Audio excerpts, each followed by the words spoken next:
No, well, okay, so I bought this, I don't know if you guys have ever heard of a Vitamix. Does that even sound like something you've heard of? It's like, it's a pretty expensive blender, and I'm not saying that as a way to be like, oh, I got some big stuff. Uh, I was just looking around, and I was tired of buying, like, just generic blenders and smoothies and trying to drink more green stuff. I hate kale, and I hate, like, spinach ain't bad, but, like, I don't know, it's kind of tough. And I've always heard anyway, right? Obviously, I think we all know it's true. The more green stuff you eat, the better. So if I could blend it and not taste it, it's an easy way to do it. So I had like a magic bullet as well. I don't know if you guys have had of that or heard of that. And that was fine, but it would almost like it wouldn't blend things up fine enough, so it would almost taste like I was eating a salad. Get my screen here. There we go. Yeah, so it was almost like that, and it wasn't very nice. And then I got another normal like blender. I think like I don't know, like I don't know, around about the same price maybe, like a traditional stand-up one. And I'd been looking at Vitamixes anyway for a while, but they're so expensive, man. It was just hard. I'm like, how do you? I don't know. Anyway, long story short, picked one up, and I'm hooked on making ice caps. That's the iced coffee I'm making. I don't know if you guys know what the hell that is if you don't live in Canada or Tim Hortons. But it's basically, I think it's like a frappuccino is what you might call it at other places. Usually I brew my own coffee, or I got the crystals, the disgusting crystals that a lot of people use. I use that as quick stuff. I'll use that, a cup of milk, a little agave nectar, which is basically sugar, and a couple ice cubes, blend it up, and 30 seconds later I'm sucking back on something. It honestly tastes. I mean, it's very simple, but it tastes pretty much like what I expect, or what it does taste when I go to like one of these bigger places, which is crazy. But yeah, anyway, how's everybody doing? Yeah, so James, you're talking about the Ninja Blender. I was looking at that as well, and there's a few reviews online and stuff. And a friend of my girlfriend's has a Ninja, and she was saying it was perfect. I was just looking at some of the reviews and stuff, and again, not to whatever, but the blender I just bought was like $600, man. $600 for a blender. It's crazy. But now that I've had it for about a month or so, I would say if you can, and I mean we're all talking about whatever, but yeah, I would pick one up if the idea of smoothies or ice caps or make I made cheese in this thing. I've made soup. I've made like you can leave it on for 7 minutes and it just goes so fast that it makes soup. It's awesome. It's been really good. More health tools and little trinkets. Anyway, hi guys, how you doing? Let's get some art going here. I don't know how long the stream will be going for. Probably a little while anyway. What we'll be doing today is actually maybe I can write it in with you guys. Maybe I can't. What am I drawing in? Oh, wrong color. We're going to be working on more prints, but this one is Megaman 1 print. We'll go over here. What's the date today? Today is August just flew by. And these are what's it called? Prints for a couple conventions coming up in about now. It's going around. It's early October, so I've got like a clean month, and then like half a month to sort of wrap this up. So I have this print to do here, or this silhouette in rough, as well as an additional one. And that one was going to be Power Rangers, but I'm not sure if I'm still going to stick with that, or if we're going to do something different. We'll see how it goes. So save that. And I just want to have on my second monitor here, I just want to make sure I got all the costumes for these guys. Mega Man 1 cast. Mm-hmm. And these ones I wanted to have a little bit more fun with, like just sort of pick some games that, like, or just things. They're not really comics for the most part. I thought I had a bunch of reference. Oh, right. Let's load up Evernote. Get that party started.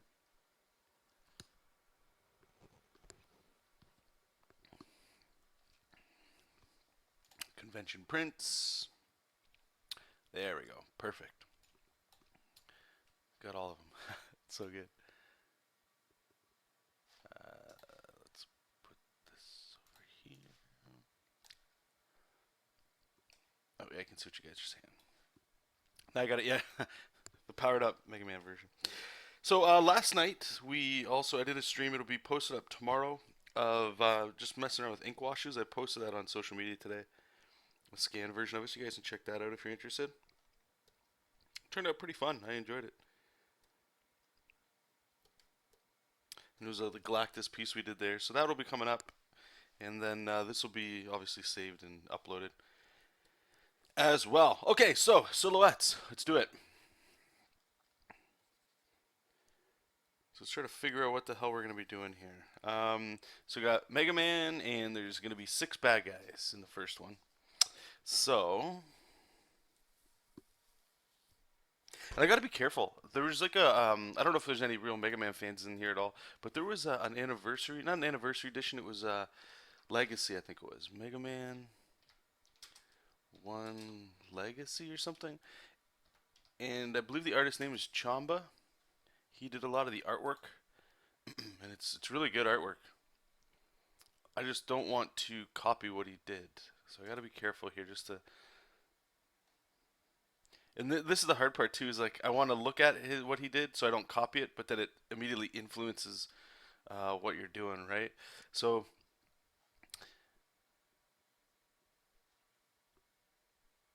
there was this one pose too, where it was like it's Mega Man in the front, and then you just sort of have the villains doing whatever in the background. Like they're about to jump surprise him, like surprise him from the back. Like they'd all be like here, and then he would be here. The problem with that, I find, is or no, what's good about it is that you see the face of everything, right? And if you see the face of all the people, that's great. But one of the downsides is it's pretty. It's a safe pose. It's a safe composition. Not to say we won't use it, but let's see what else we can do here. So let's get some quick thumbnails down here. So we can have Mega Man here, doing whatever. 1, 2, 3, 4, 5, 6. Some bad guys kind of jumping around him.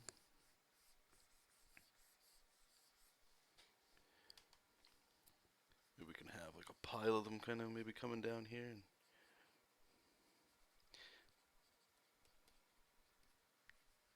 Big Man's getting ready to blast them up here. I want to see if I can maybe also get like a little bit more dynamic stuff going on here, right? Like we can play a little bit more with some of this stuff here. So what if we had, maybe they're all in a fight already, so we can get Mega Man kind of a little more dynamic here.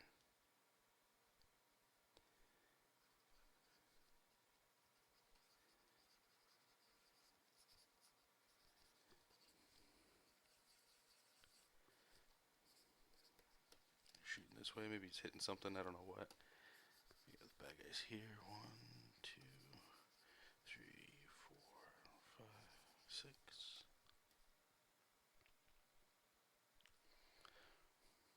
Yeah, I still remember the story I have from Mega Man 1 when my brother and I got it.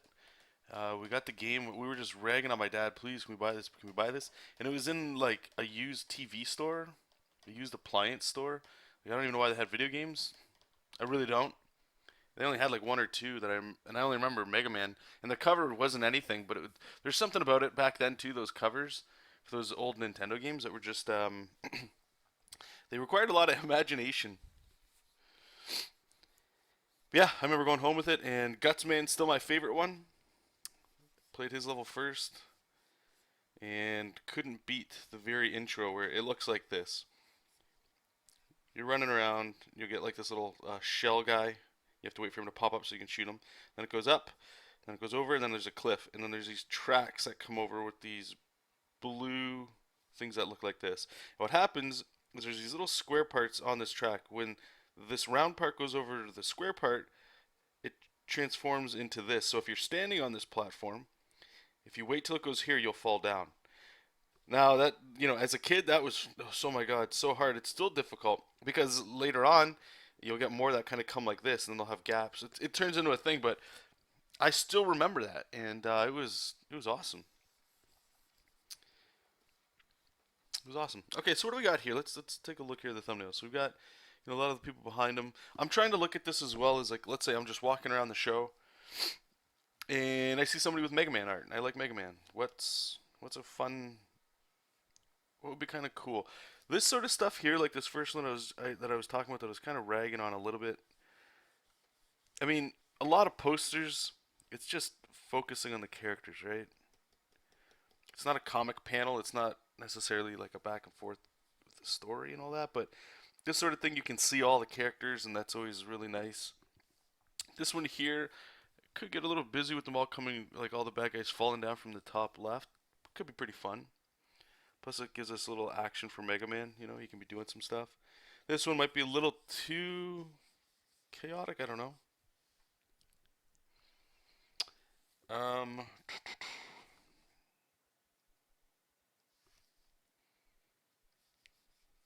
Straight tilting some stuff up here.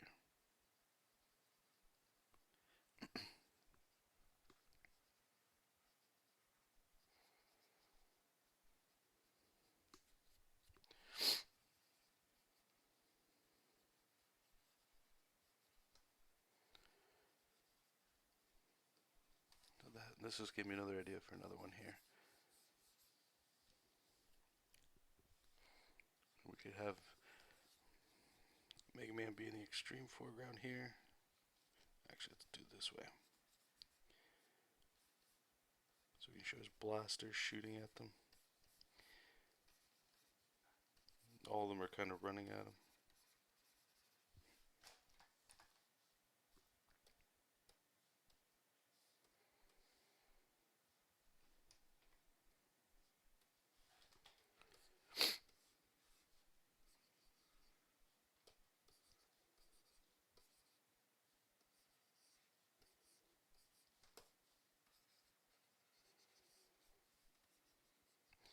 Just blocking this stuff out here just so I can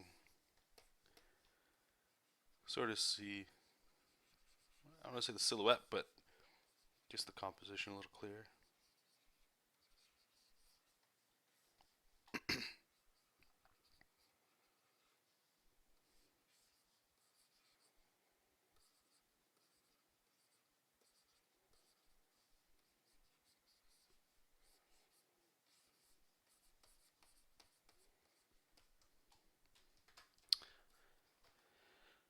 Alright, so which one are we going to go with?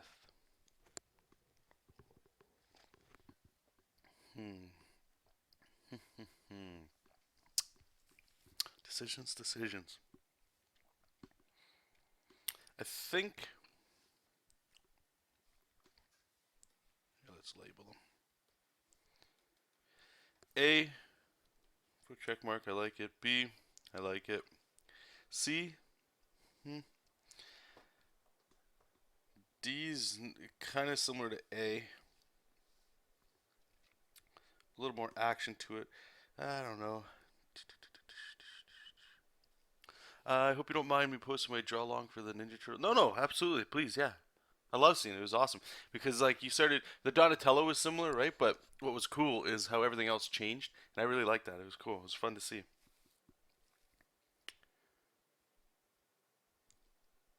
Okay, let me just step back here, take a look. What's popping out? What's looking cool? My fear of A is that I don't want to say that I've seen it necessarily because we can change the poses and stuff, but it looks almost haunting than it does action. Now all the characters in the background could be jumping around, and they will be. They won't just be standing there like ghosts, you know.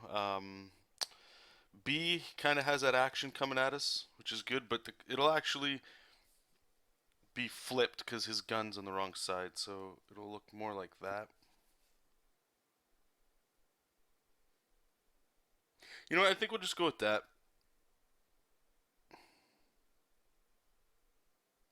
Yeah, we're gonna go with B. Let's do it. So we'll save this up.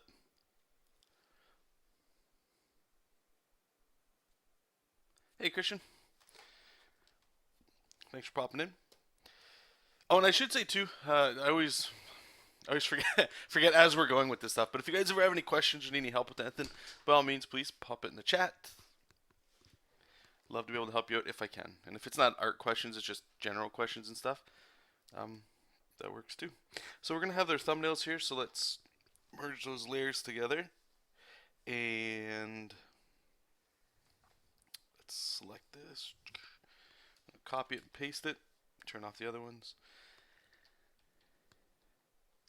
What I'll do is, so this silhouetting stuff that I've been incorporating a lot more into this stuff is, I did this with the Ninja Turtles too, but I would blow this up to like around here, and that's fine. But the problem is that it's kind of hard to see, like everything that's in here, because we can still change things up. And we're gonna be working with shapes and all that, but the masses are still sort of in the same areas, right? Like this big blobby mass of stuff is still in here, and we still have Mega Man down there. So what I'll try with this one is I'm just gonna keep this over here, kind of like a little, literally what it is, a thumbnail off to the side, so I can see it a little better. And let me just put a little white box behind it so I can block things out.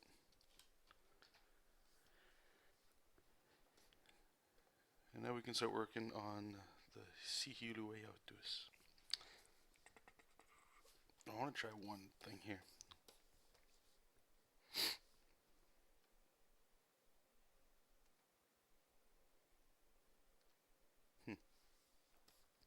Have you guys seen this? I'll show you this. They posted it on the Clip Studio Paint Facebook page yesterday, I think it was.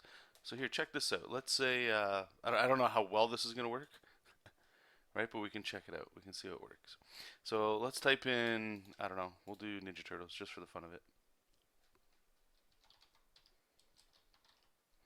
I think this might work when you're importing like 3D things, or if you're trying to trace over stuff. But I don't know. What's the picture here? That's gross. Yeah, I guess we'll try this. Copy image. I tried it with a couple other images last night, but so you can have a layer. Let me just make it a little bigger. And right over here, when you click the layer up here in the layer property, there's like these tools, like you can use this to make like borders, right? If you wanted to, I do this all the time. You guys see me do this on all the time to make like contour layers. You can just increase the thickness, just like a blending mode in Photoshop. But right here, this one, you press this and it does this weird, gross look. And if you start farting around with some of the lines, it can kind of give you just like a thin outline almost. Now, obviously, this right here it's pretty gross, but I just wanted to show you guys this here because some of you guys might dig it. I don't know what you can fiddle around with the settings, but so why would you use something like this? Well, what I've been finding that it might work a little okay with in SketchUp. You can sort of have like a little bit more elaborate designs and bring it in here and actually move a 3D object around in space and then pick it, as opposed to doing it all in SketchUp and trying to bring it in that way. I know that's probably very confusing. So I'll just stop talking about that because it's just gonna get weird. But anyway, I want to show you that. It's right here. Just click this. You can also like put tone on layer, and it's right next to like how we change it to like a blue line, right? Like a blue layer. If you click here, now it's blue. You can change that to any color as well. So I'm gonna make some folders here for these characters. We got Mega Man.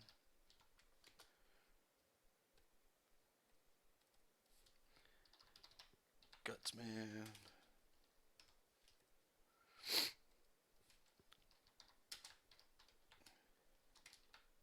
Cut Man.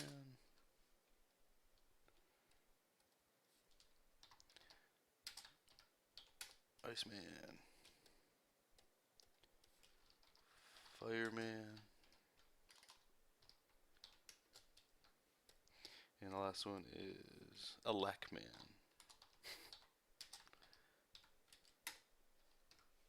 Cool. Let's go to Mega Man and let's worry on his structure. Flip it horizontally. No, I agree with you. I think if the composition was this way, where it's falling on us, it is a better composition.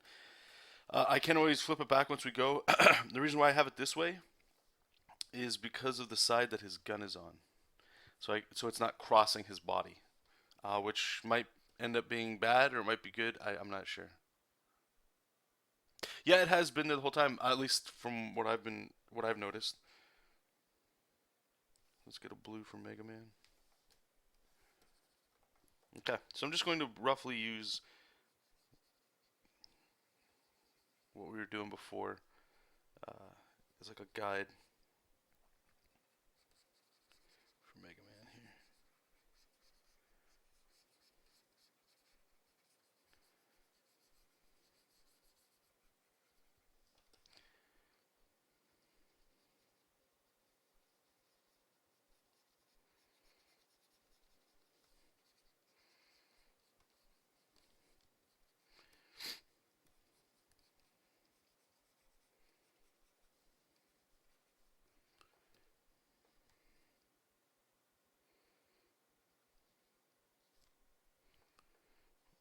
Bigger head here. You chibi him up a little bit. And I like him with like a big blaster.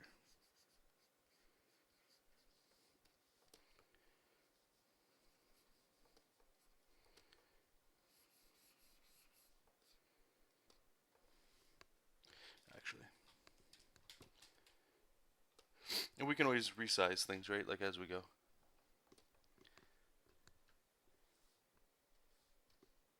So this I'm going to go gray. This is going to be our ground. And like I kind of had it curved.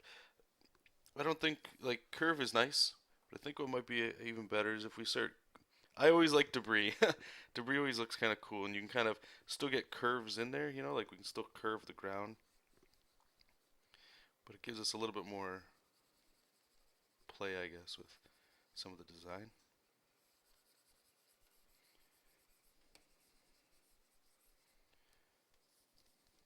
See, so we can kind of have like this here, and then I can make another one if we wanted to go over top, maybe make it a little darker, in case we wanted, you know, like secondary framing kind of coming on, right? So we could have like some pieces kind of pointing towards Mega Man.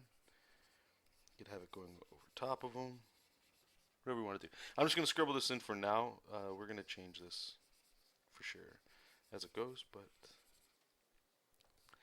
you want it to be pretty clear, right? We don't want things to sort of flip around. Uh, Clip Studio. Yeah, it is. I think they changed that name now like a year ago. I always say Manga Studio because I've been using it since 4 and that's just what I'm used to. But I'm trying to stop calling it that because I think a lot of people, like obviously going forward now, people as they buy it, they'll just continually buy the new, like the newest versions of things, and it's called Clip Studio now. So if I call things Manga Studio, it might cause more of a confusion. But for all of us old school people, there's less of us to be confused as there would be more of the new people buying stuff. That sounded really convoluted.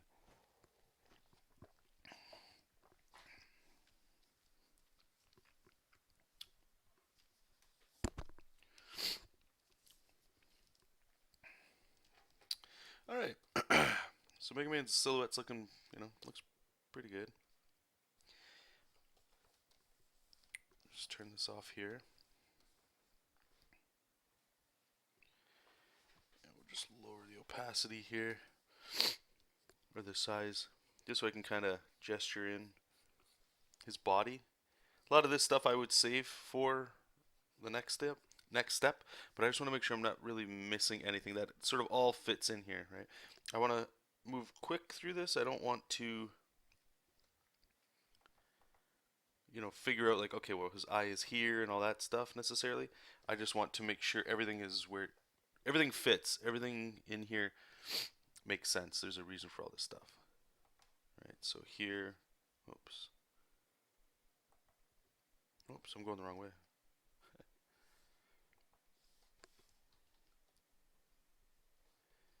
Like he's got this here, right? This little earpiece over here, and then he's gonna have like the little nubs at the top.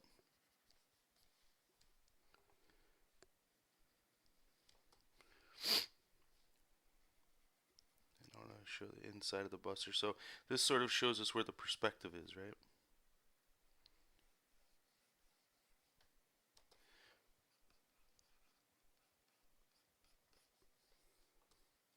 So let me just zoom out so I can kind of see. I might want to actually stretch that out. I'm not sure.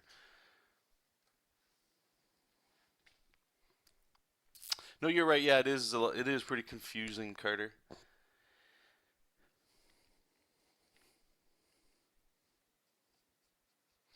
I think they realized that a long time ago, or maybe for at least the last couple of years. So that's why they're like, eventually, if we're gonna change the name, you have to do it sooner than later. So pull the band-aid now, and then do the best you can to keep everybody in the loop.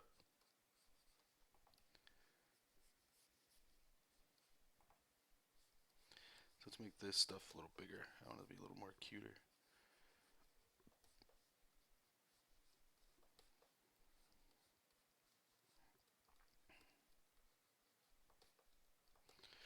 So actually, I think what we'll do is I want him to be like cute and stubby, but this is too close. I want some more room for his arm. So I'll just draw back over that.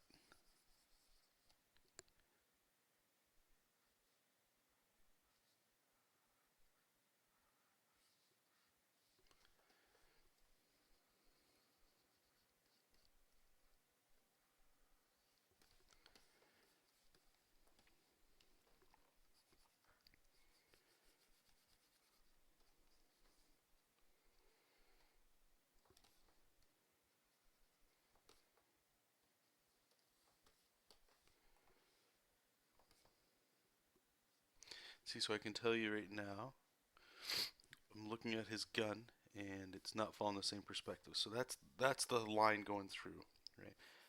So let's get this right. So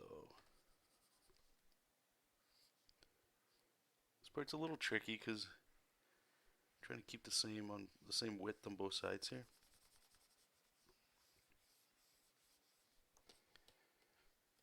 And I want the gun to be, like roughly the same size of the boots.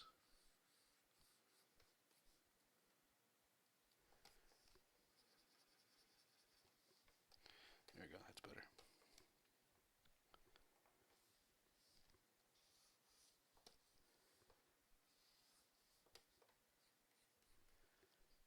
Okay, so now we got an arm, shoulder, and everything's where it should be. And that's on the back side.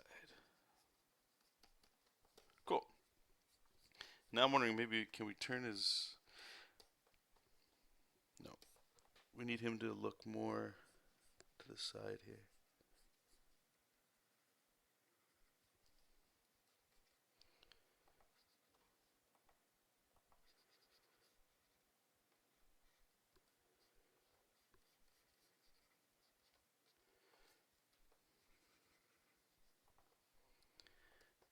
And we'll move on in a second here because a lot of this don't want to spend too much time in here. Yeah, that looks fine. Okay, cool. So that's good for now. We'll see how it goes. Sometimes, actually, you know what we might do here? We'll duplicate the layer. I do this as well. Edit, transform, mesh. And sometimes what we can do, this actually acts way different than it does in Photoshop. You have to move like these points. But what we can do is, like you can see them like squashing and stretching areas. And sometimes what this does is it gives us a little extra bend in the characters that maybe we didn't get with the line art.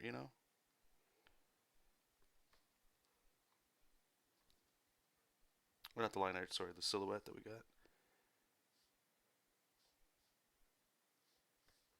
Alright, maybe we can rotate them a little bit like this. Alright, so let's hit that. And I'll turn them both on and off so you can kind of see the difference there. Should probably save it too.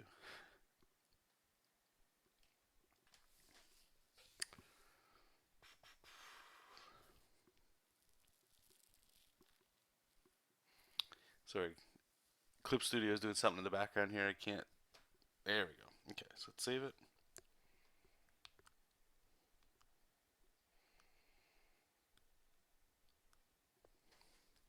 All right, so there's that or this one. So you see, like right there, hopefully you guys can see it. Like there's more of a bend that we added in here, which makes it feel more dynamic right away. Whether that's right or wrong, doesn't matter. It's all preference, right? So put some of that stuff in there. I don't know if we'll keep it. All right, so now we got like this big blob of people coming down here. Now this one I got to be a little careful with. Mega Man might be too big here. That's fine. We can always adjust some stuff. And I'm just gonna go down here and see if we can't sort of just figure out some of this stuff. So I always like to figure out where the big guy is going to be, whoever the biggest one is, because no matter what, they're going to take up the biggest real estate. And a lot of people, they put the biggest guy in the background because he can take up so much, which is, good. But I want to know the space that this guy's taking up here. So let's start with that. I guess Gutsman, what color will we use for him? What do we got? Electric Man's yellow. They really didn't have much color palette with this stuff. We'll do green for Hulk.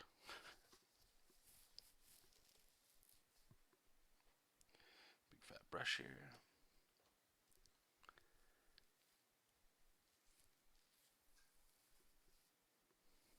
Yeah, it's a quick little tip. Like I say, uh, you get more control in Photoshop to do those sort of effects. I'm glad it's in Manga Studio. Sorry, Clip Studio. So it's definitely nice to have.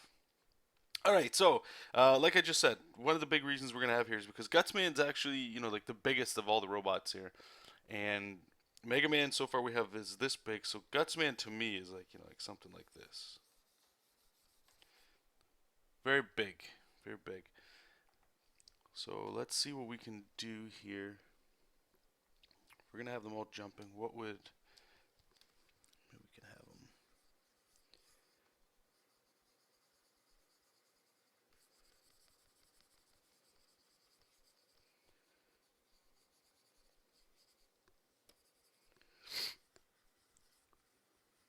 Bring them this way. Put his arms behind him, just so we can open them up a little bit, so we can still leave room for other people.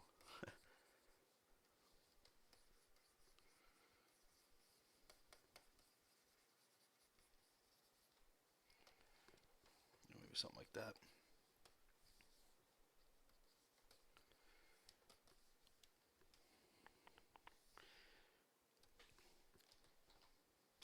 Let's see if we can just bring Mega Man down just a little bit.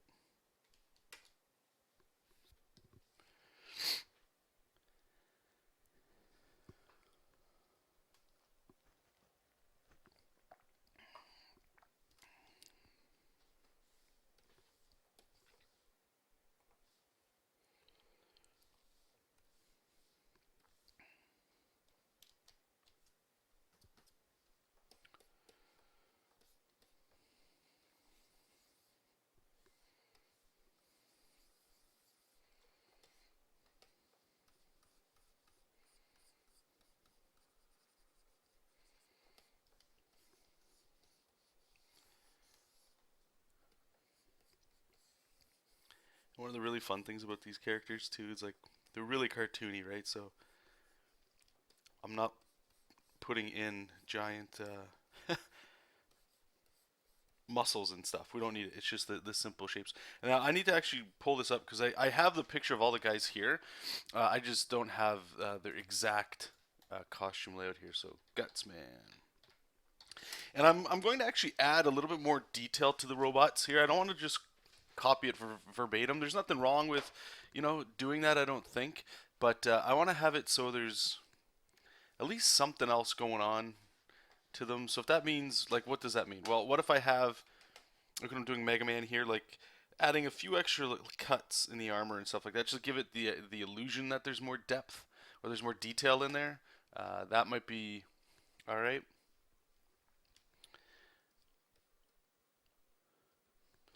So we'll have him here. Actually, let's go with like big gorilla arms here. We can really use him to like frame it out. Let's get rid of.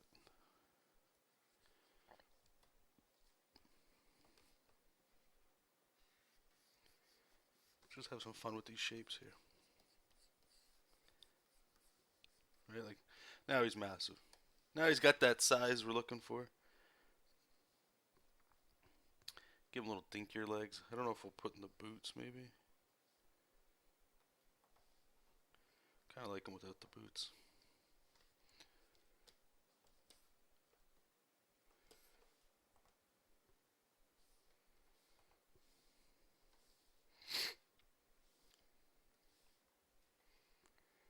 Okay, so give him big old shoulder pads here.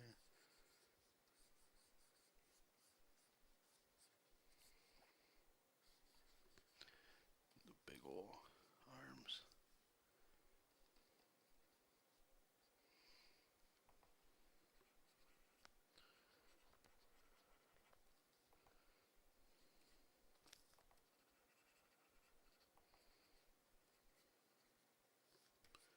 This looks fun.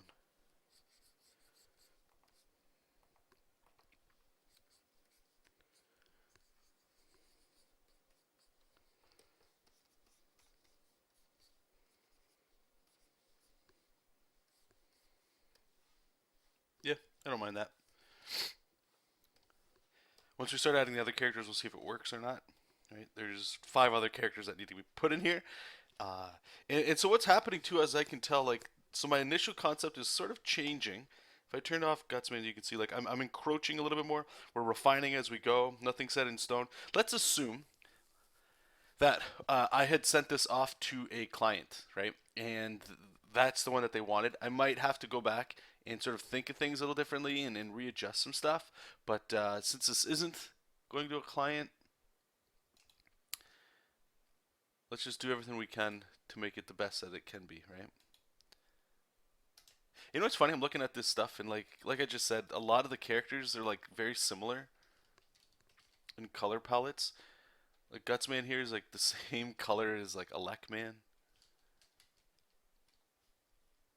That's gonna be interesting to do there. All right, speaking of that, let's rock him out. Let's do this one, Elecman.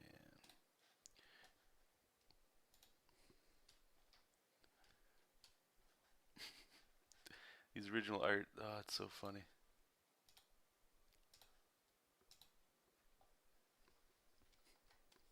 Such a different time, man. Elecman. I'll go red with this guy.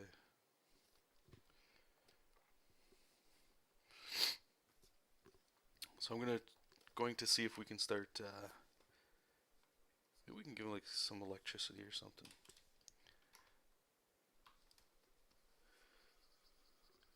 What do we got here?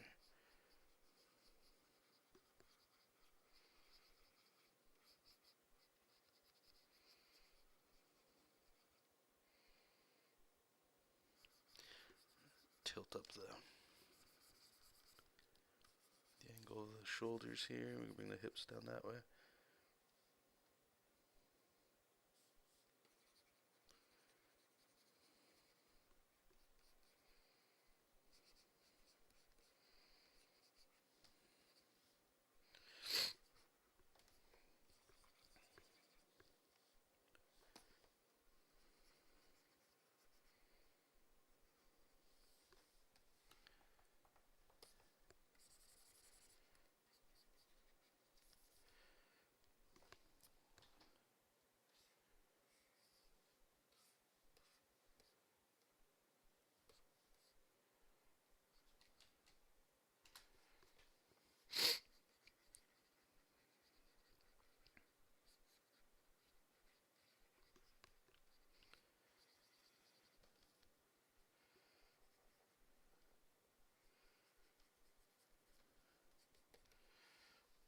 Something like that.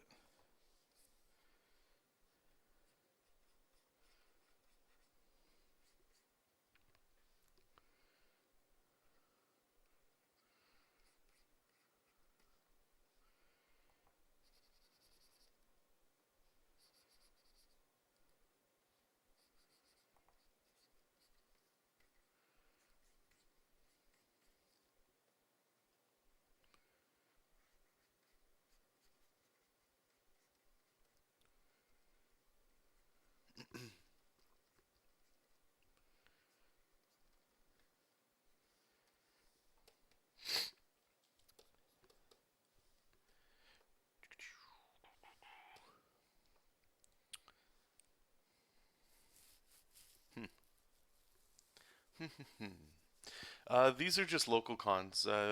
If you live near me, like in the Windsor, I guess sort of. I don't think you'll come from Toronto down to these shows,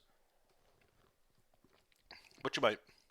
The first one is in just in case there's anybody watching this that is going to some of the shows that I'm going to.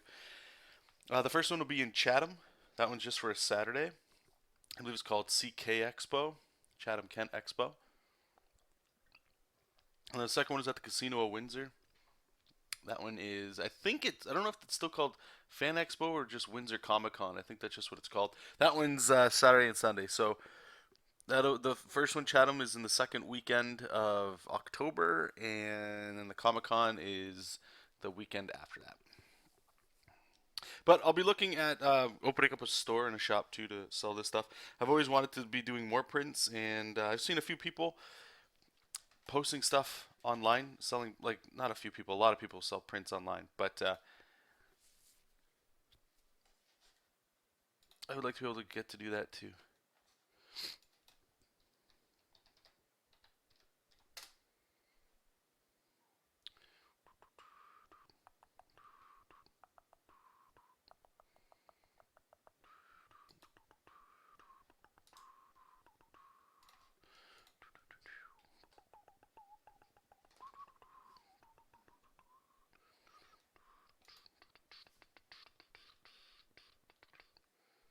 Hmm, that work? Okay, cool. It did.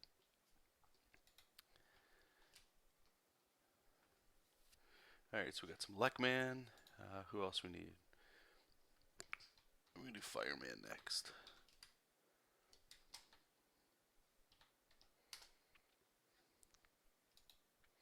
Boom, boom, boom, boom, boom, boom, boom, boom, boom, boom. Fireman's cool. He's got like a real simple design. I like that.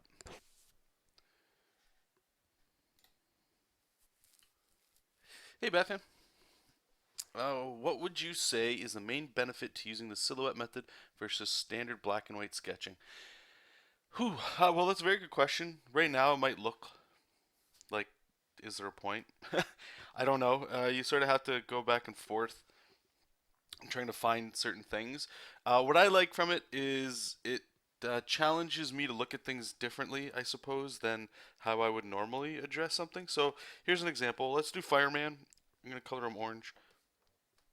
So how we would normally do this, or at least how I would normally do it, is you grab like a pencil brush or whatever, right? And the first question, well, there's three things you're either doing. You're either one, you're starting the pose with the head, or you're starting the pose with the torso, or you're starting the pose with some sort of line of action and some combination of scribbling in between all of that, right? Now, the thing is, when you do that, check this out. So I want Fireman. Where am I putting him, right? I don't know. Maybe I'm going to put him in this blank area. So I'm going to start with, like the head, maybe, and then the torso, and I kind of, maybe we'll have him jumping at him or something like that. But what this is doing right now that I can tell is it's quick. Absolutely, it's quick, and it's fast. But what it doesn't give me is that sense of like something like this, okay? Let's grab the silhouette. So I'm going to do the same thing. I want him to be a little bit more majestic in the background here, right? So, whoops, that needs to be color. So hopefully what you can tell right away, the difference anyway, is that I'm taking up a lot more space. I am using a much bigger brush for sure. But what this is giving me anyway is like, I don't want to do that. There's a lot more proportions kind of going on here. And when I draw over this, I don't have to use, and I don't want to say I shouldn't, but I'm not trying to use everything here one for one. Like everything that I draw, my line art has to fit in here. That's not the point of what I'm trying to do. I'm trying to find unique things in here that might get something a little different, like a different result. So here's an example. Let's just assume this was as far as we were going to go with this one, right?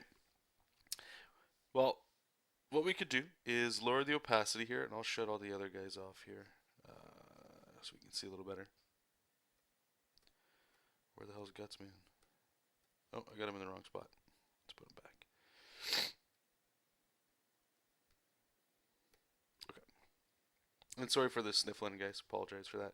So, what I would do in the next stage, which we will get to, is this is where I get the small brush and I start to figure out, like, okay, this does actually help with style as well, but the part that challenges the brain is, again, it's a little different from what I was just doing with like this, where we're scribbling in the shapes, right?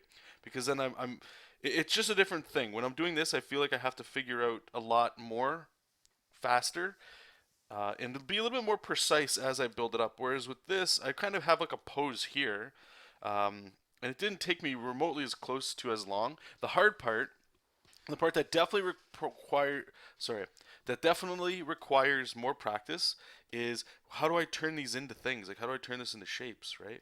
So I know well, at least I have an idea of what I want going on here. So he's jumping, right? So maybe I'm going to worry about the torso first here.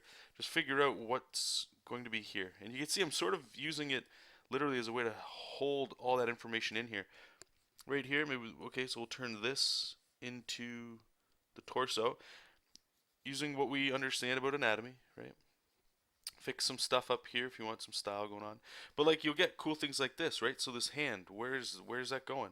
Well, maybe this is the elbow here. And I'm really going to push that perspective because this hand is really going in the distance, right? And maybe this arm's coming at us like this. Get a little shoulder action. But do you see how it's changing things a little bit? Whereas if I didn't have the silhouette, I'd be drawing it like this, right?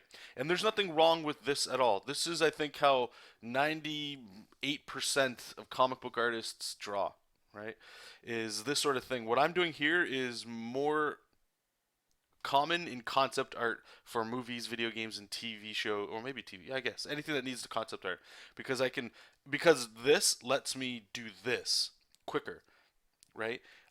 So going back to it, so let's just say I was doing this. I still don't know where this arm's going to be. I can feel it out. That's fine. Maybe do a different kind of couple versions. Maybe we can really have it pushed out here or something, right? You can do a lot of things. But when I have this, the shape is already in there. And yeah, you could just do a couple scribbles like this and do the exact same thing, lower the opacity, sorry, and start drawing over it and figuring it out. But it's still like I don't know. It is a little different. You can kind of go over here and start adding, the same cylinder shapes and all that. You just sort of have to find out what works for you, right? And the other thing too, one last thing I'll say about this is when you're working like this here. Let's get that white. I'm able to also, put little design elements on the fly, and this is where concept art really sings, right? So let's say it's Batman. I don't know. I can quickly just go like this. Okay, maybe that's where I want those design elements to be. I'll kind of make them bigger over here. Um, I can just like insinuate a belt or something. And it also really helps if you're trying to go a little bit more stylized. You can totally do this with realism and all that too. But check this out. So let's just say over here is like this pouch or something, like a pocket. I can start like cutting into shapes and stuff and just adding little things, little outline shapes, right? So when I go ahead and I draw over top of this, now I get to ask, like, okay, let's start here. Maybe we're going to come down here like this. I'm just going to use this shape that we already have to sort of start being a little bit more creative with my imagination with what these shapes are. Right, so I don't know what these are. Maybe these are like little or little like knobs.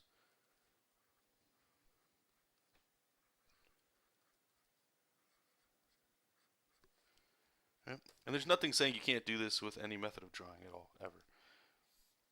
The point is, some people get more out of this than others, and you'll never know unless you actually try it. And I think one of the underlining things that a lot of people, why they won't do that, or because I don't want to say you're stuck, because nobody's ever stuck, because you can always change anything no matter what it is or when you're doing it. But when I block things in like this as well, it's very easy for me to sort of see, like, okay, when I color this stuff in, or when it is colored, or actually, here, let me show you this. This is actually and it's a really long-winded way of talking about something so simple. So thanks for the question. Hey, Mishu. I'm going to show you something very quickly that is, maybe it'll blow your mind, I don't know. But it'll show, this is probably the most important reason why I like to do this. So,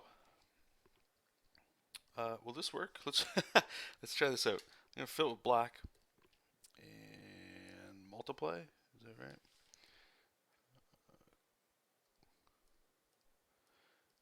hate that I can't just manually scroll through this stuff. Screen darken. Alright, I'll just lower the... Damn it. Okay, give me a second here, guys.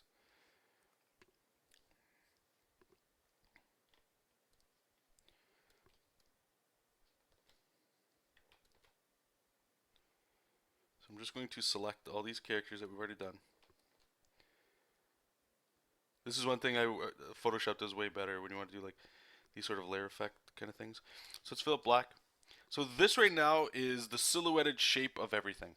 What I get to see right away is if you break down any character, any design, any great composition, anything that's a standout thing. I say it a lot of time. Think of Mickey Mouse as totally black. You'll have the big round ears, and that's always Mickey Mouse, right? Doesn't matter the style you draw. When you look at Mickey Mouse, you have to have those big ears. If you shrink them, it's not quite the same. There's something different about it. Batman, it's his silhouette is the same as Superman's in a lot of ways, except he's got the little gauntlet things and the things sticking out the ears, right? And when you see that right away, you go, that's this character. So, right away you can see other areas of concern as well, right? Which is this. So Mega Man's very clear. He is crystal clear. When I turn this black and white, you can see him 100%. Up here, it looks like the Hulk's jumping, and that's it. There's a big bad guy jumping. But when I turn this off and I bring color, it's like, oh my god, there is a whole other character in there, right? So something I might need to do is, what I'm doing here is clustering a lot of characters together, which will always inevitably do this. So there's no real way around that. But what I can do is start moving this character around so he doesn't like just fit in there like he does there. I can't really do it right now because of the way that I've done this file, but maybe I need to move him down so the blob doesn't just look like one character. It looks like a bunch of things. Like, what is all that? So when you individually go in there, they stand out more, right? And that's really the main part of it. So how does this work at all? Why do this, right? And kind of going to your question. And that's what I love about this. It's such a you can talk about it for a long time and you'll have both sides of the argument, which is good because it inquires question and stuff, right? But for comic pages, if you guys have checked out a book called Framed Ink, I've talked about it before. I'll show you guys some of that when we get into doing some more Jessup King stuff on the channel. But working in this sort of workflow is, I find it to be very liberating in a lot of ways to do comics. I'll just do a very quick example here with you guys. Super quick. Lightning quick. So let's assume here's our page, right? And I don't know. Let's say it's people are running around looking for a bomb. I don't know what the hell that means. So I'm just going to start putting in some rough panels here. So I'm going to make it a little bit not the right size of a panel, maybe to show some chaos is kind of happening, and maybe we got some close-ups of some people's faces, some panic kind of going around here. And then we're going to have another panel here. And then we're starting to get a little weird because maybe it's closing up on an eye. They're running out of time. I don't know. So I would have this. I'll pick red just so it stands out, right? And now I'm just sort of figuring out, we always want to go like this. This is how we want to go across a page, right? And I'm trying to do this in the most primitive way possible here. So maybe I want to have, okay, so like I said, it's a lot of people are kind of doing a lot of chaos and a lot of crazy stuff. So maybe I want like a zigzag pattern here. I don't necessarily have to draw down here, but you can if you want. Maybe I want like a turn kind of coming here, and we want to bring it back down here, and we're kind of doing something like this, okay? So this right away tells me the flow, and think about it. It's just like what we just did with the silhouette, except if I filled it black, now you can see it. So how the hell does any of this work when you're doing comics? Well, I would lower the opacity again here, and I'm going to make a new layer, and this is where I would go in there and do just what we're doing right now. There's things I need to have that fill in these areas, okay? So maybe it's heads. I don't know. Maybe the heads are the focus in a lot of this stuff. It's people looking around for a bomb. What's going on, And okay, so we have some stuff. This is being very literal, by the way. Maybe instead of people up here, we're going to just go, I don't know. Maybe they're in a warehouse. I don't have the full script. I don't know what we're doing here, right? But maybe they're in a warehouse and there's some other framing going on. But as long as I can kind of keep the idea of this motion going through, you don't have to be as literal as I am here, but the flow will never be broken. It's still going to work. Now this works in the framed ink method because it's a lot of black and white and gray, right? Because we can always move things around. That's not a problem. Moving around. But down here, right, maybe we have like this guy's looking, hey Joey, what's over there? And he quickly turns, I don't know. Right, we have like a zigzag pattern. I don't know what the hell this is. Do you guys kind of see what I'm trying to do here? I'm making my brain think of like ways to get this to work, but if we turn the silhouette off, it feels like it might start making things click better. It takes a lot of practice to try to understand and get comfortable with this, and it's much different, I find, anyway, for me, than just here's the panels that I chose to kind of do, and I'm just going to go like, okay, so panel one, guy walks into building. So okay, I need a building and I need a guy. I know I need the reader's eye to go to the right to the left, so I'll just put like a building over here, and I need to dress up the background, so put some cars.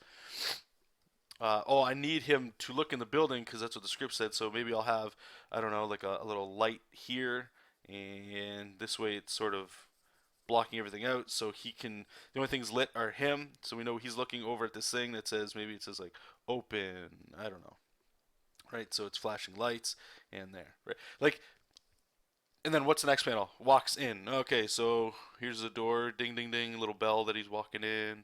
Hey guys, what's up? He's walking in, and we can frame it. That's all great. But if you could just take maybe that, and it might help you. I don't know. You got to practice it out and find out for yourself. Nobody know. There's no right way to do something. A lot of art is just like what they say with Photoshop. There's four ways to do one thing, right? Just find out what's working for you. If this sort of stuff gets you the stuff quick, it's fine. Nobody has any problems. Everybody enjoys what you're doing. Knock it out. Me, I like to add something in here like this, so it gives me a motion goal in a way, right? Because when I don't do this and I just go right to this, I feel like I add a lot of needless things. And for me, I've always been told clarity is one of my issues. So if I can be super clear with stuff, that's sort of that. That was a really long-winded way of talking about silhouettes. Yeah, reread Framed Ink if you can. Hey John, will I be able to watch this on you? Yeah, I'll probably post this on the next video is tomorrow for the ink wash stuff, so probably Monday. I'll put this up. Just give me a second here, guys. I have to turn the air down. I'm freezing here. Freeze. Give me one sec. I'll be right back.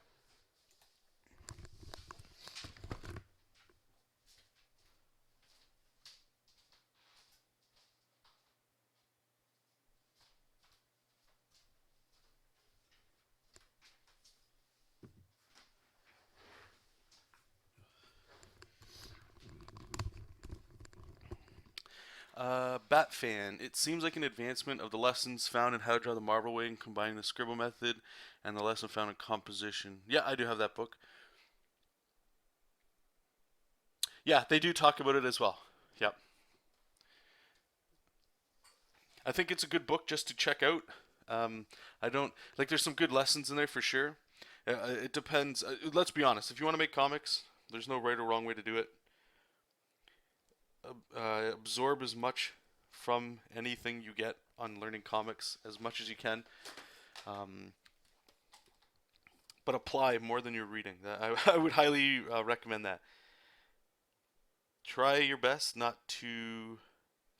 Try to make this more plump.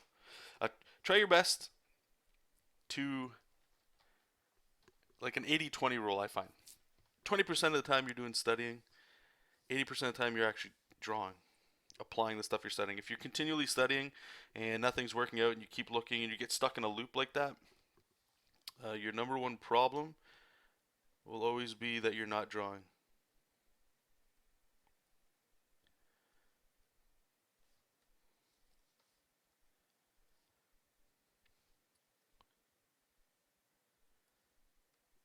Just trying to make his gun a little bit more stubby.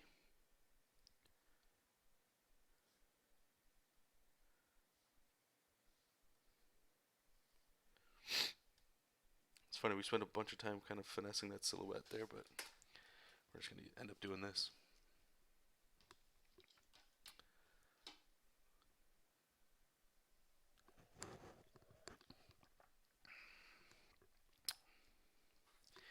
His cannon looks a tiny bit like a penis.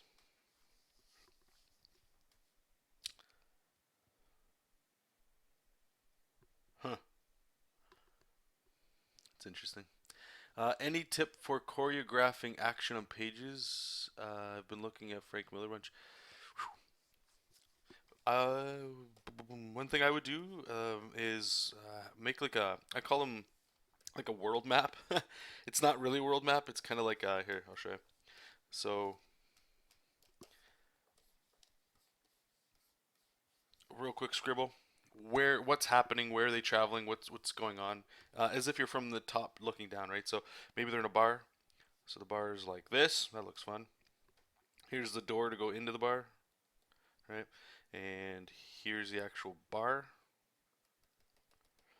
Tables, tables, jukebox. I don't know. Street, parking lot. Just very quick, sort of like this. So when you're choreographing a fight, why I like doing this, and I do this a lot with just scenes in general, because I'm a how I like to work is in steps. I work best, I find, if I'm like, okay, step one, do this, step two, do that. Uh, so when I do this, I can go, okay, well, if the fight's happening, okay, it sort of like starts here. Then they throw a table and then something here. But this lets me see what's kind of going on. If it's like he throws punch, then blocks kick, and that sort of stuff, it's still the same principles, I find. Cartooning is very important with this stuff. I find it's better than if you look at like people that draw realism, because the rules still apply, right? Like if you draw a fist like this, it's coming down on us. It's coming this way, and it's like gonna hit this poor person's face, right? Like it's coming right there. This is exaggerated. It's cartoony, but that motion's still there from left to right. That still happens. What I was trying to say anyway. Here we'll make a Batman, so it's a superhero. What I was trying to say is with realism, what happens is we get in here and we render the shit out of this. And when there's a lot of detail, you end up staring at it more because you're looking at this thing. But a solid black shape in this case, coming down to hit this guy's face, in cartoon senses anyway, it flows much better. To me, it does anyway. But anyway, the shapes that we sort of just talked about, going from left to right or directing the eye, it'll always be the same. That's one of the beautiful things about that stuff is it never changes. It's just the detail within that shape changes. That's all.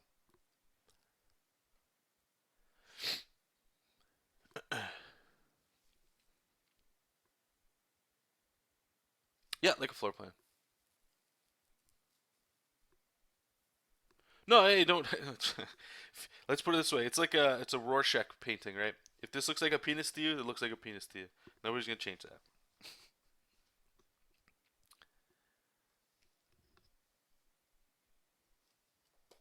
Okay, so let's keep this going here. I don't want to. All right, what were we doing yet? All right, we're working on Fireman. All right, so maybe we can do a little. Oops. Where's my? We can get a little bit of a pattern here. Maybe we can go something like this.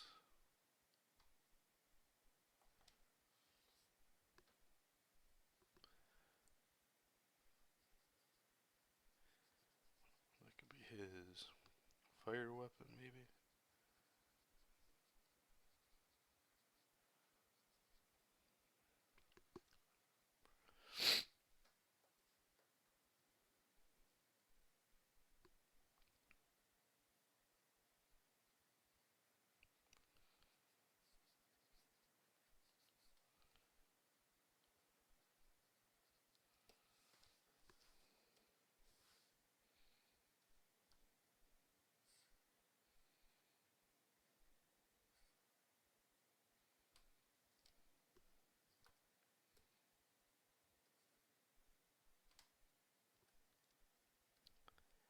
Just get these layers kind of built right. Here we go.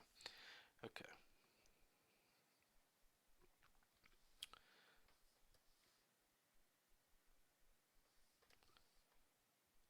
I don't know if that makes sense.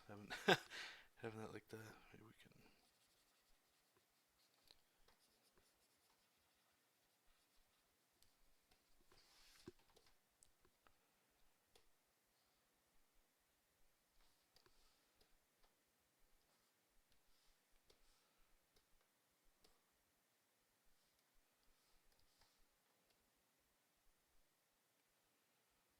Hmm.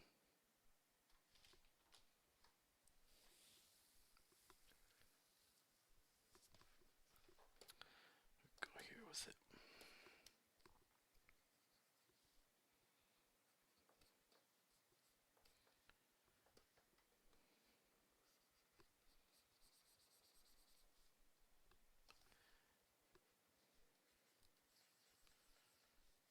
Actually, let's bring both these arms up here.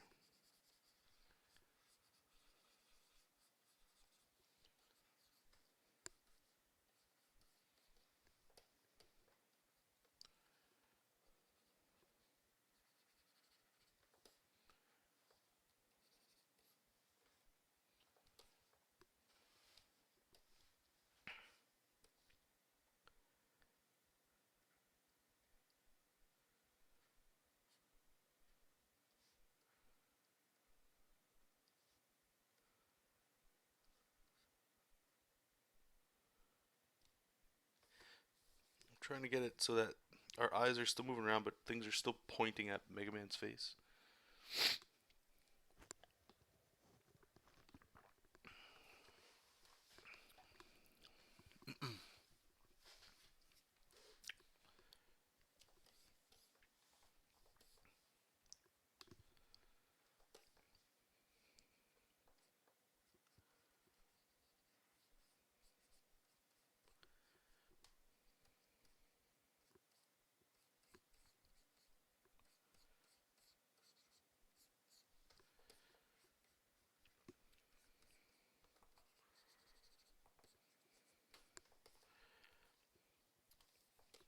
Maybe this foot we can go in the distance here.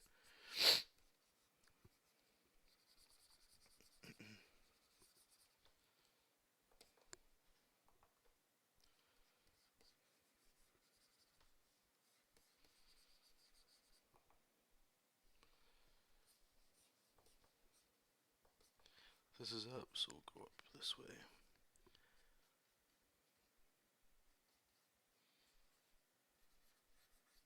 And again, all these details will iron out more. This is just making sure things are going to fit where they are.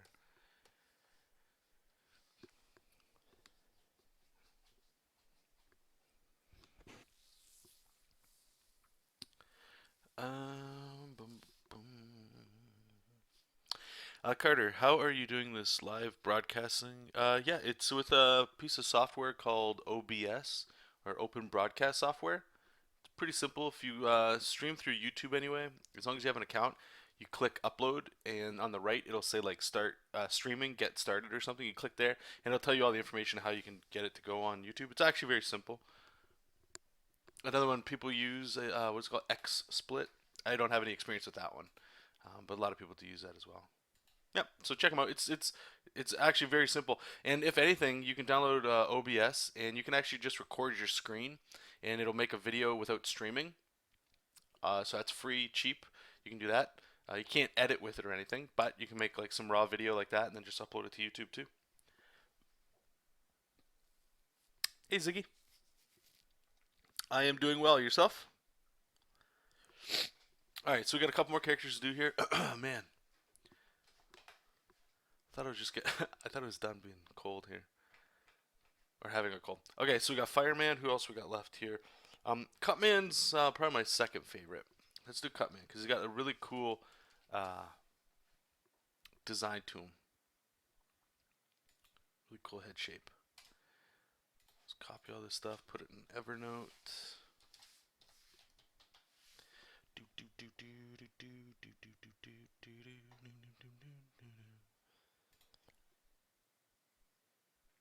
Oh, hey Vinny, how you doing, buddy?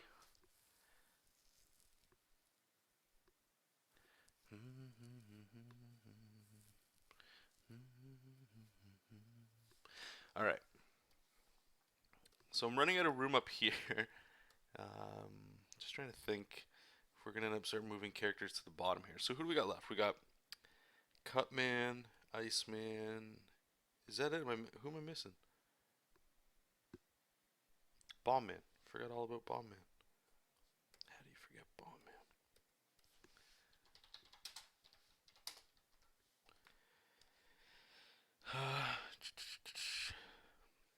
Alright, actually, we're going to start with Iceman. Because I'm thinking I'm going to just put him in the background. See how that works. We'll go like a nice light blue with this one. Maybe he can be casting spells in the background.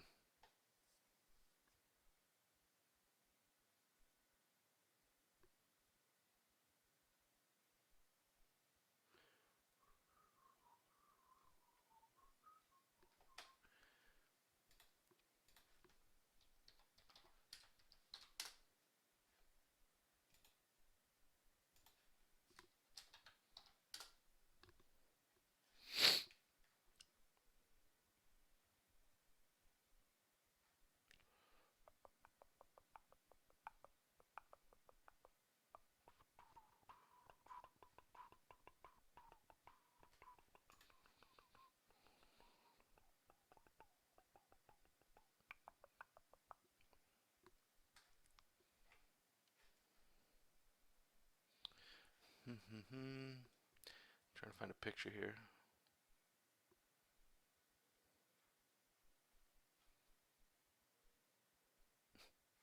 Some of these Iceman references, just like the pictures are garbage.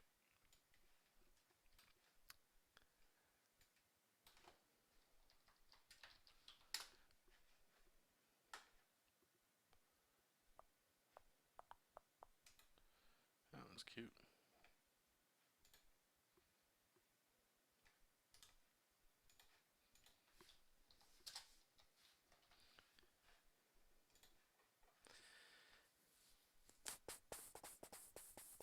Yeah, I remember you, man. Yeah. Last time I saw you, we were at April's graduation at your grandparents' in the backyard.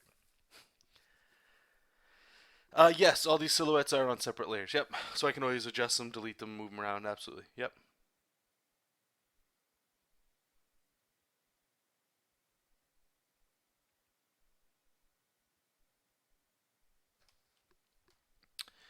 You like Cutman, but will you do Copy Robot though? What's Copy Robot? All right. So we'll have Iceman in the background here. Maybe we can put him on a platform. I'm trying to think here because like I know everybody's got their own little favorite boss and stuff. I don't want to put like him in the background here and like nobody cares, right? I don't want to put him that far back. But we do have a lot of background we can use possibly, or you know what? Maybe we can just start doing this. Let's start. Okay, this is Elecman. Let's put him here, and we got Fireman and Gutsman. Let's move these guys down. Let's start really getting into his personal space here. See, this gives us more room to put some characters in the background. Makes it even a little bit more uncomfortable. Let's try it. Let's keep it going. Thank you. Thank you. So, Iceman, let's get him up here. Let's figure where he's going to go.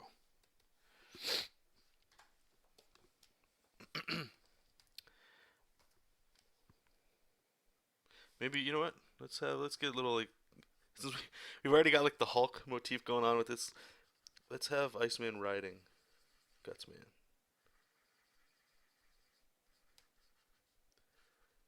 That would be fun. Is that a little bit of humor to it, you know?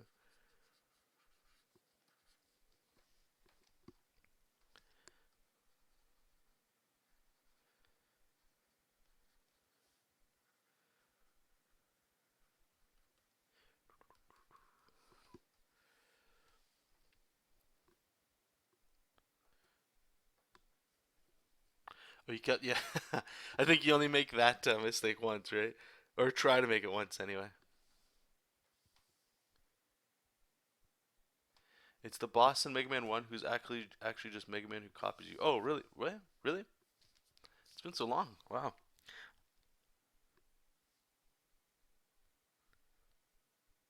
Copy robot. So good. No, I don't. This is I'm just doing just the bosses, or sorry, the robot bosses. Even though I guess that is a robot boss, right? We'll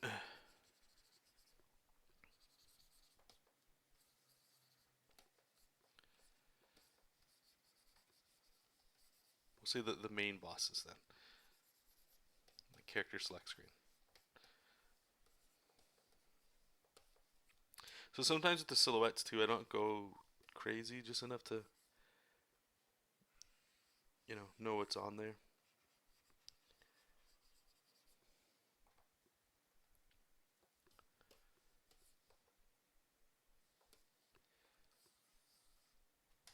Where's that?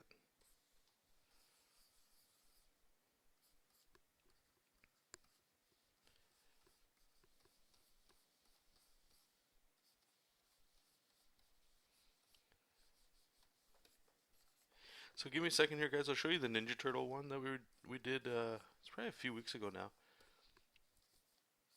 For those of the new people in the chat and stuff like that, so you guys can kind of see where this is.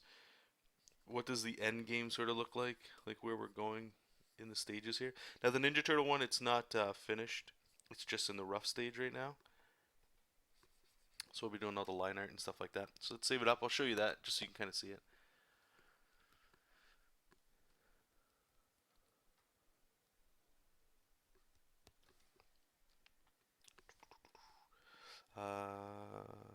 Actually, you know what? You guys already saw that one. Let's do the DC comic one in case you guys didn't see that one. So let's open it up here. So this one here is. Let me turn. Oh, excuse me. Oh, that's why. Okay, so this was the silhouette, same sort of thing we're doing right now, except what I ended up doing for the rough stage is I flipped the characters in the background to help with the composition. So really, all this is right now, right, is that we got Superman back here, Wonder Woman, Batman, and then some kids, and they're sort of rescuing it. The reason I wanted to do something like this is because I find a lot of images of superheroes, they're not really showing them being heroes. They're just sort of, and I'm guilty of this as well, but they're just showing them in like a cool pose. I know why that is, because it's easier to do. And drawing kids is never fun for a lot of people. And if you don't have to draw a story, you can just sort of draw a cool image. Why not? It saves you time and all that sort of stuff like that, right? So this is this one right here. And then all we do is we lower. Whoops. Guess we're saving it. I grab a white piece of paper, put it on top, lower the opacity there, and then just get right into the roughs. So I'll show you what they are. And for this one, I just have them blocked out in gray so we can move them around. I'll show you that. We'll get there too. But this is where this one's at right now. So you can see, like, it's still rough, right? The next stage after this is adding the tight line art, and then we'll get into the normal workflow that we've been doing. So you can see like Superman's S, it's backwards because I flipped them in the background. So you can see they're like lifting up all this debris and stuff like that. And we got Batman trying to be cool, and then just like kids, right? Actually, let me see if I can.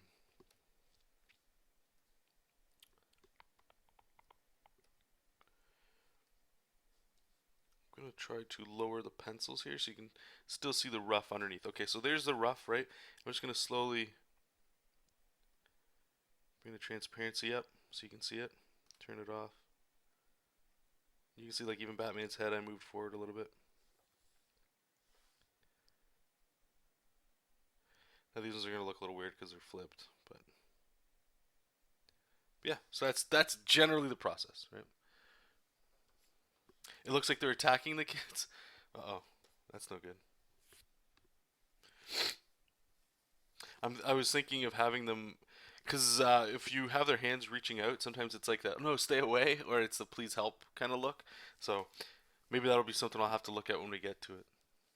If people start thinking that it looks like they're attacking them, then that's not a good thing. Yeah, that would make quite a story. Yeah. Thanks, Vincent. Yeah, we should play Street Fighter again. Jason needs a lot of practice, though. He's not very good at that game.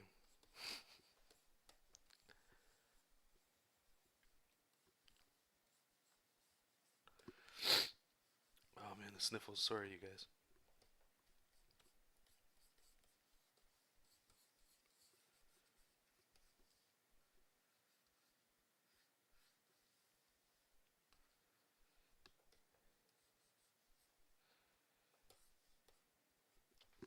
So let's shrink Iceman up just a little bit.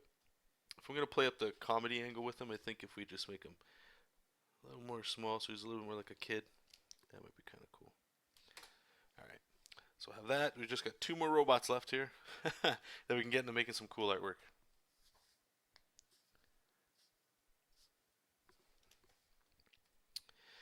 Cutman, that's what we're moving on to next. So what colors do we have yet? Got orange. I guess I'm gonna use black right now, but we'll switch it to yellow when we're done here. All right, so Cutman. Bombman's a big guy, so I want to leave him somewhere too. Let's turn that off.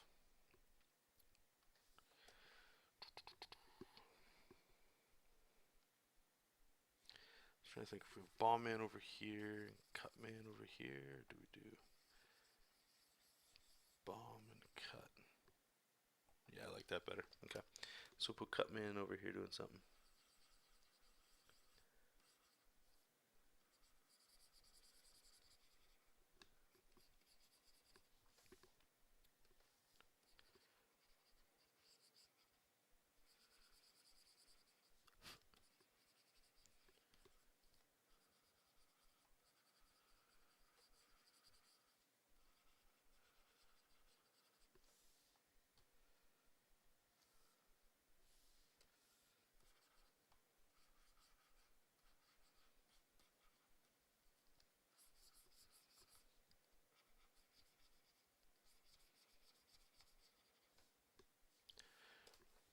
That silhouette looks horrible.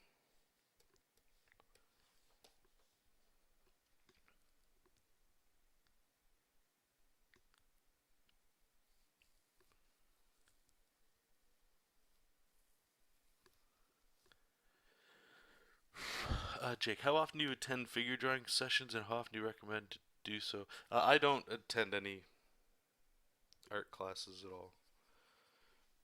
I recommend. I don't even know if I recommend it. I think it's good. Um, One thing I wish I knew more. I would say, like, if I were to go back in time, if I could have a time machine, and really redevote my time to study different things, I would go back and I would really, really start spending time studying storytelling. Storytelling, composition, uh, emotion, anatomy, and all that stuff. Yeah, you need it because, well, that's not even true. You don't even really need it. There's awesome storytelling done with stick figure comics, right? You don't need anatomy at all. If you're trying to work for big like Marvel DC, yeah, there's got to be a level of understanding with form and perspective. There's like yes, you do need anatomy, perspective, all the stuff like the basics. How well you need them, like how awesome do they need to look?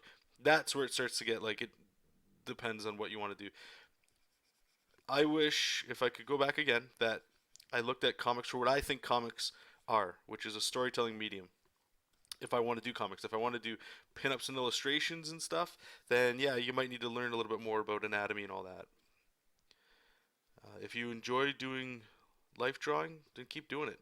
Whatever keeps you drawing, whatever keeps you drawing, keep doing it. It's hard enough to find stuff like people talk about artist block and things like that. That's it's always going to be there. It's not going away. I'm having a real hard time with this silhouette here, but that's never going to go away. And especially when you start getting people to give you scripts and you're trying to figure out what to draw, or you can't. How do I draw a New York City being blown up that hasn't been done a million times? Right, all that stuff. Composition's always going to be the number one way of figuring that stuff out. At least I've found. Studying how people draw, that's huge too. But the beautiful thing of the internet, at least now, right now, I found that you don't even need really detailed work to get work. Like if you're looking to be like a '90s artist or something, like McFarlane's and stuff, where they all had like hyper detailed stuff. Those artists are still around. There's nothing wrong with any of that stuff.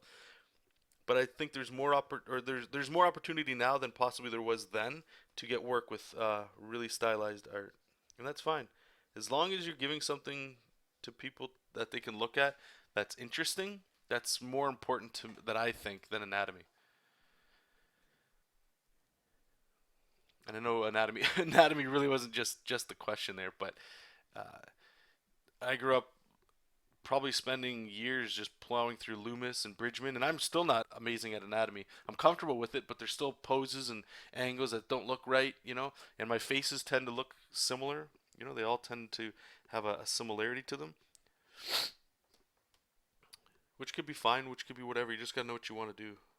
That's all. And if you don't know, then yeah, just as long as you're drawing, you'll be fine. As long as you're striving to always get better, you'll be fine.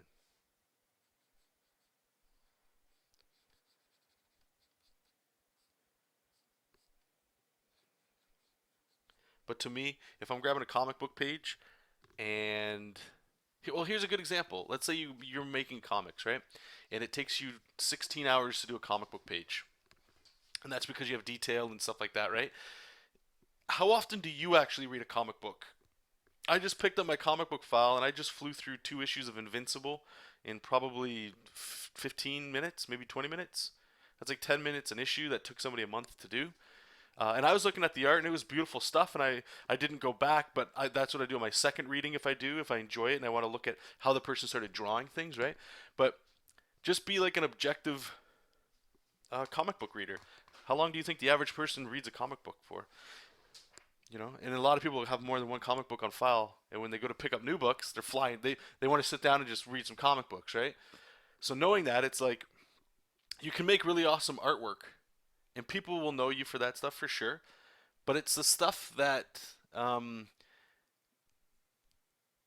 gets people attached for different reasons, and everybody's different. Some people love Alex Ross, David Finch, Jim Lee, Greg Capullo. Well, Greg Capullo is a little bit more on the cartoonier side, but a lot of that stuff, it's still pretty, legit. And then you'll get other people on the other side, like Ryan Otley. Trying to think of some other people that might have simpler styles. Some names are escaping me right now. The guy that does, I forget his name, Luther Strode, that kind of stuff.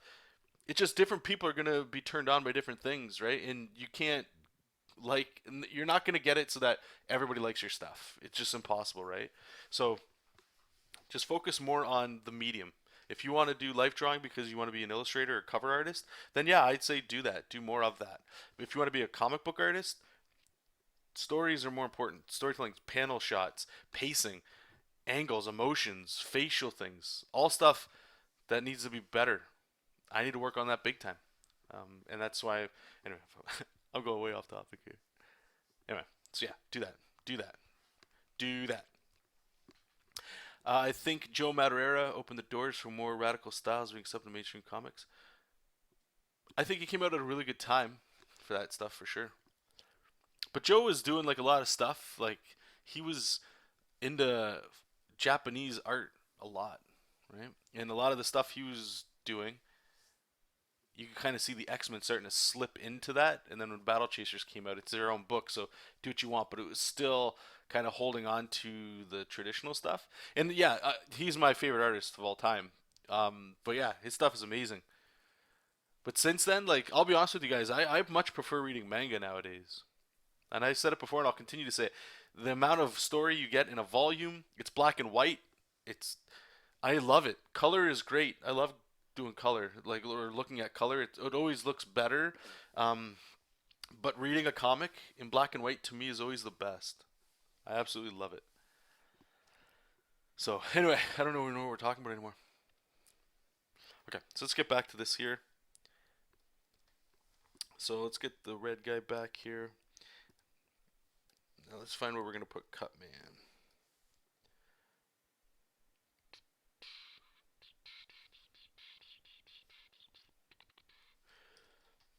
Start rotating around, see what we can get.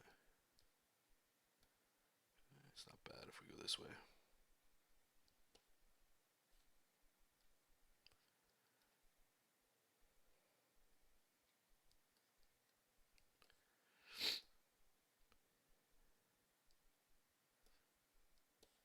It's so hard trying to fit these characters in here.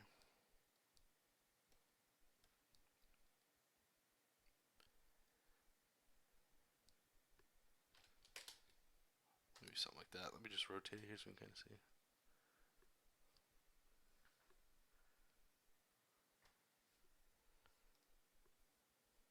Yeah, no, yeah, exactly. And right, it's gonna be different. I know there's lots of people that they'll look at like Marvel DC, and that's a comic book to them. The paper, the high productions and stuff. and I don't think anybody's right to say one or the other, like which one is better. You know, there's the preference, like what you like for sure.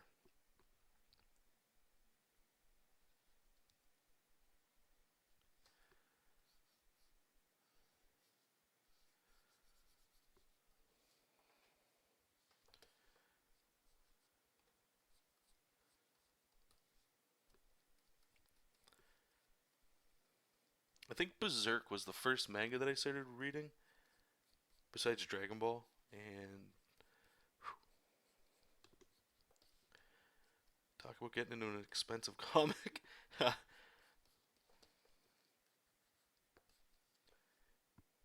So what the hell is this arm doing here? I kind of have it up here. Is it doing like a ninja kind of thing?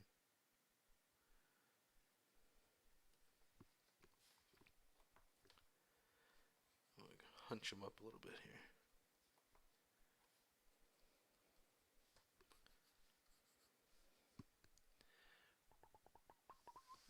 The thing is, figure drawing takes more work to get right. Yeah, so I could show some of the figure drawing I did back in school and stuff. This is one of the problems that I had with figure drawing myself when I'm doing comics. I always have to relate everything back to comics because that's where I'm trying to focus, right?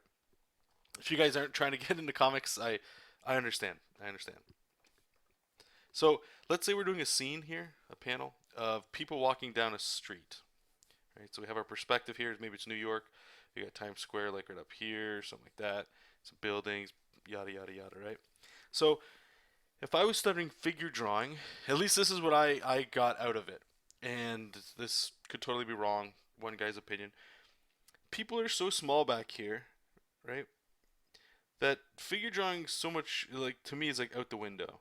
I like figure drawing is always like okay, how do I find the line of motion from like here's a collarbone, let's say, and then right down into our spine or something, and we start building shapes on it, which is great, which is awesome. A lot of beautiful art comes from that, but I don't know how to apply that to a lot of like comic book stuff. Like not every page is a splash image of Superman, right? A lot of the time it's just average people doing regular things. If you can't draw somebody just being normal, when you put Superman next to them, if they all look like Superman, Superman doesn't stand out as Superman anymore, right? You got to have that difference. So, silhouetting in this case, or even gesture drawing, is a little bit more important to me in this stuff because now we can start to, look at how do we have a bunch of people walking around and stuff. Because when you're doing figure drawing, most of the time people are nude, right? So you can see all the muscles and see where things connect, which is great. You'll never. It is good to see like when I was in college and stuff, and you'd have the nude model in front of you, and they'd have the pose. What I was more interested in is once they got up to change their pose, I was staring at like muscles. If they were like more of a ripped person, or if she was, just the way the lighting was, where you could see shadow and light falling on the body. When they would move around, you could see where like so she has to push herself up and she's leaning on her arm, and when she lifts up her shoulder and her back tightens up, right, as that muscle flex. That transition stuff, that's what I was interested in seeing, because you can't, that's like the in between image, or the in between sequence between images, right? So if I have like a book of nudes that I can look at for life drawing, and you can study that image, you can take a picture. If you're at a life drawing class, you can draw it, that's cool. But those in between, like the actual life of an object, that is actually to me was more, I got more out of seeing that than it was necessarily the figure that was just staying in front of me, you know.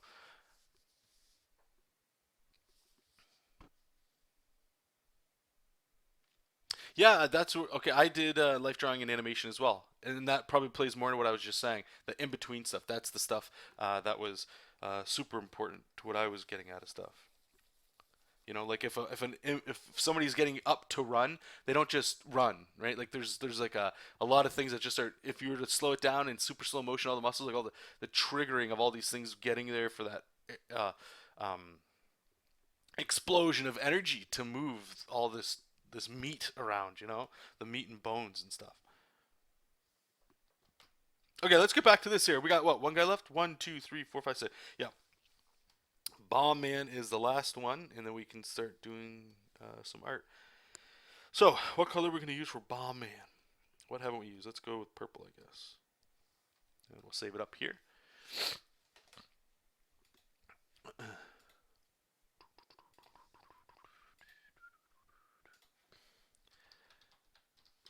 Bomberman. Bomberman, that was a good game.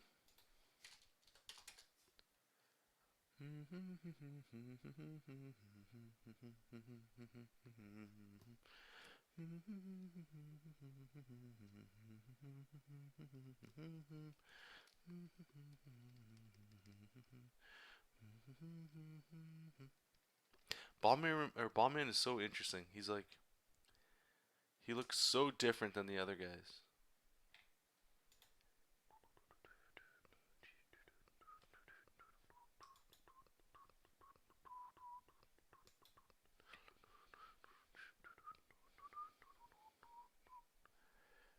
Okay, I just want to find like an image here that I can use. A sweet mohawk. All right, I guess we'll use that.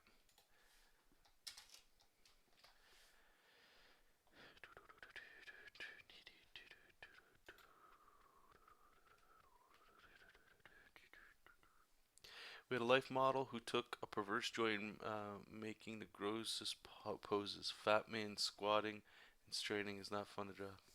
Yeah, I remember the first class that we sat down to draw, and there was a lady, and I didn't know they'd be fully nude. I thought they'd wear underwear or something like that, right? And this is first year in college or whatever. I don't go to strip clubs. That's not my thing. Whatever. So I'm sitting there, got my paper, a bunch of the guys around. You're just making friends. All these people are new to you and stuff. You're like, cool. Hey, how you doing? Let's get some drawing. I guess I've never done this before. So get your pencil. I don't even know how to hold a pencil right. I'm thinking like I'm drawing on paper, and all of a sudden it's like, okay. So she disrobes, and it's like, yo. So there's like a naked chick here, not in like a sexual way or anything like that. You're just like, so somebody's just like standing in front of me nude. Like I know what this is, but now this is what this is, and it's like, okay, so you're looking around, some people are smiling. You're like what do I do? Why are they nude? Like I don't need to see them nude. Underwear's fine, right? And then all of a sudden it was like the teacher's like, okay, you got 30 seconds, go. And I'm like, 30 what? And at that moment, the body sort of like, it wasn't looking at the grossness of the body or like the genitalia necessarily of like like no, there wasn't criticizing of the form in front of me anymore. It was okay. I got work I got to do here, and I have to understand what the hell I'm looking at. So I get what you're saying, but yeah, it got a little different for me there as well. Do I draw DC superheroes? Sometimes, not really, not as much. I prefer Marvel characters myself.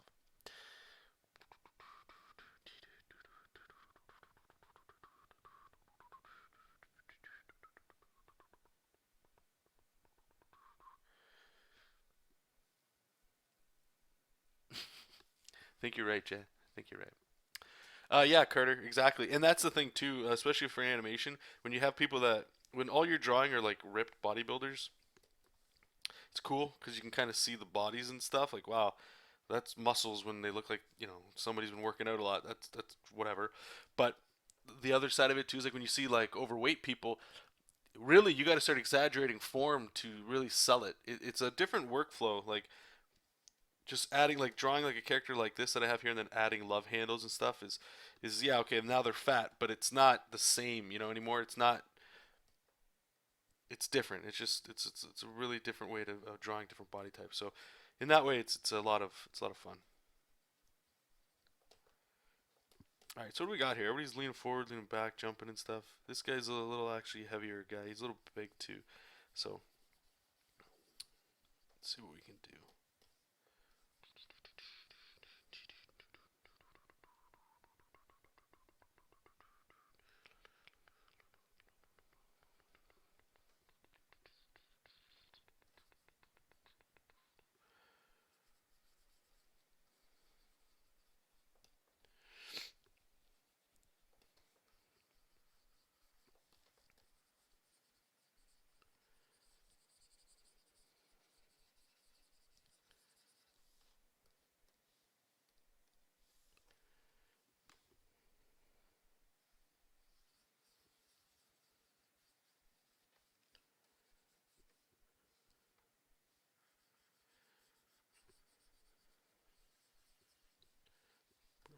his hand or something.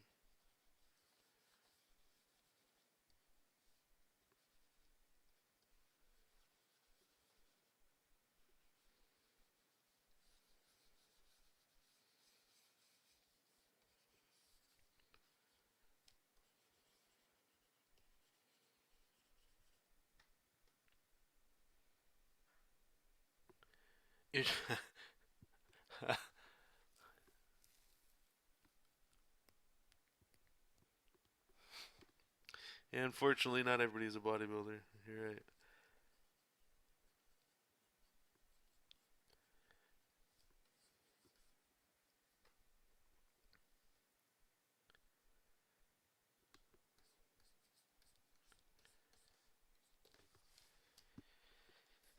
All right, so we can work with that bomber man. It's her bomb man. Why do I keep saying bomber man? Might be able to flip him. I don't know. So let's start putting him in the background. So who's in front of him there? That's somebody. Fireman? Is that who that was?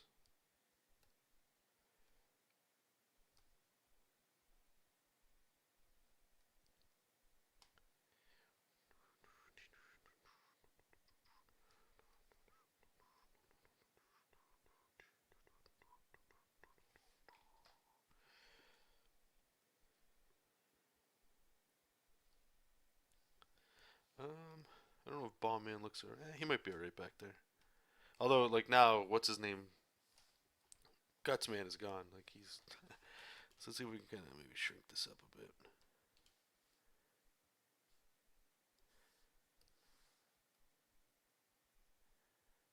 We can go this way with him. Yeah, kind of like going that. Where the hell's that? What are we gonna do with that backhand there? Maybe we can move it.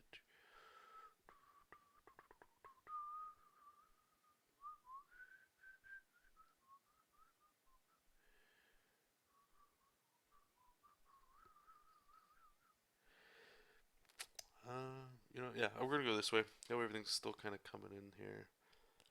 Move over here a bit.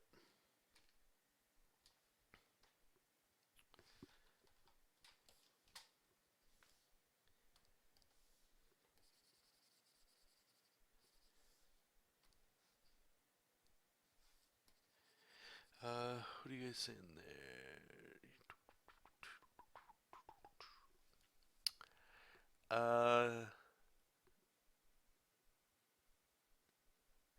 I draw some DC guys. Yeah, Mortal Kombat, not really.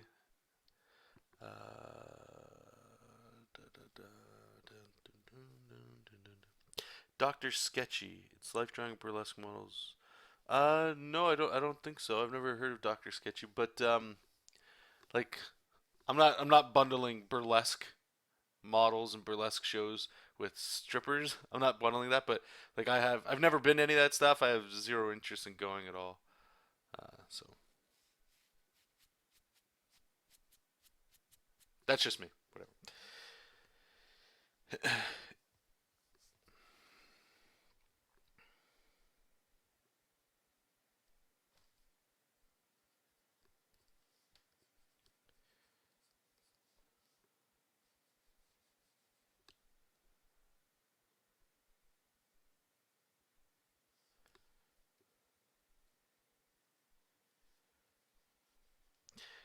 Yeah, Ziggy, you don't got to keep spamming stuff there, but I'll see it. I'll answer you.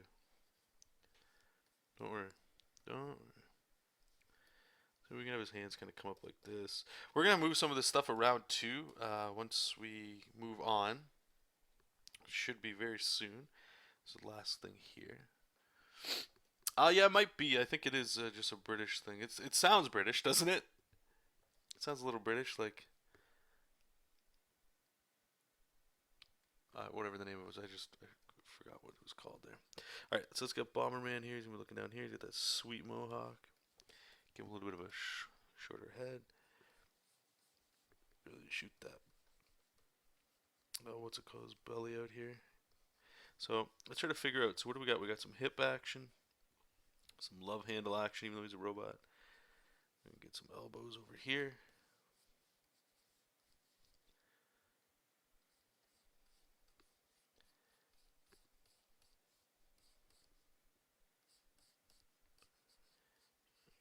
box over here.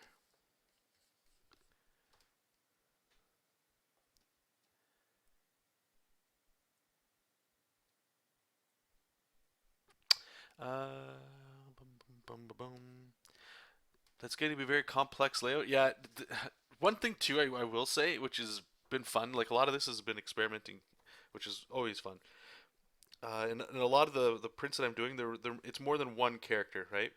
And drawing more than one character, it's not fun. I don't enjoy it because it's more work, right? But trying to find ways to like, how do you have like a big layout of a bunch of characters and make it work? So I'm sort of learning that as I go too, because I haven't really done that too often, right? Normally it's like pin up stuff of like a character and just try to make them look real cool. But I'm learning a lot, going through here. But what we will do, because you can see, yeah, it is very complex. There's a lot going on here. Here, I'll show you this one too.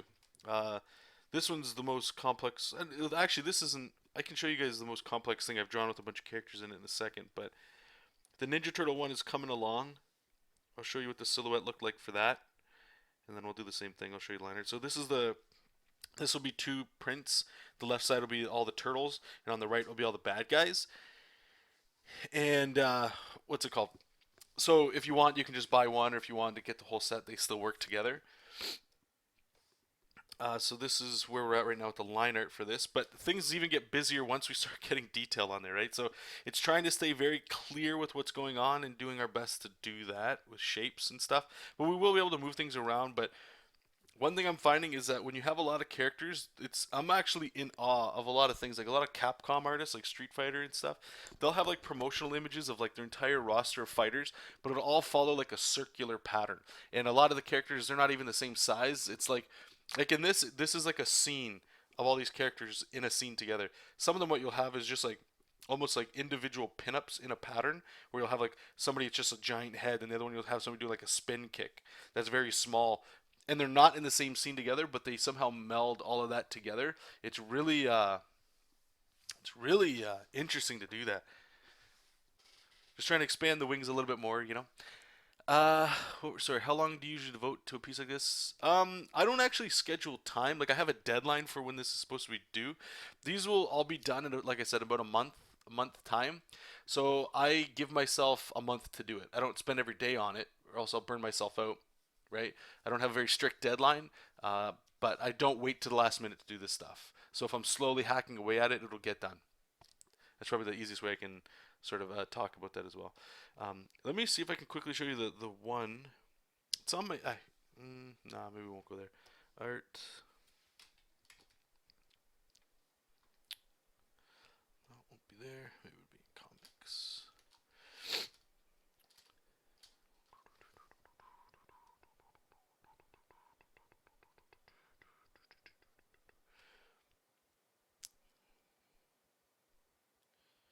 Give me a second here. Just trying to find. It's not in there. Let me give me 1 second here. I'll show you guys. Like I said, unfortunately, it won't be the biggest resolution stuff, but whatever. So I gotta update the site too. So this page right here, this was a double page spread. This one was real complicated, and I apologize, you can't really see it. Actually, let me see if I can. Yeah, I guess I can't. I was gonna see if I can blow it up. But here we've got a whole bunch of heroes. They're all on the left here, fighting all these alien dudes with spaceships in the background of buildings and some kids. Again, the hero stuff, right? This one took. I think this might actually be on my channel. I'm not sure, but this one I would say took about from start to finish 30 hours, somewhere between 20 and 30 hours, I would say.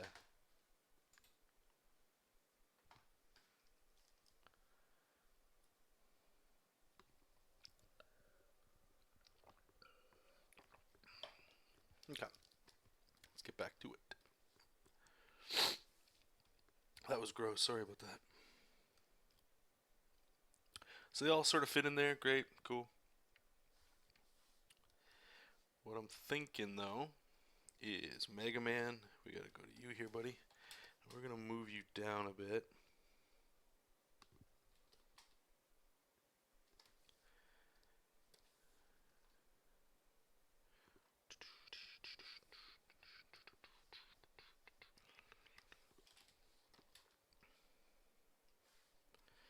Alright, so we're gonna get debris pointing at everybody here, just to make sure everything's still the focus.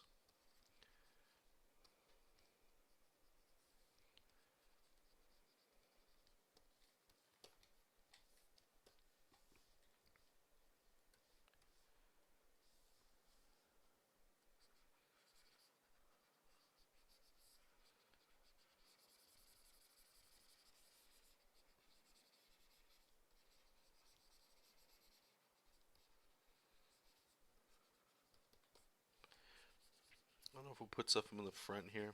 Maybe we will, I don't know. But I'll always do little stuff like this. I'll just put it here so I don't forget. Debris pieces and stuff, right? So by moving him down a little bit, this lets us... Actually, let me erase this. I get a little bit more freedom to move some of these pieces around, right? So we'll get into that. We'll do all that fun stuff in a second here. So this is ready to go. So let's save with the silhouette here. Make Megaman a little smaller? Yeah, I could do that too. It's tough, right? Because I like, yeah, if Megaman's not the biggest guy, or, you know, the medium-sized guy, I'd like him as a little, like, cute little dude. I like that kind of Mega Man. Same time, I don't want to like not have him look as cool as he could. I don't know. We'll see. Nothing's final until we start doing final lines, right? Let's flip this here. I actually prefer this composition way better here with them all pouring on us. I'm just wondering how butthurt people would get if Mega Man's arm, like gun arm, is on the wrong side. They'd probably get real upset. You've got an obsession with poop, my man.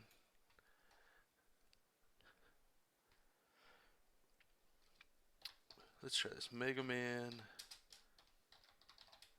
blaster arm.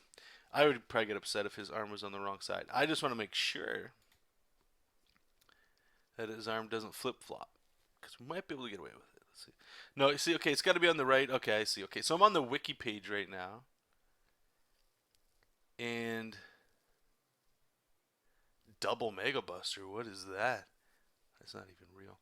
So Mega Man goes from left to right. So his blaster's always, wait, what? Yeah, it's always on the right.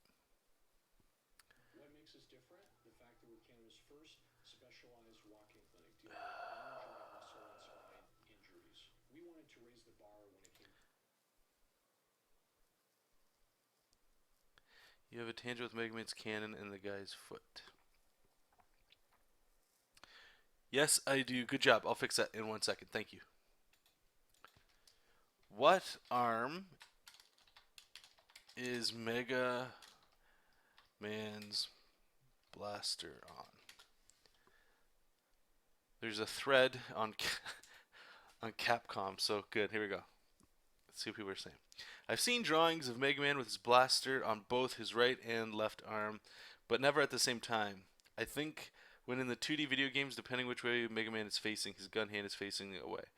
Do we have an answer? Mega Man has busters in both of his arms. He doesn't use them at the same time, though, due to various risks with doing so. This actually comes up as a plot point in a Japan-only game, Super Adventure Rockman. Oh, I love this. I love when I see people's passion for video games or just weird things and they start really getting into it. This is so good. Rock, which is Superman, Mega Man's Japanese name, is solar powered. When he uses both busters, his body runs a risk of overheating. Alright, so this is looking good so far. That doesn't make any sense. Mega Man doesn't have any solar panel. Blah, blah, blah, blah. Flawed science, but is also canon. So he does use both.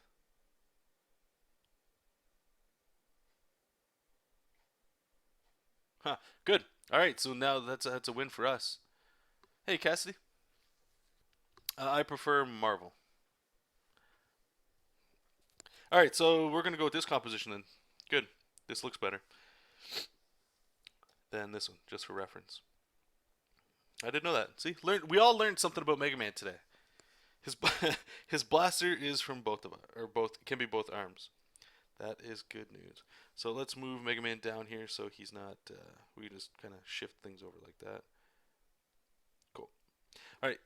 Let me save this up one more time.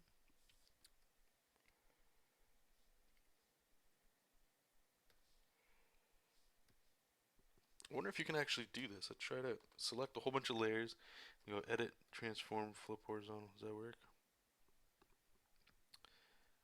Oh, Manga Studio. Good job.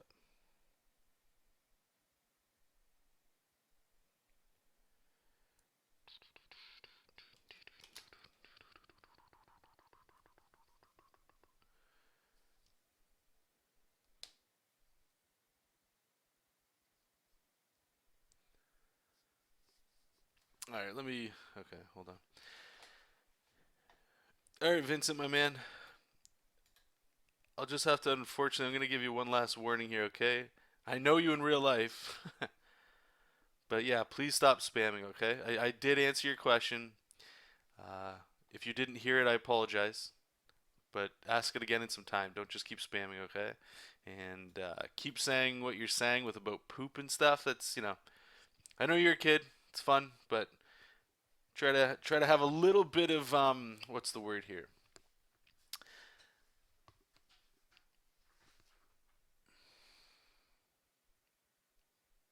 Have a little bit of manners. We'll say that, okay? You don't have to leave. I'm just saying, just keep it under control. That's all. Is this Archie comic work? No, that'd be cool if it was. All right, so let's keep this going here. So we got everything there. Let me save it up one last time, then we'll get into the rough line art.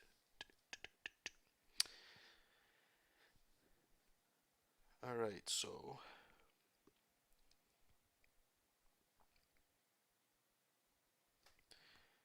file save as roughs. Okay, see you later. So I'm gonna start with Megaman because he's the best. Maybe we'll do that with the pencil stages here. So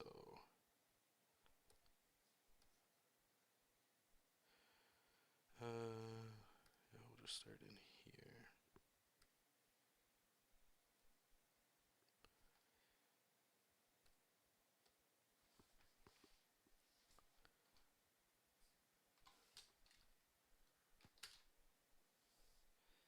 So I'm just gonna lower the opacity.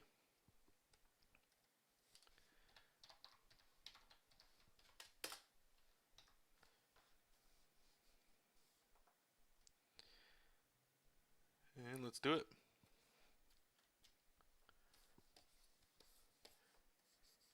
See the brush we're using.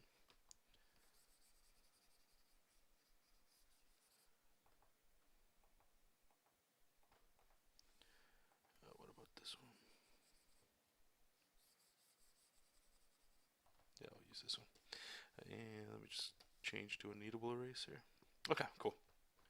So let's get our reference here.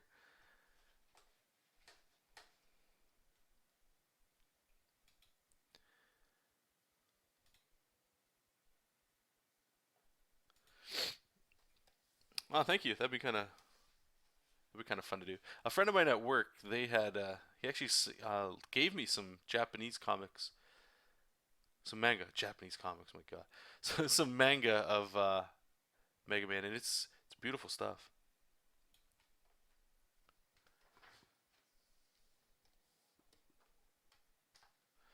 All right, so let's start figuring this out. So you can see we've got like this white line art kind of in here. Uh, the trick here is not to just totally use this. You kind of have to see through it a little bit.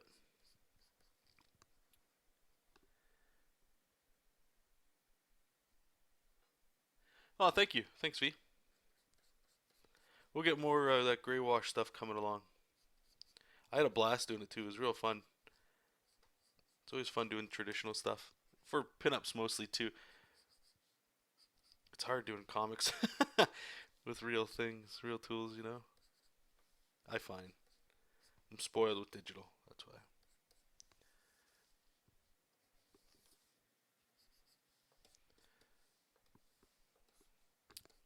So I'm going to change up some of the design a little bit. Mega Man's design to me is perfect, but if I can add a little bit of lines and stuff just to give it like the illusion that there's some detail going on.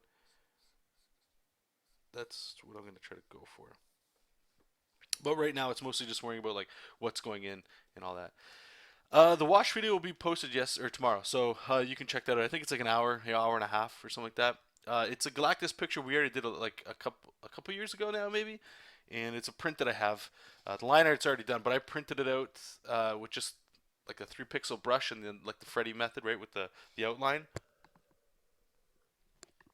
so I could save some time from having to draw the whole thing. All I wanted to do was test the ink wash, right? So yeah, it was just it's not even I used ink wash at the end, but it was mostly just like a pencil wash, like a graphite wash. It's a pencil called like a sketch and wash, I think it's called.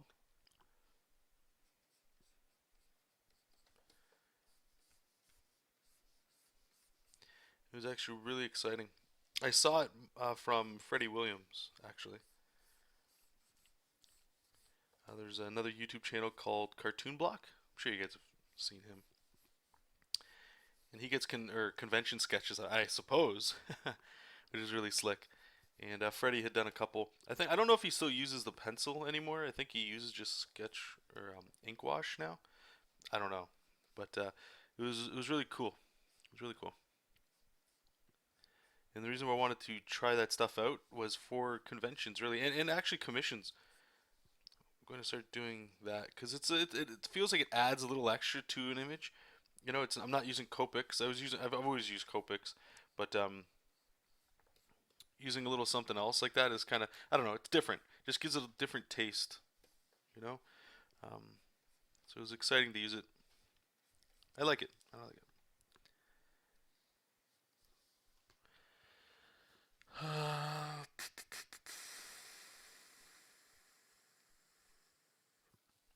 A Bat fan, have you considered using a horizontal layout?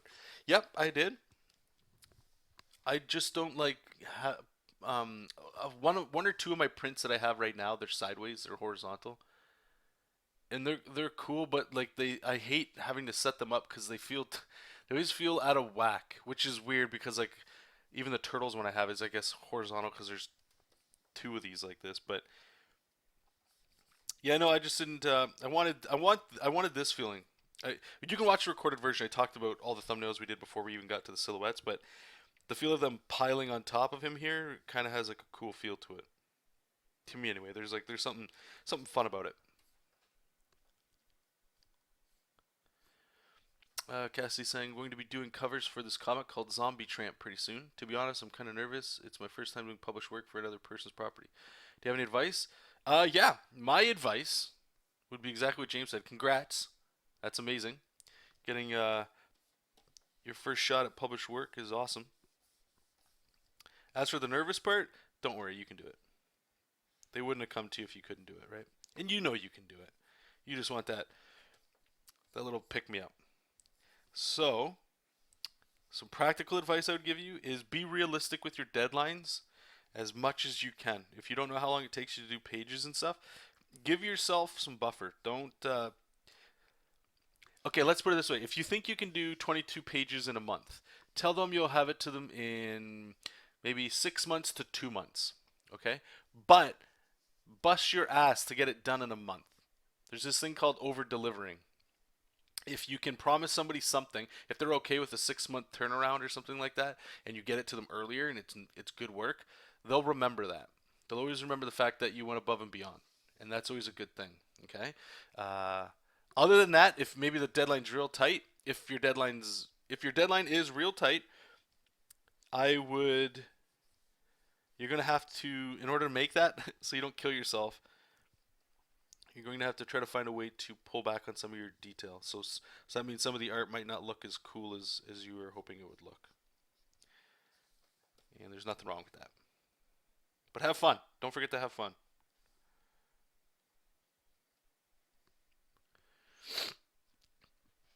Sorry about the sniffling, you guys. I do apologize for that. Let me just bring in this area here, this crotch area. My day job, I work at a video game company called I Dream Interactive, and we make video games. I do a lot of I call it cutesy style stuff. Actually, a little bit more similar to what we're doing right now today. That was a huge challenge trying to get accustomed to working with like in this sort of style. But now that I've been there for, I think it's been 3 years now, a little over 3 years, kind of really, I don't know, I dig a lot of this, the cute style stuff.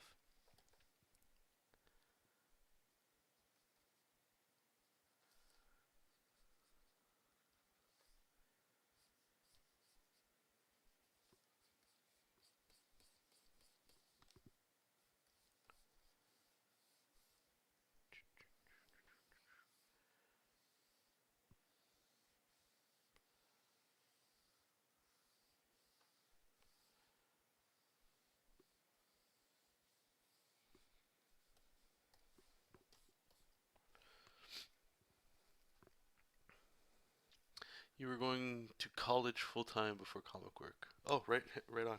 I think that's a lot of people do that, or they just skip college and they try doing comic book stuff. So you're getting a page rate then? That's good.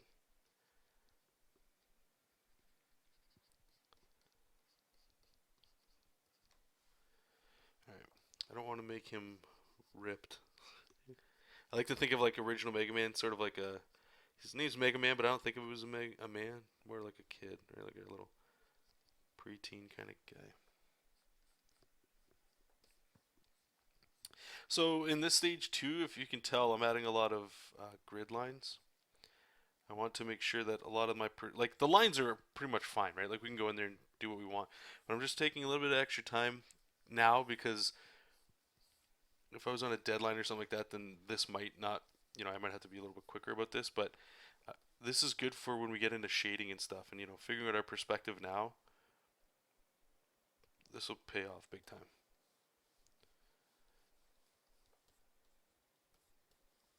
All right, so let's do the head here. So his head's actually out of whack because we did that mesh transformation. So I'm going to make a new layer. We're just going to do this head from scratch here.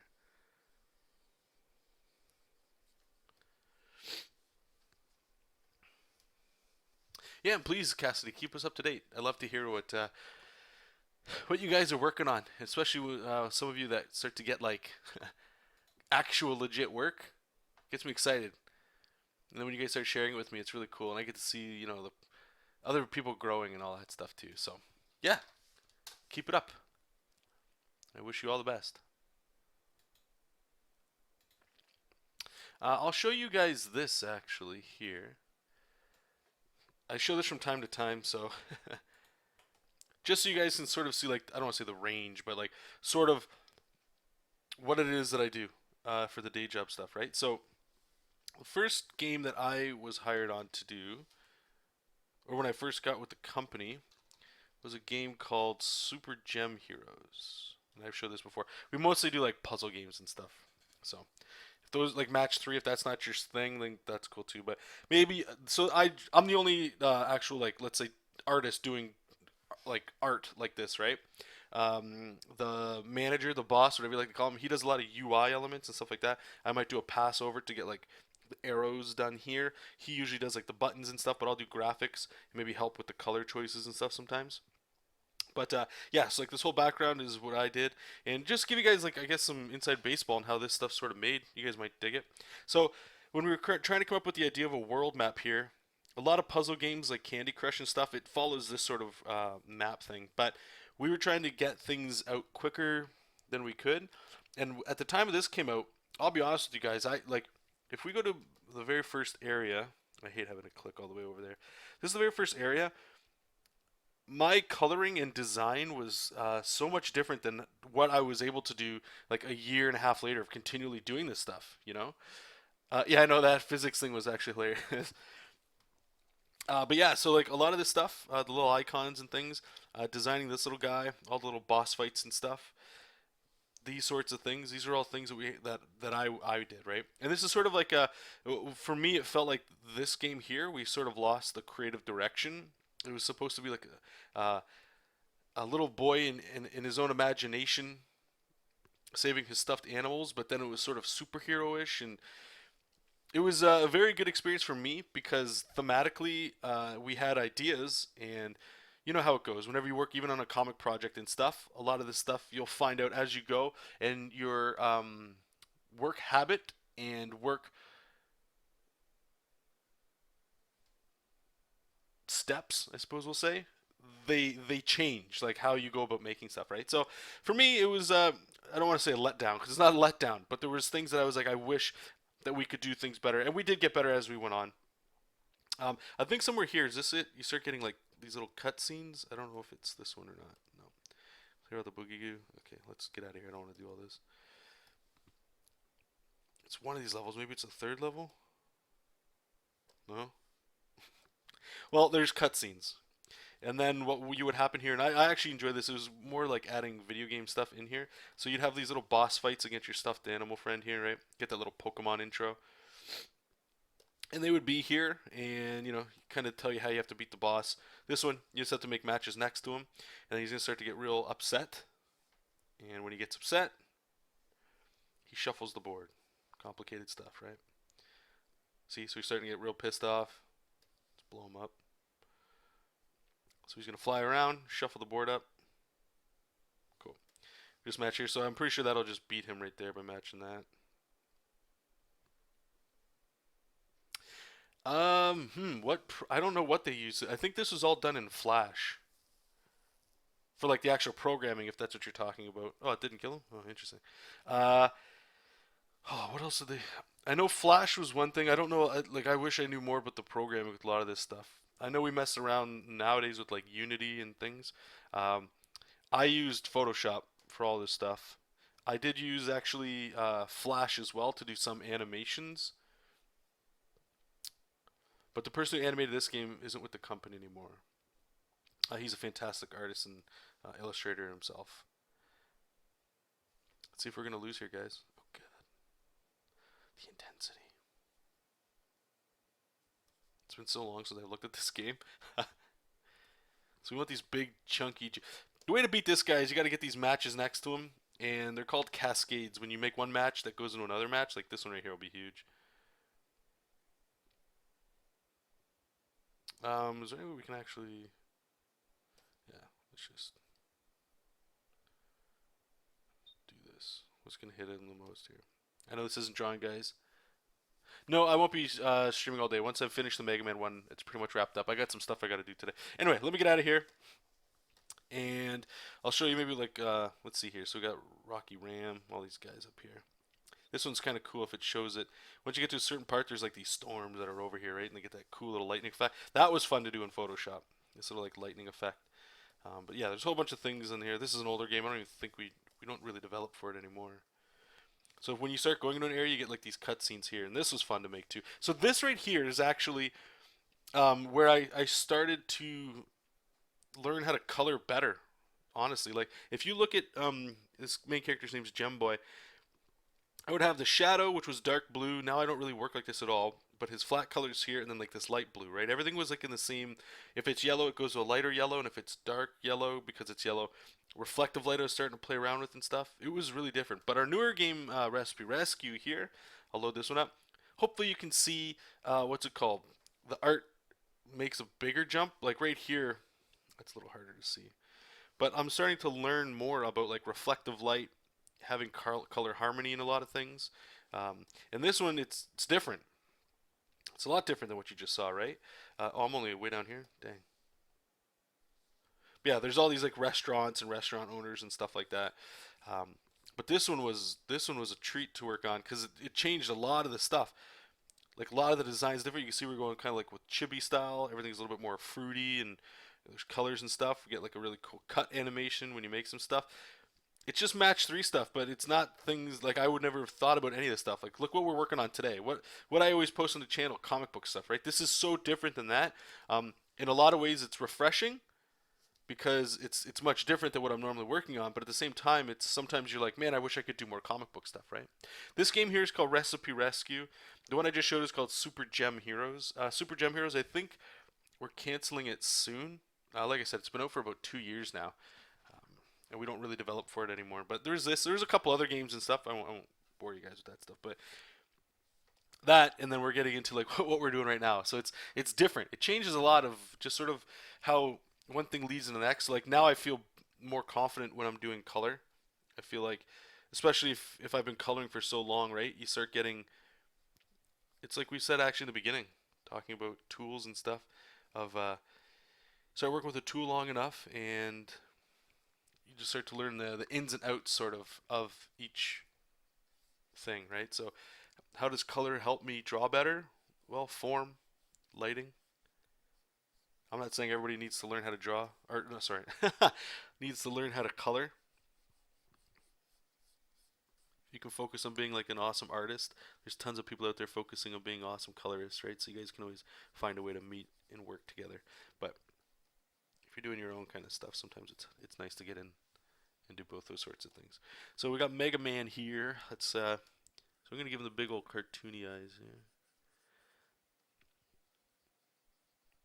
Same, I don't want to say quality. Almost surrounded by it daily at my work. It's like I almost appreciate that stuff more than the really detailed stuff, just because it's not that it's so different, but it's like you're actually able to break down a complex form, which is the human body, and show emotion in it, right? Where a lot of bigger artists, I don't want to say they don't do that, but what they show is like really cool technical ability, right?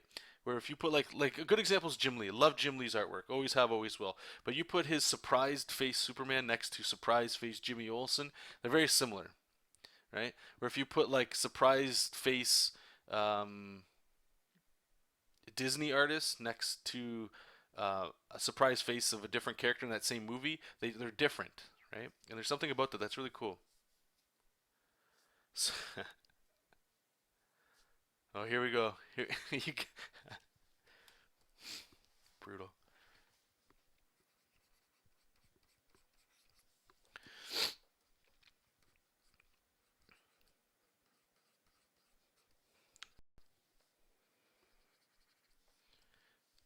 And his eyes are getting out of control.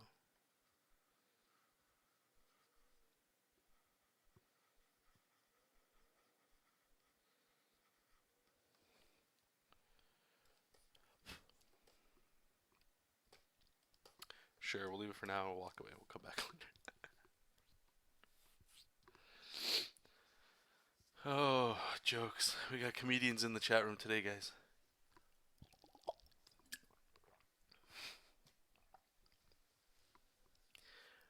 All right.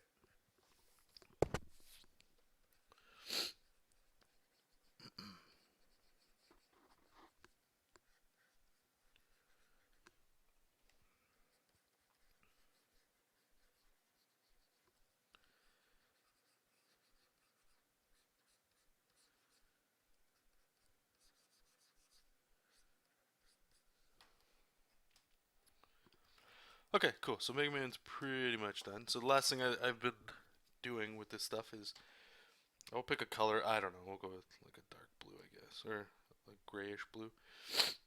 Make a new layer. Put that at the bottom. And this tool right here, some people are asking, I know, how long is this stream been going for? 2.5 hours. So I doubt anybody besides the people that are here will be able to see this. Yeah, thanks for popping in, bud. See you later. Is right here. If you go to like the paint bucket tool, gradient tool, whatever the hell tool that is, there's this tool here. It might look like a frame or a ruler or any of these other objects. You're looking for the direct line and lasso fill. What this does is when you make a selection, it just auto fills it. So it's pretty much what the lasso tool normally does. Just saves you the time from having to fill it yourself. It just will fill it on its own. And why I'm doing this is it's not necessarily the perfect outline around the character, but once this character is all blocked in like this, because they have a color underneath them, if he overlaps something, it will delete what's behind it. So I'll show you in a second what that means.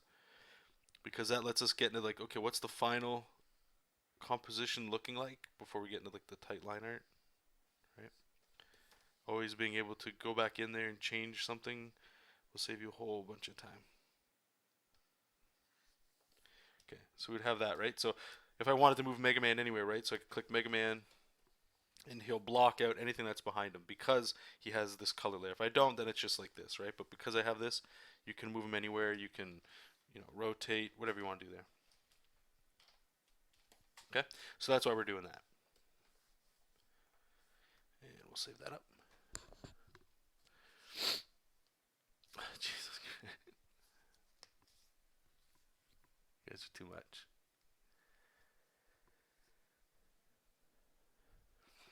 Give me 1 second here, guys. You don't mind? I want to. I need to get some music going, but I know what's gonna happen if I start playing music with you guys on the stream. I won't be able to upload it. Playback devices. So I just want to get the audio coming through my headset. Yeah, let me make sure that this doesn't work, or that this does work.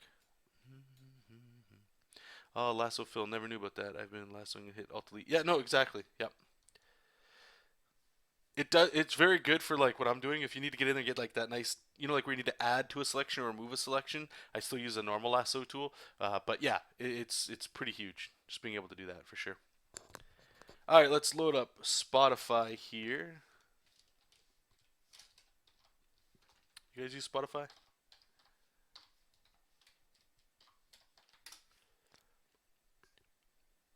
Boom ba boom ba boom ba boom ba boom boom ba boom ba boom ba boom boom ba boom ba boom ba boom boom.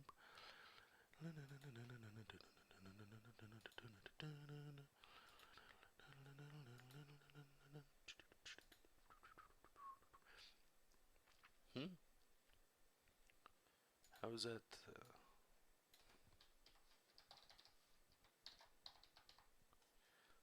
Log in. Really?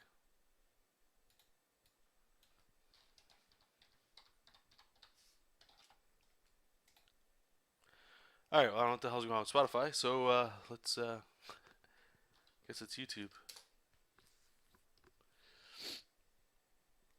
I think what we'll do is we'll listen to Megaman music.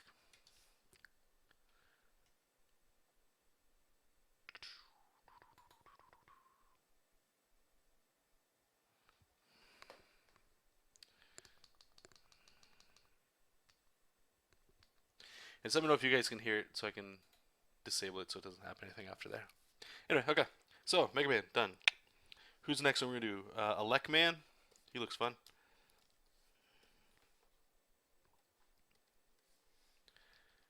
Elec Man.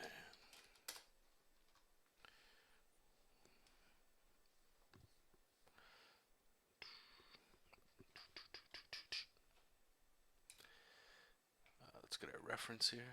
Cool.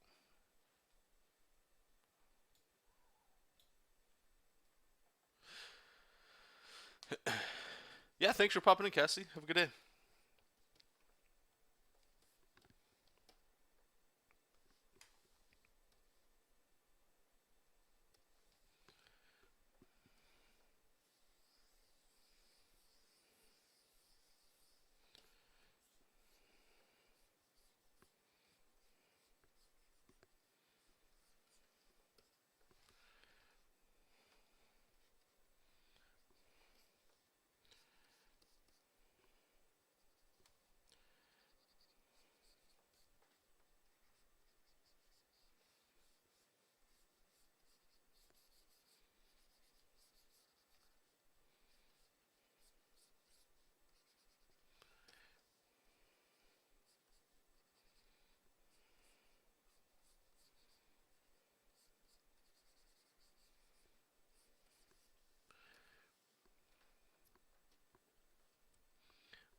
Oh, the music's so good.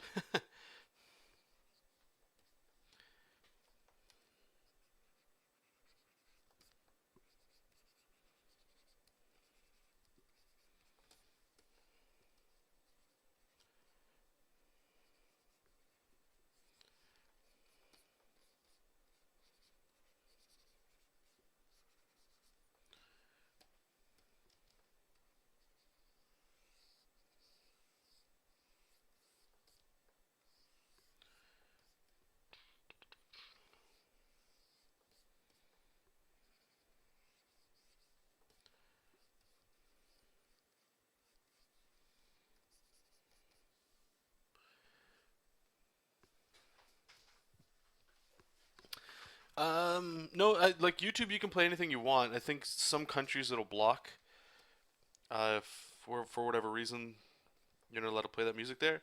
It's more for like ads, so it's greed on my side. Why I can't play music during the stream here? And it's not even that I make really any money on here at all, but you might get paid $100 every 6 months, maybe. Anything helps.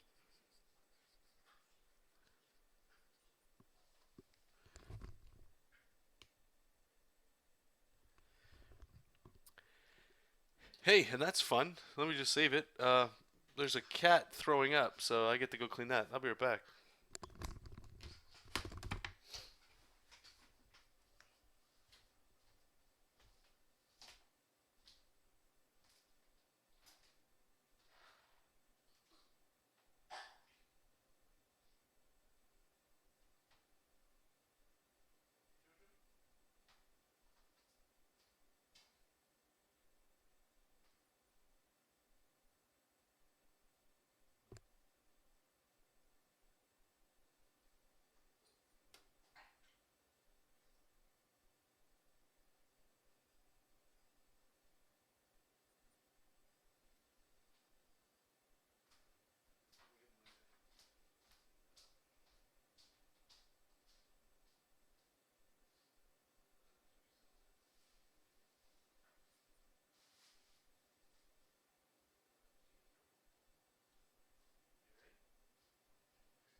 Well, that was disgusting. Yuck.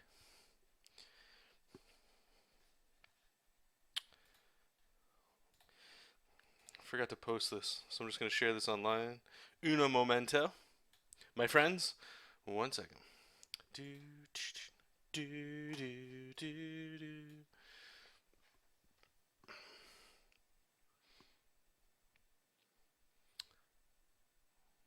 I feel like playing a little Mega Man today. Maybe we'll stream that. We'll stream some Mega. Oh, I don't have a member subscription anymore. Never mind. Okay, where are we at here? Click that.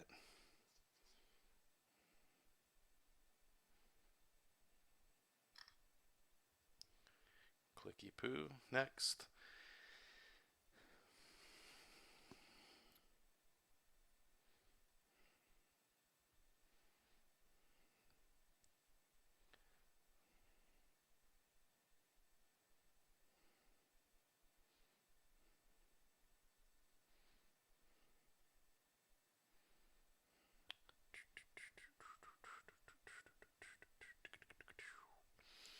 Okay, so let's share that there.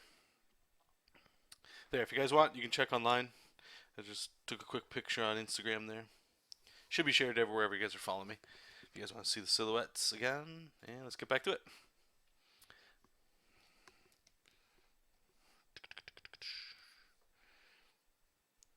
So I'm just actually looking at these hands. I'm trying to go with that cutie look, right? And these are getting way too detailed, so let's start rounding some of this stuff out. Really start getting those like sausage kind of fingers.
Oh, absolutely not.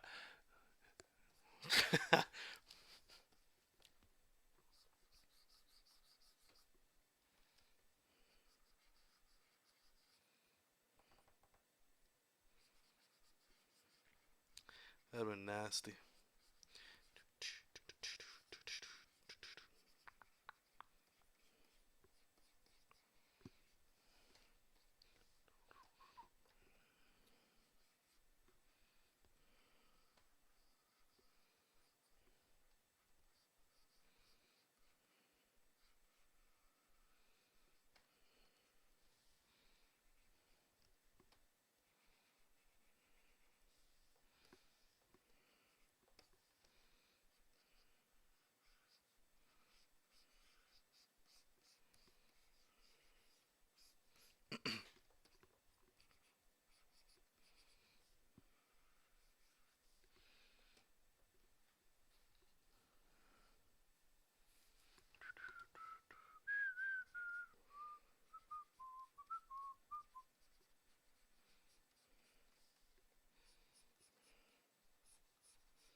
All right, let's work on this face here.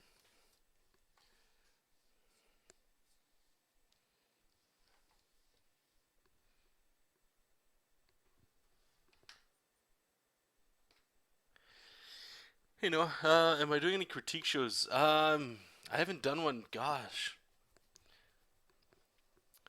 3 months, maybe 4 months. Maybe. I'm not sure. Usually, I've just been telling people head over to my website. There's like a contact me button or something.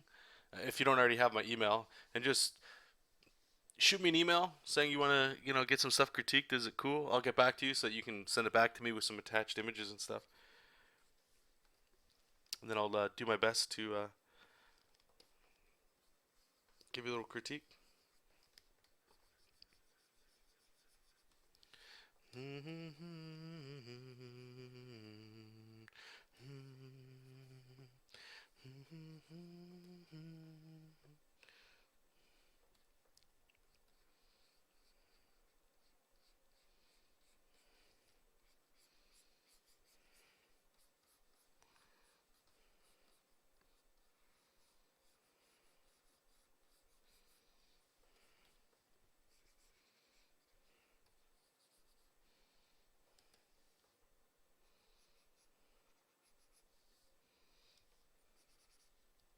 Let's see what we're gonna do there with the.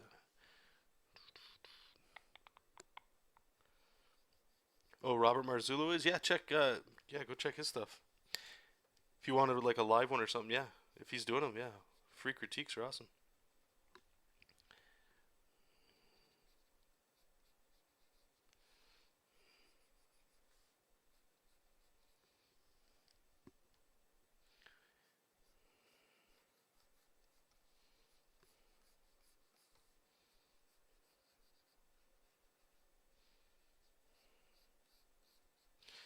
Lekman's little mask here always reminds me of like Wolverine.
Maybe we can get like something cool going on here, so it's not just like, all right, here's this guy and here's that guy. Maybe we can bring their powers into it a little bit here.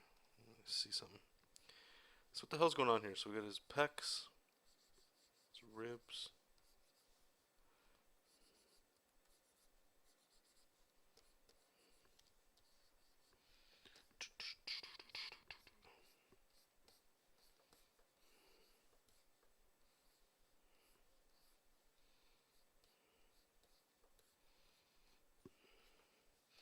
Maybe this is where we can get our style in there a little bit, you know.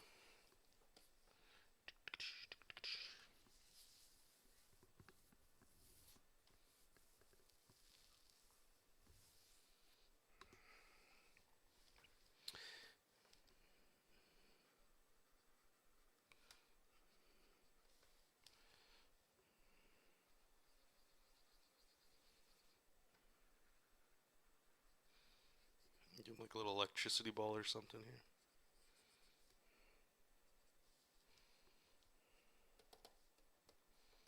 here. Man, I don't know if you guys have played Mega Man, if that's your thing, if you're into video games, like the music alone, hot shit. Alright, let's get a nice little silhouette on this guy here.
something like that maybe.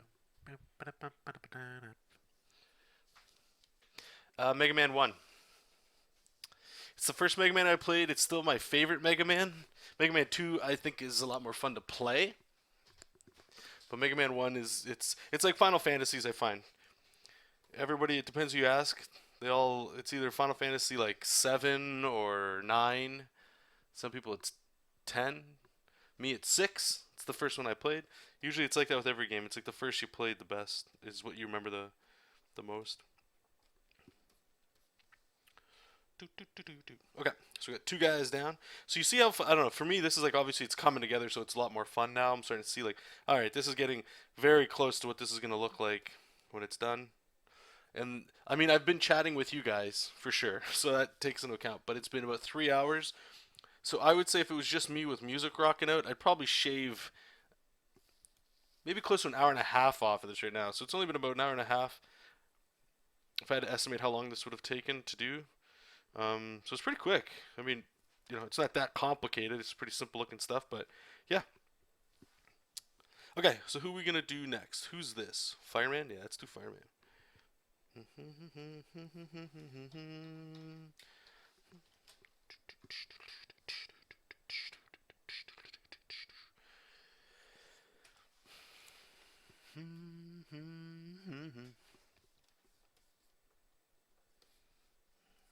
All right. I need to slicken this guy up a bit. That's weird. Slim this guy up a bit. All right, so let's get the twist kind of happening this way.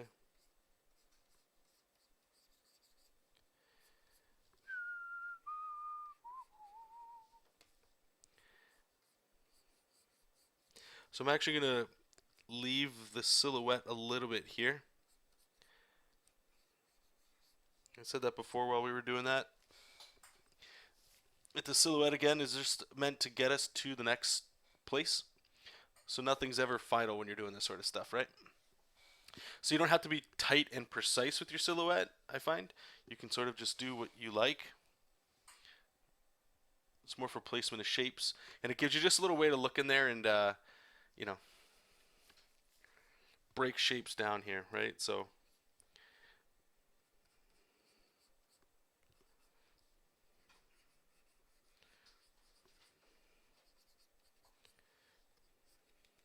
whoa, whoa, hey, hey, easy, buddy. Hey, Jessup, feeling better? You all done your 6 hour nap?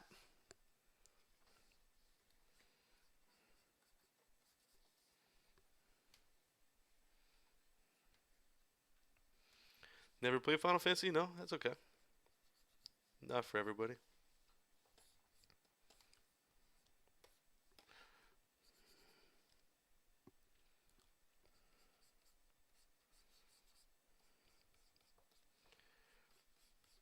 So I'm gonna shrink up his arms here and just give him like big old gauntlets like I kind of had already in there. Here, Jessup, you want to come sleep over here?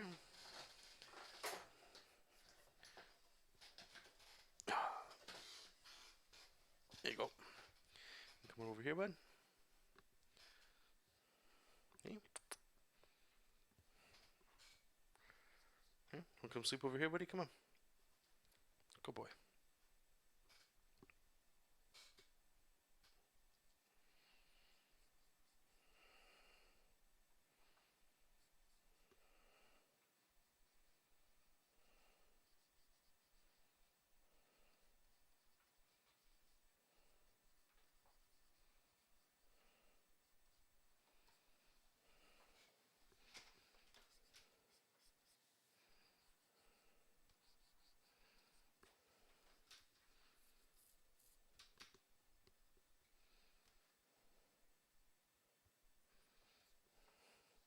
Yeah, I'm in the same boat as James.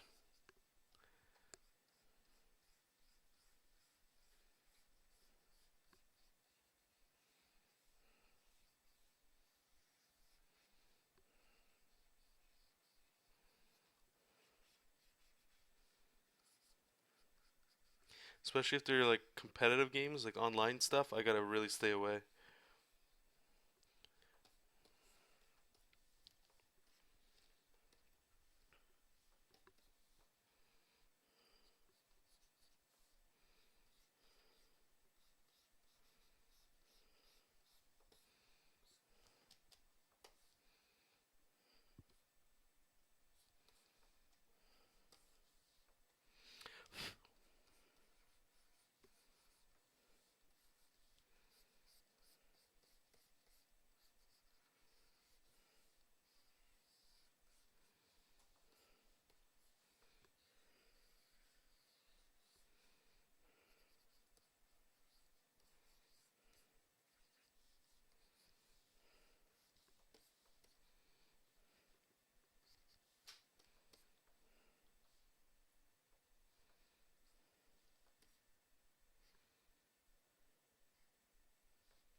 I gotta erase all this here.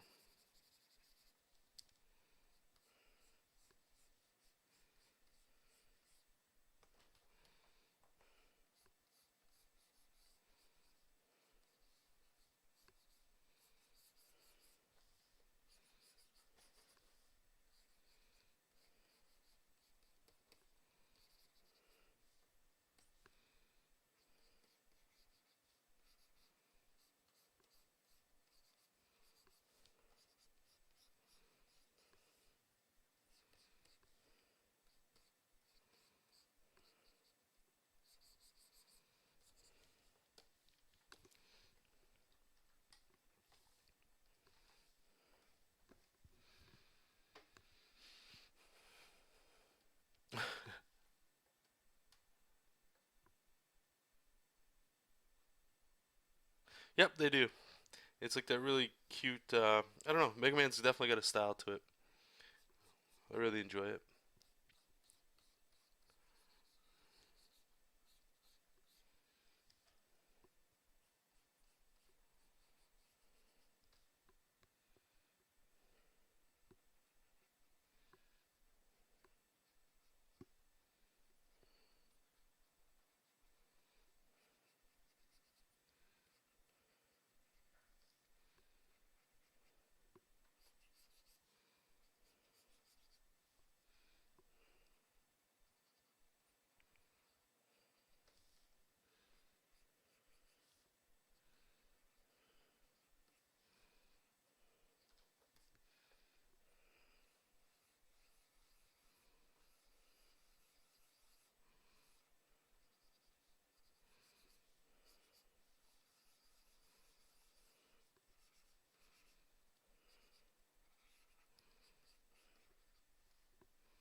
Oh, hey, easy.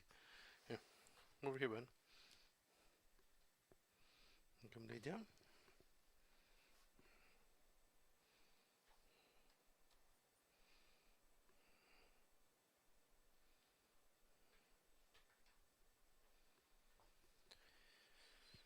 You feeling okay?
Alright, let's take a look at how these guys are coming together.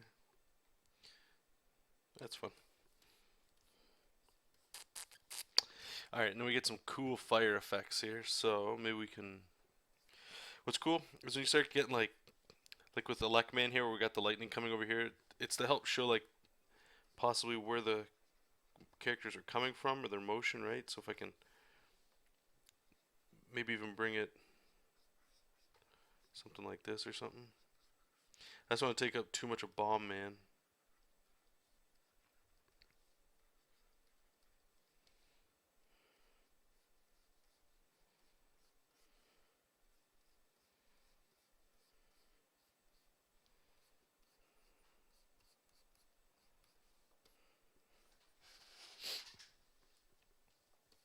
Alright.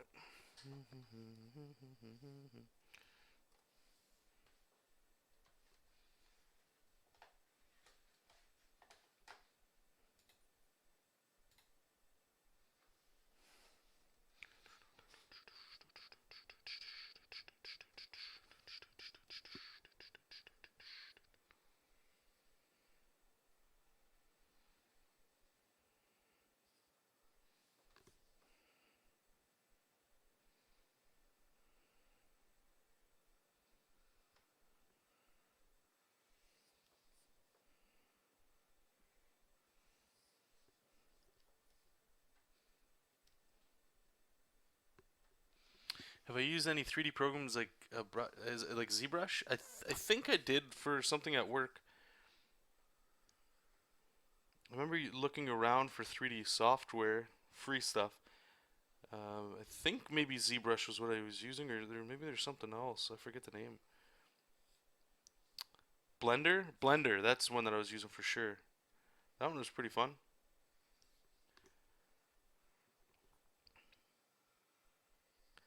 The tough part with all these like software things, like even SketchUp and all that,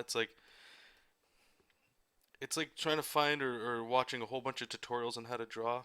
It's like literally any you can learn anything, right? And the resources are out there for you to find it. But the problem is it's you got to find time to draw too, and learning things all the time is there's nothing wrong with it. It's just it's tough.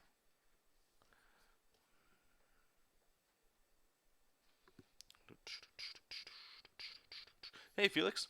Well, at least you made it, my man. Thanks for popping in. So we got Fireman here. I think he's a little too close. I'll move him. Well, see, I'm gonna have to move Bomb Man over and everything. So I'll leave him here. I'm going to make a note on top of everything that hopefully I won't forget.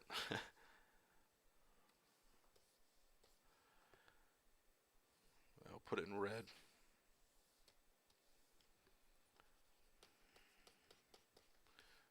Move characters in so not so close to edge. Exclamation marks.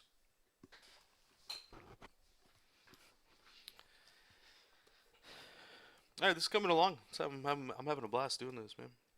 Cute little Megaman. You know what I was thinking? Thinking I might actually have him shooting some stuff. Like it looks like they're all behind him, and he's like, he's gonna hit nothing here. I might have to change it. I don't know. We'll see.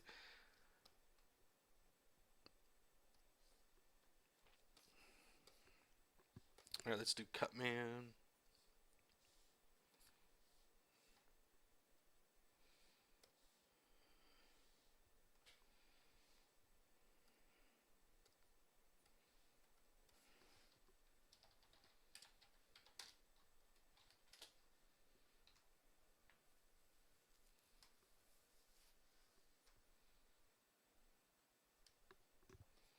Let's get rid of him.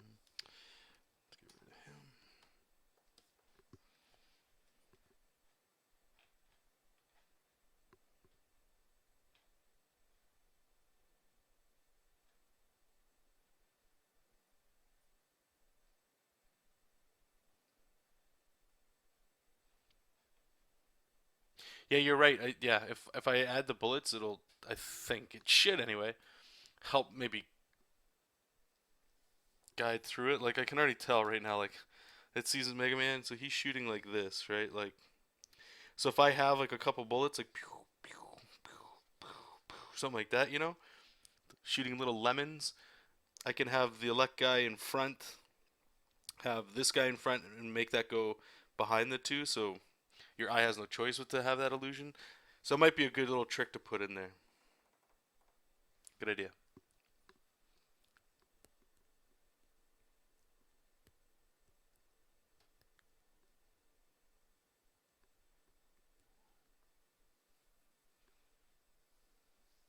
Yeah, that'd be actually really cool, V.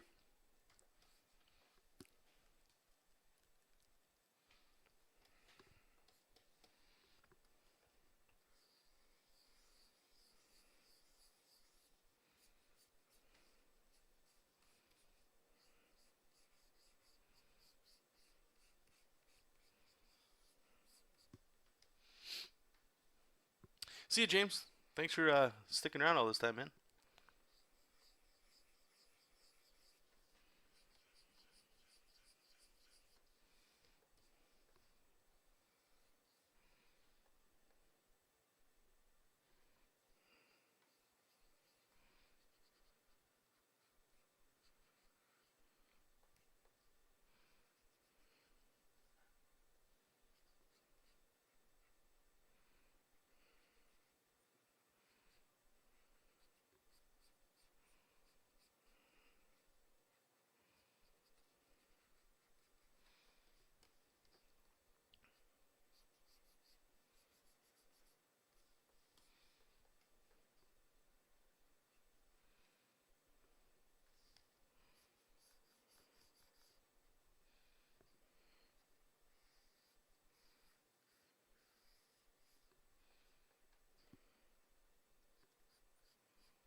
Uh, Let me write that name down. Tony Leonard.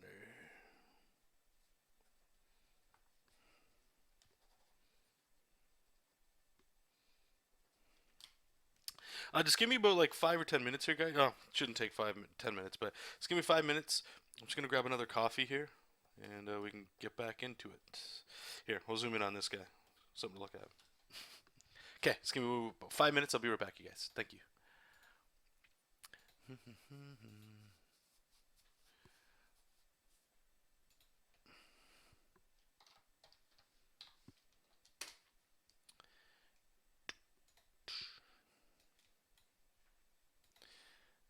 Before I go, I just want to see if I can do this here.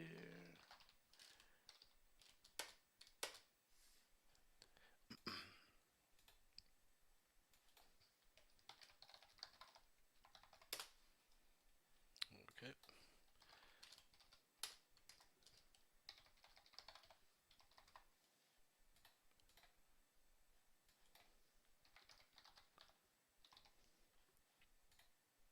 This is crazy. I'm trying to sign into Spotify right now. Let me.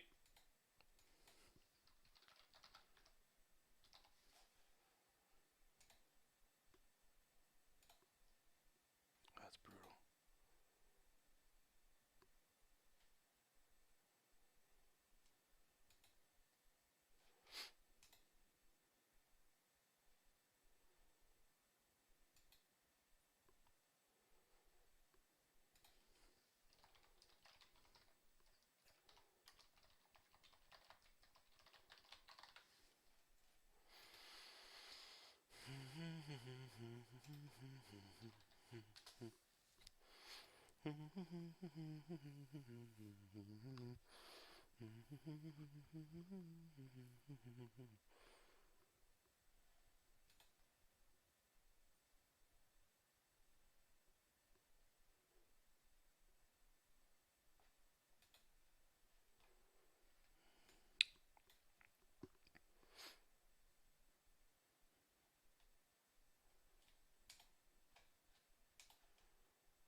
It's working now.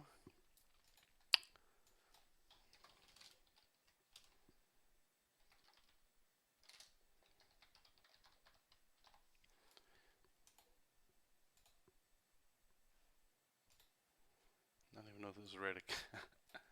uh, hey Felix, did you not get my email or my reply? I did send you an email. Like, hope you got it. Either way, I thought they were very unique and interesting, and they are actually different. They stand out from one another. Your style is very cool. I really dig it. There's like an energy to it that's like, not to blow total smoke up your ass or anything like that. Obviously, you need work. We all need work. We'll get better and stuff. But what you're doing right now reminds me a lot of like how what I used to do, where it flows on that more along the style side, which I dig because like the more you're gonna keep doing that, the better it's gonna get. Because if you keep improving your storytelling, the style is already there, and that style is gonna start showing through. You're using really bold colors and shining, shining effects. It looks really good. It doesn't look like it's to me anyway. It looks really good, and I'm excited to see it keep going. So, yeah, keep practicing. Obviously, keep getting better, keep getting bigger, and you'll get better. Keep getting bigger. Sorry, there's a song here. It's called Mr. Big. I said Mr. Big. Anyway, I'll be right back. I'm gonna make a coffee, you guys. Give me about 5 minutes or so, and then we will be back and finishing this up. So thanks. But yeah, anyway, it looks good. Keep doing what you're doing, bud.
Okay.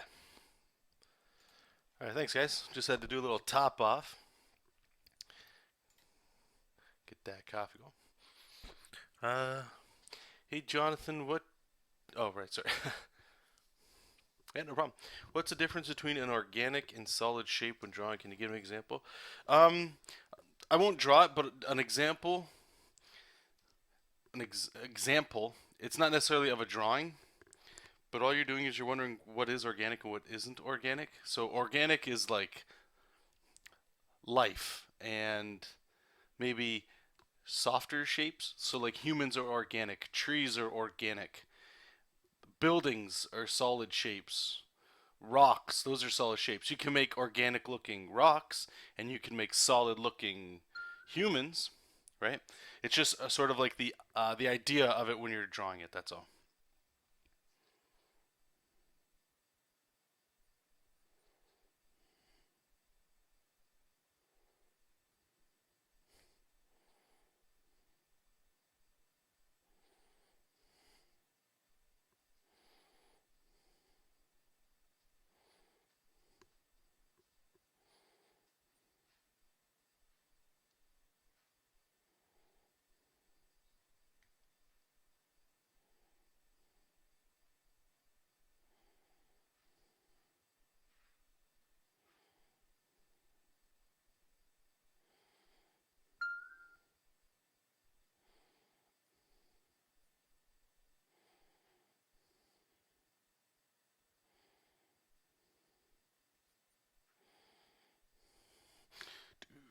Money next to number. Okay, let's get back to drawing this stuff here. Alright, got me.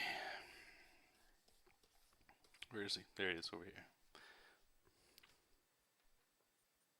Okay, so one is more fluid than the other. Yeah, that might be a good way of thinking it. Like, okay, so in this drawing here, I would say Megaman himself, organic.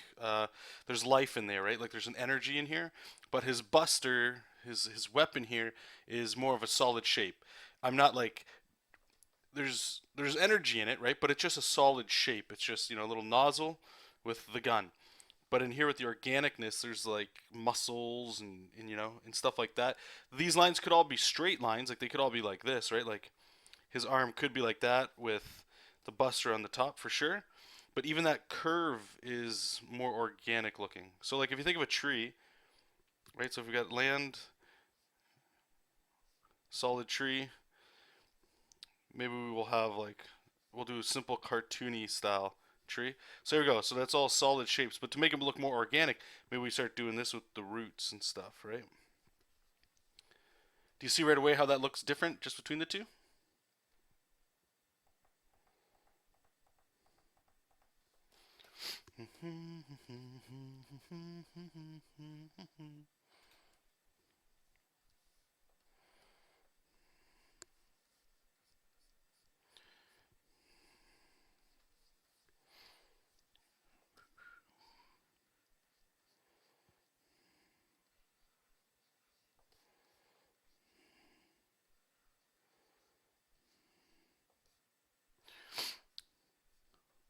So I'm actually gonna here we're gonna change this up here because I don't want his anybody's limbs being cut off here. There's no reason for it. So I'm gonna select Cutman and Cutman, and we're just gonna move them in.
Be the line in my looks twins.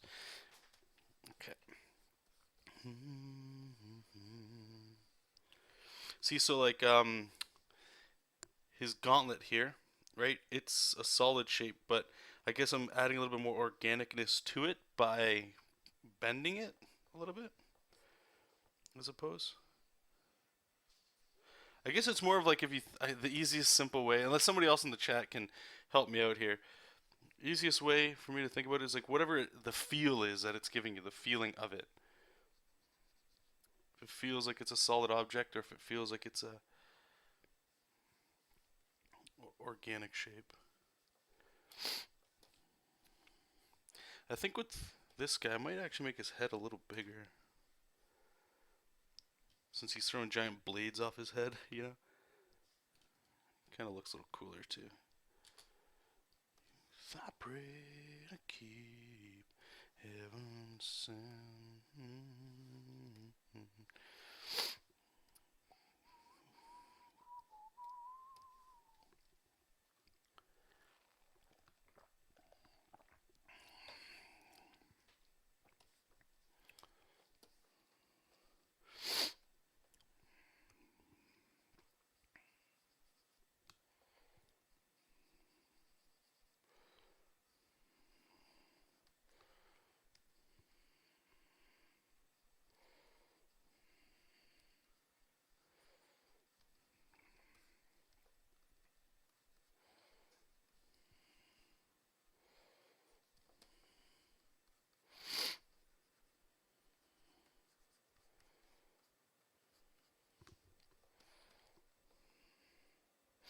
Where's Megaman at?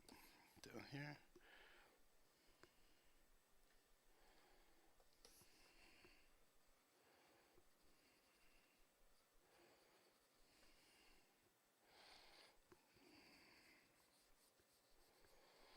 Do do do do do do do.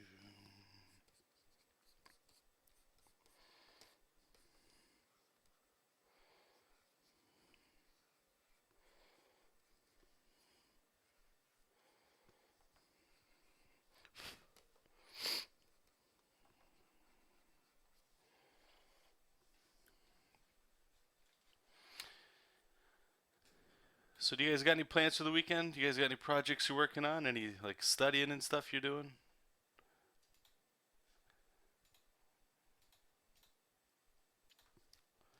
Mm-hmm.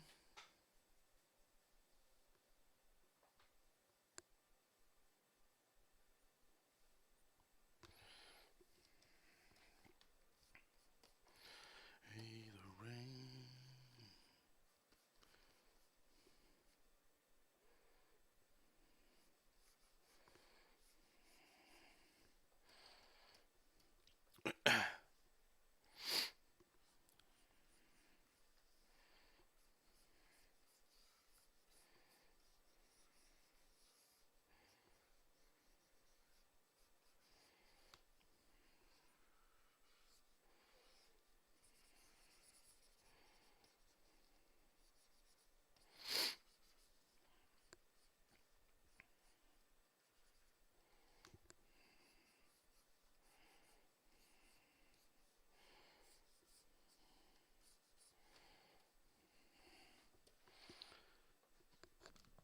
You're working on thumbnails? Thumbnails for what? Your comic?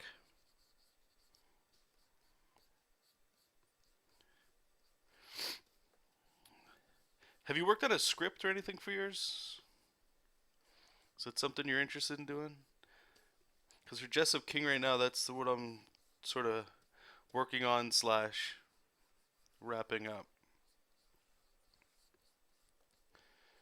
Or are you going a little bit more the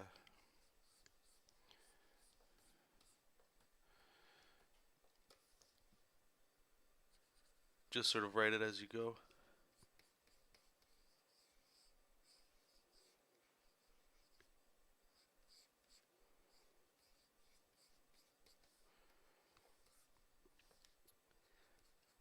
Really dig actually. You know, it's so like I'm actually enjoying a lot of this. Like I'm looking at Megaman and he's kind of getting a little stiff because I have a lot of like the lines in there. But like these characters here, like They're way more expressive. Cartoons, guys. Cartoons. So maybe we'll have them like just, I don't know, we'll do something with the hand here.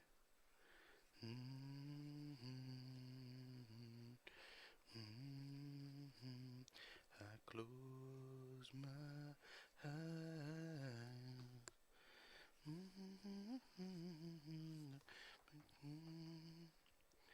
All is night.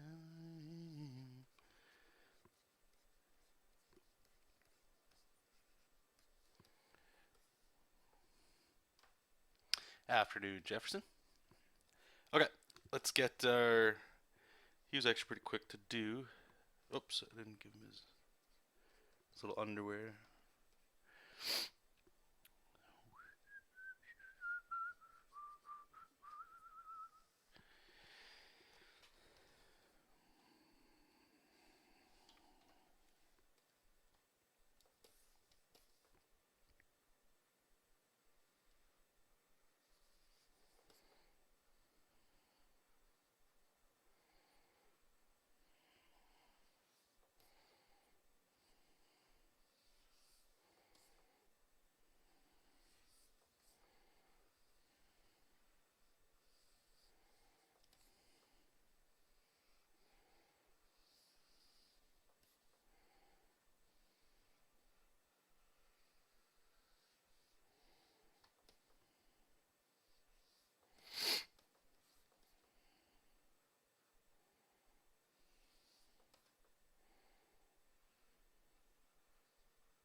Yeah, he looks cool. I actually really dig him.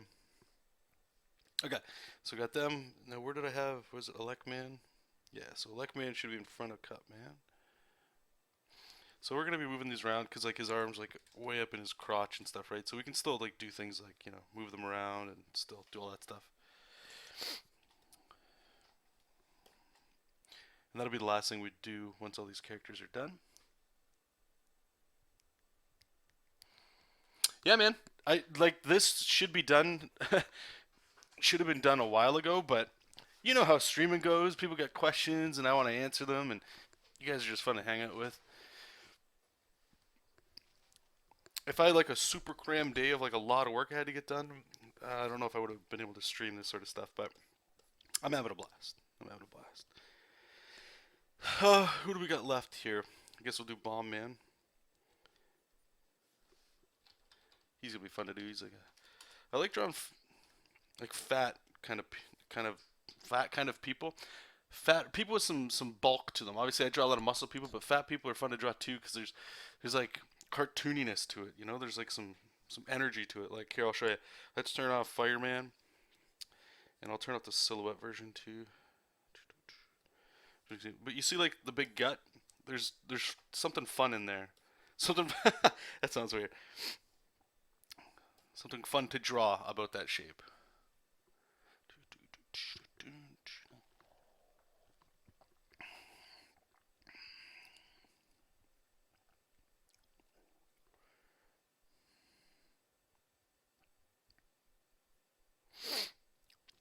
Yeah, no, you're not the last person to suggest shrinking the size of Megaman. We'll see how it goes. I do want him to be shown, right? I don't want necessarily all the bad guys just overpowering everything, but the closer they get, that's fine. But we'll see. All these things can always be adjusted, right? So I'm actually going to do the same thing with Bomb Man that we did before. Is sorry for all the sniffling, guys. We're going to bring him in just so I can, I can draw the full figure here without things being cut off. Yeah, like Kingpin. Kingpin's a great example.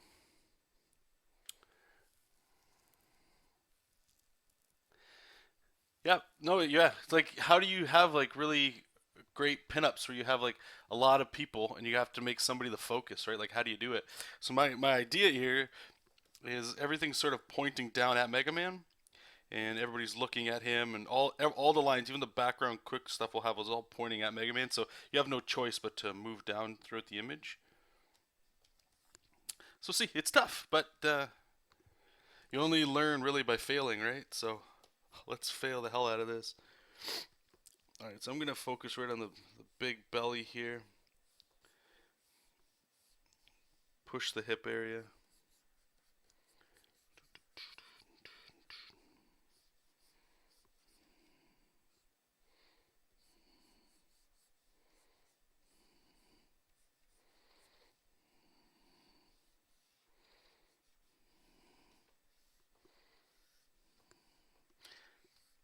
And what else is cool about having like bigger characters like this too? I find that like it helps separate them from the other characters too, right? There's something different about them.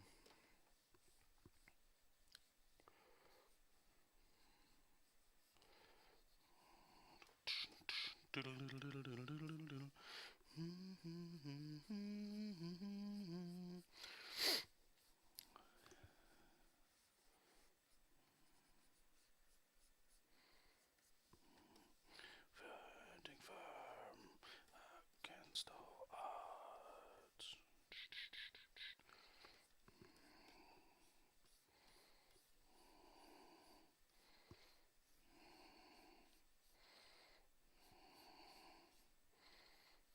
Give him big old shoulders here.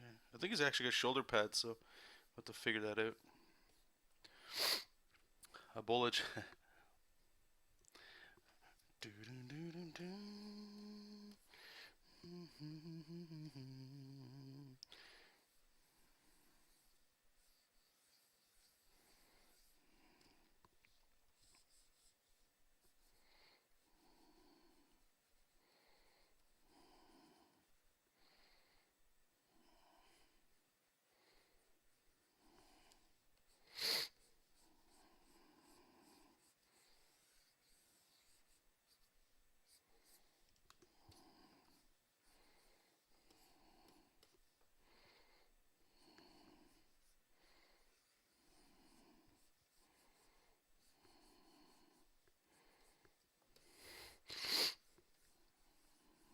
I'm gonna put a bomb in this hand too. Yeah.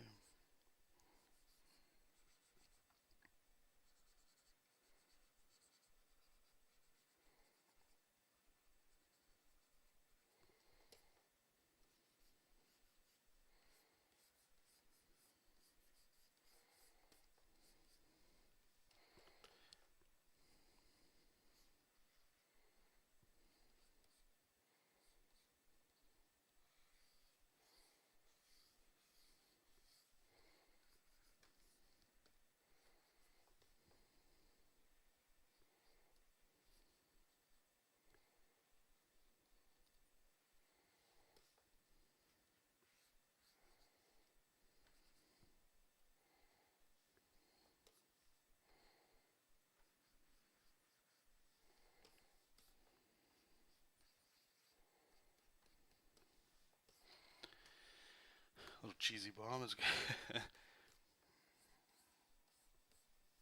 Flip it here, see how it looks. Cool.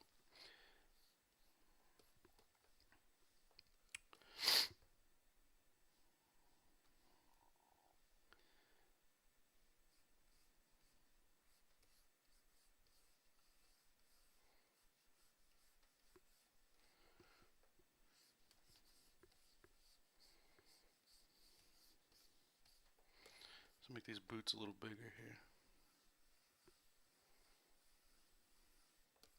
It's gonna be tough because you can see like I'm drawing totally over Gutsman in the background here. Like I said, we're gonna be able to move Bomb Man around a little bit, but he's such a there's a lot of big characters going on here, right? So, but we can thankfully everything's on separate layers, right? So we can always we have total flexibility with this stuff. We can shrink things, make things bigger.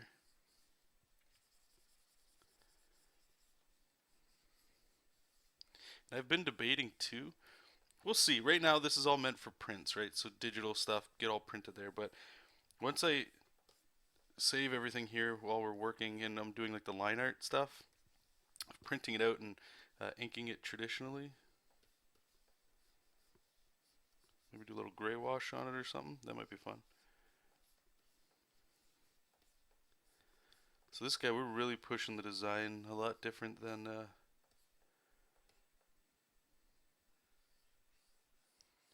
what he actually looks like. That's okay.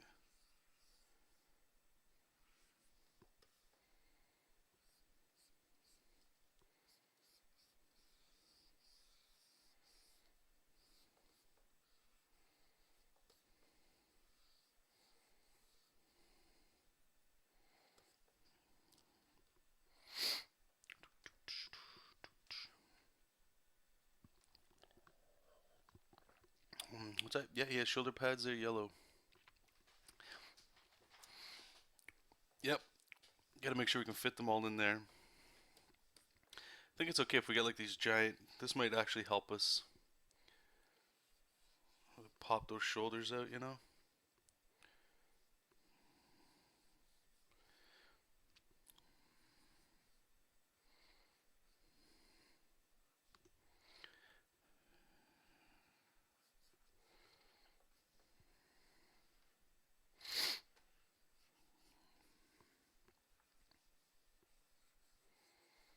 Something like that, maybe.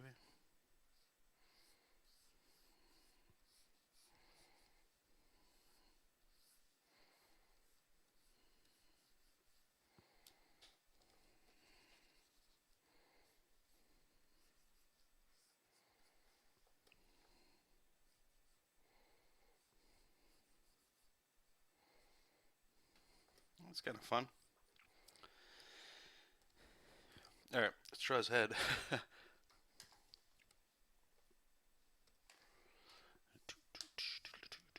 What a bad day.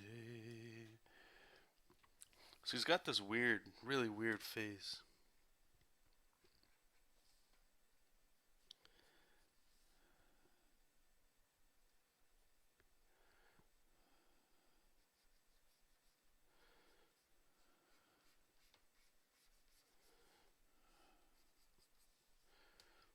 It's almost like a beak.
It's almost like a Ninja Turtle, really.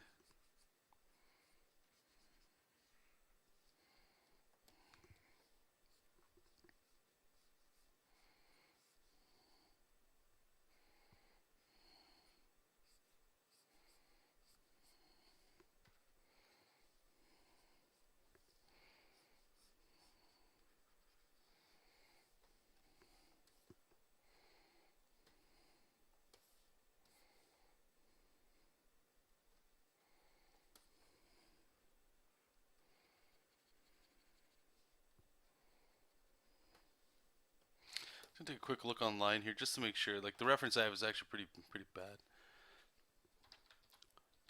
Bomb man. Some artists draw it differently, right? So sometimes people find out little things. You're like, yeah, that's a good way of drawing it. So some people draw him with a beak, some don't. Oh wow, the Mega Man cartoon totally gave him a beak. Why is he a bird? Is he supposed to be a bird? That's weird. And that one looks kind of.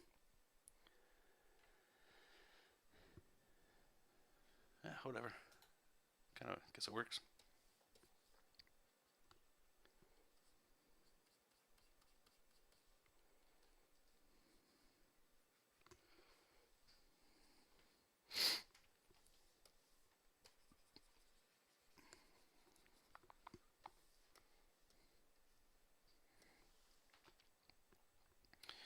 Let's take a look here. Cool. Looking good. Let's give him another hand here. So this is going to go into here.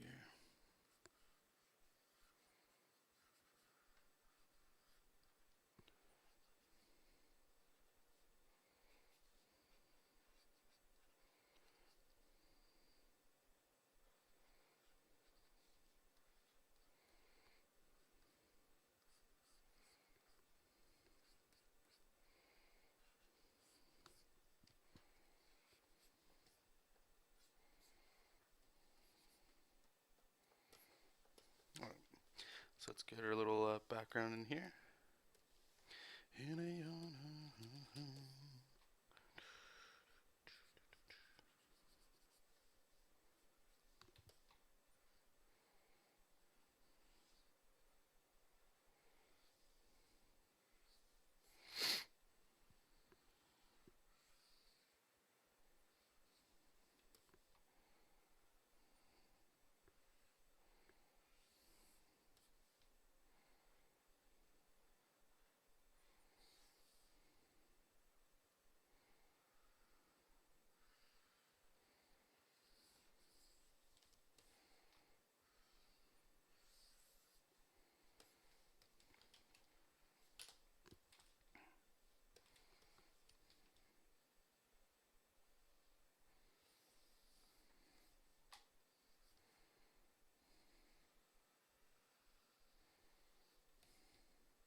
Let's get some bomb man action going. Cool. Yeah, really, eh?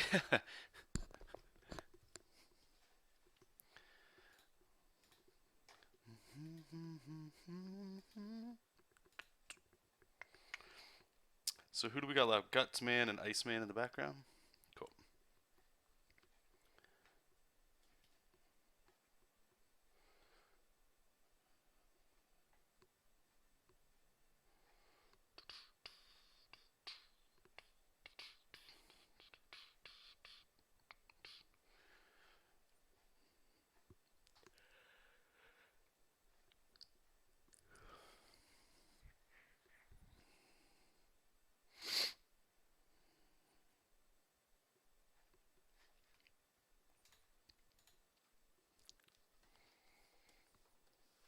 And we'll move Bomberman around here. There's Fireman.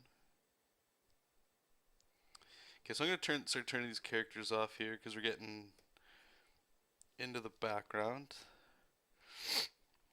I'm gonna turn them off from the silhouette as well. Turn Iceman off. Gutsman.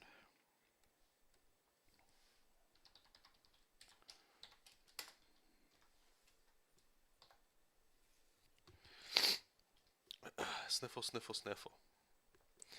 Okay, let's check out a reference. Hey, Hobby. No, we're still going. 4 hours strong. I can feel it coming. Right now, we're just getting into the final part. We've got Gutsman to do here, and Iceman. They're gonna look like this. You missed all the silhouette parts and all that, but that'll all be re-uploaded, so don't worry about that. Gutsman is like really weird.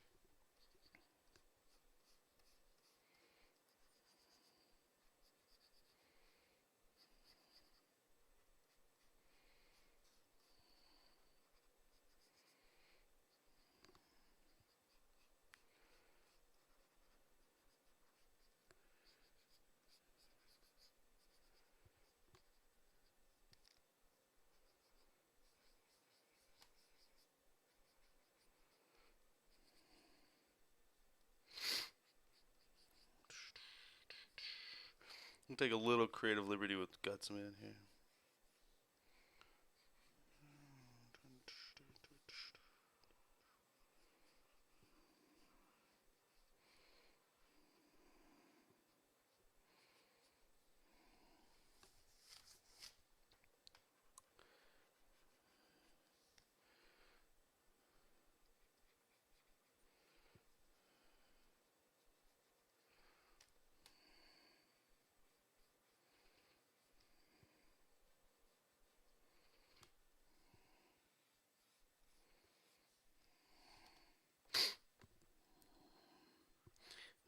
It's like he's insane.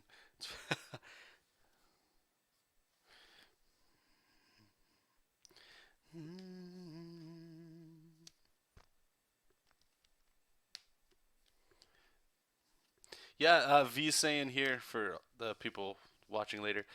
It's cool how well these characters hold up almost 30 years later. Those early video game artists, so much was so little. I agree. And I think there's something with that with like the cartoon look.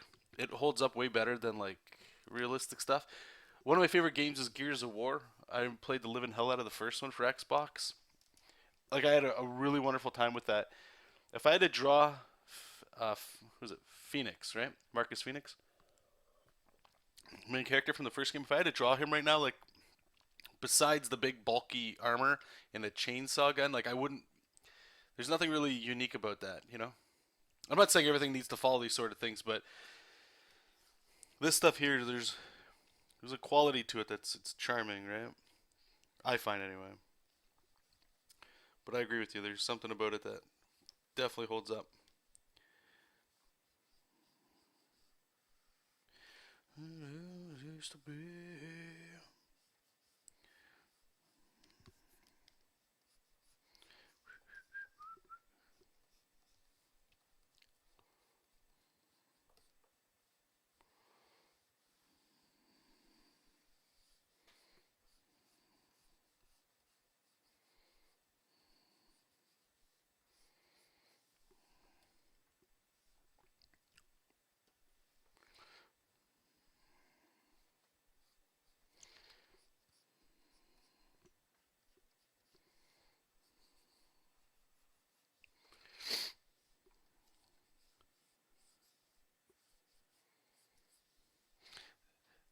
I like the face, but I'm going to do what I just did with Bomberman. I'm gonna just do a quick double check because it's kind of getting out of control.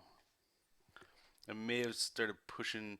See, no, it's weird. It's like his chin almost reminds me of like a what is it?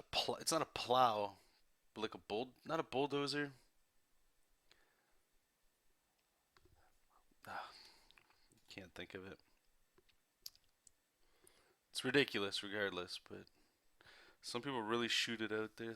I don't know. Yeah, I guess it's fine. Oh, you know what's actually really cool? If you guys type in Gutsman Megaman in Google, my drawing I did way back in here. I'll show you guys right here. Check it out.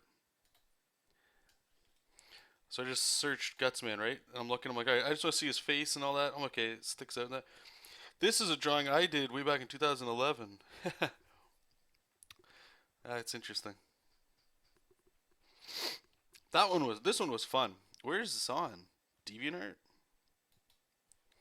This one was fun to do too. But yeah, I guess it's kind of similar to what I was doing. This is when I was first learning digital. I can see all like the little lines and stuff on the outside. That's funny.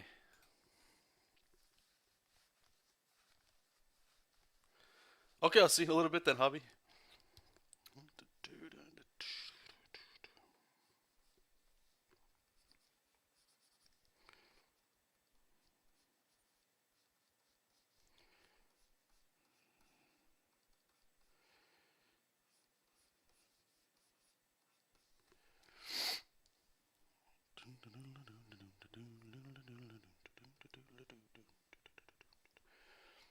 Alright, so before we put the armor on here, let's start figuring this stuff out. So we got a big shoulder here.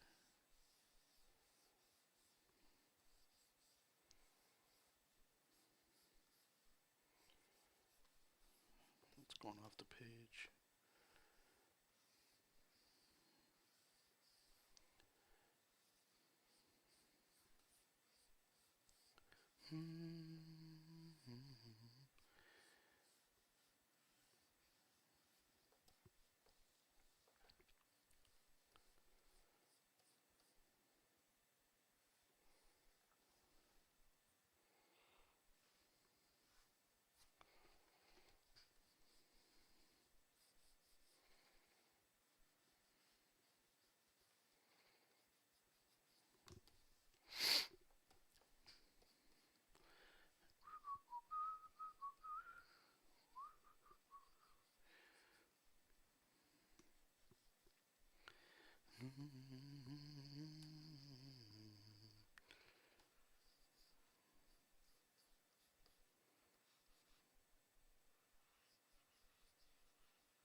Hmm.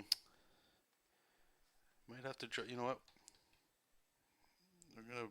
Okay, I'm gonna come back to that.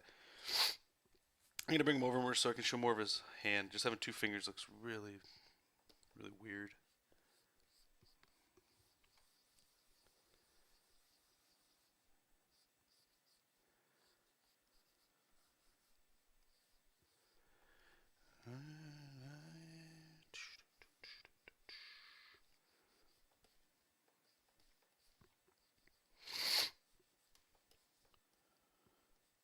I'll keep apologizing for the sniffles. Sorry, sorry, sorry.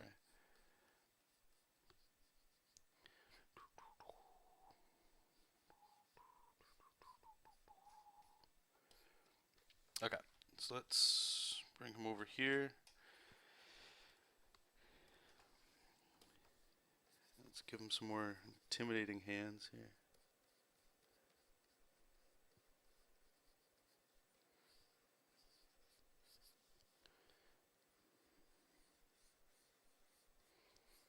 Try to give him more intimidating hands anyway.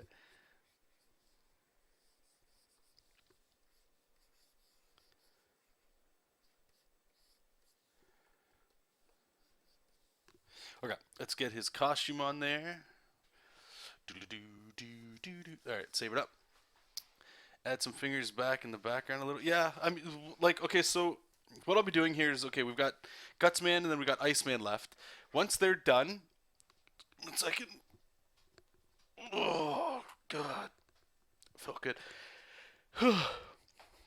Once they're done, there's 2 stages left before we're, like, totally done. Which is one, take each layer and manipulate it and move it so that the composition is, I don't say perfect, but it's almost final. So that all I need to do is just, again, draw a new layer on top and put tight line art. Uh, but it's to make sure everything fits. So before I do that, after I do that, sorry, then I can go in and go like, okay, well maybe I shrunk Gutsman a little bit, or made him bigger, or any of the characters and moved them a bit, and I have to go in and draw a finger or something like that. Like that'll be the last stage. But right now I know, like, the way I had it was just with the 2 fingers there. Like, I would never have kept it like that.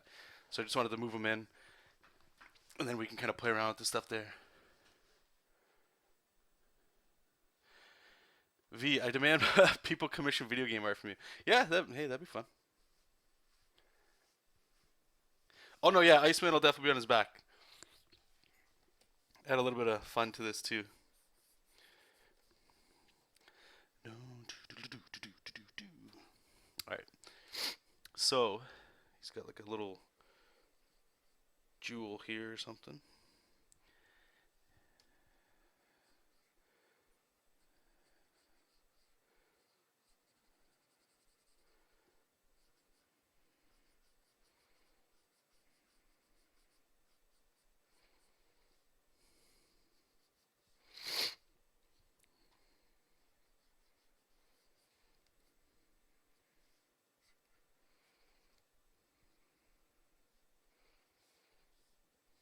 I don't like those eyes. I like sort of like the insane look with the giant eyes like that, but it almost looks like he's surprised he's about to get shot. If you guys like Street Fighter, Zangief's one of my favorite characters, so these eyes are kind of reminding me of that. Maybe if we kind of like that, give him little pupils, maybe? Nah. What if he's got giant eyeballs? Does that make him look? That makes him look cute. Makes him look cute.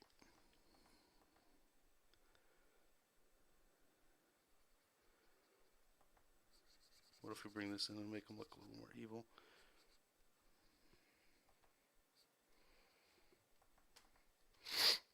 Alright, well, what if we do this? Let's try this. Small eye, big eye. It just looks stupid. Alright, we'll just go with little like focus pupils for now. Make a decision later. It looks like he's happy to kind of get shot at. He's happy to fight. There we go. Let's move on. So I have that. This will probably all be black. I don't know.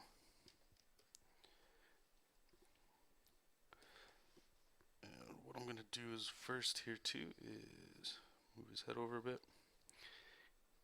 He's got like these little rings around his neck.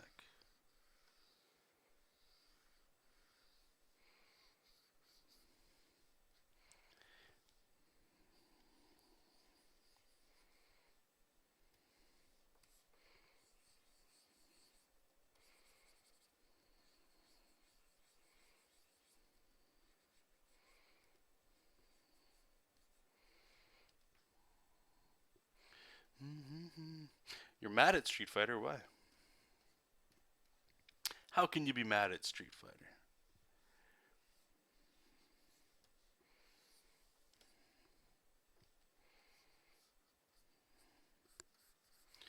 So he changes his design up a little bit here. I'm going to make him a little more solid. So change the shoulder pads up.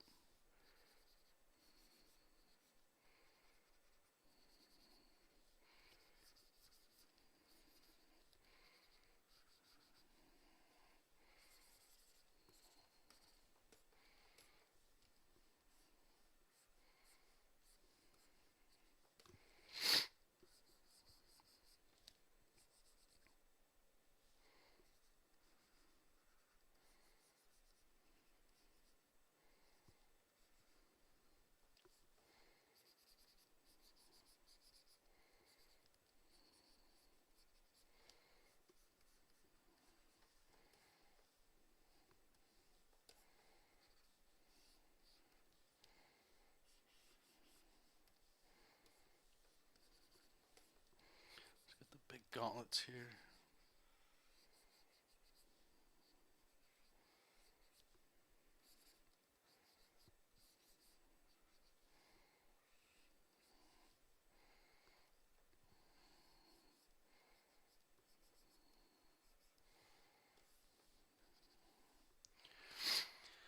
For some reason, Capcom hates Wacom or tablets in general, so the PC game crashes every 10 to 15 minutes unless I decide. Oh, okay, that's that is pretty weird. So while I would like to draw while waiting for online matches to kick, the world has decided against it. Oh, that's you're talking a language that I'm actually really interested in. Doing some silhouette sketches or warm ups or something, while you're doing whatever, and then playing Street Fighter in the downtime. Well now, well now.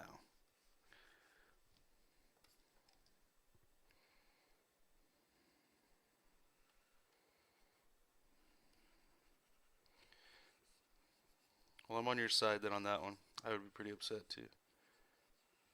That's such a weird bug. So I work for a video game company, and we get weird things all the time that just make no sense. I would have to assume maybe okay. So when we play test stuff before we release it to the public, right? Like if we have a patch or something, we test it, and some of our computers come up with weird bugs that don't make sense, and sometimes it's just clear, right? This leads me to believe that whoever's doing designs, I think they contract out design work anyway. I don't think they necessarily do it in house for game assets. I don't know. But nobody's playtesting on a machine with a Cintiq hooked up, right?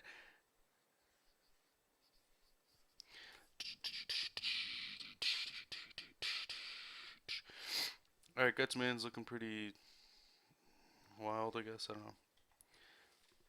Not sure if I like him 100%, but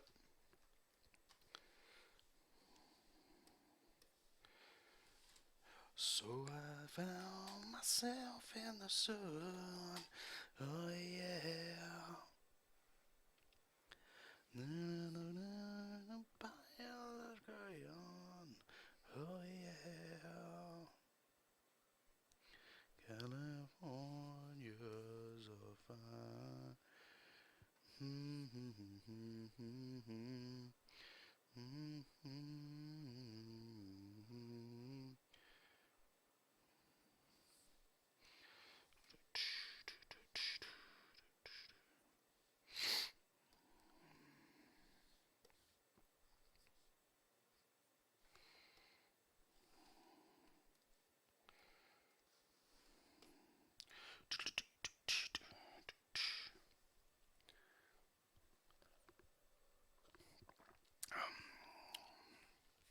Cap Bro 66 please is saying, subscribe to me please and I will back, no lie, put 132 if you have subscribed. There's no way in hell anybody is doing that.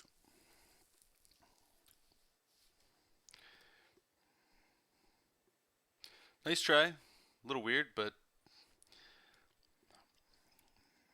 nice try. Alright, so where's Iceman? Damn in my bones.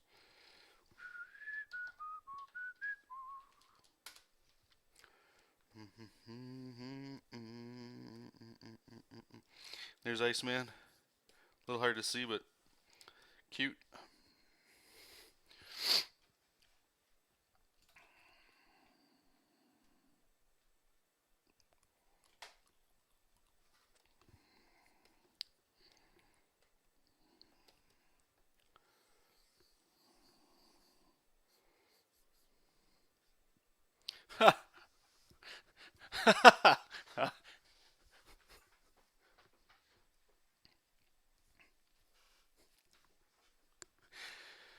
So just for everybody watching the recorded version of this too, okay? So this Cap Bro 66, just so I can this is fun. This is what I love about this is I get stuff like this all the time. That's why I was saying what I did to it, but I'll repeat it again because this is fun. So he says, "Subscribe to me, please, and I'll back you. No lie. Put 132 if you subscribe." Right? Talking like some gamer channel or some useless YouTube channel. When people talk like this because they want to grow quick, they don't care, right?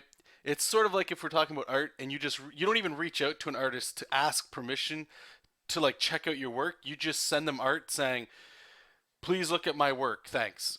It's the most empty, transparent piece of garbage you'll ever see in the world, right? So then I say what I said before, which was along the lines of like nobody in the chat room is going to subscribe to you for those reasons, right? His reply, perfect. Absolutely love it. The reply was it's simple. Simple two words. It's fuck you. Just dotting the little period at the end of the exclamation mark of useless people. Instead of trying to create content and trying to make it worthwhile to share your content and for people to check you out, don't be like this guy. Don't be this douchebag going in other people's streams or just online blasting people, tagging people. Etiquette, guys, that's all it is. Etiquette. Having a little bit of class.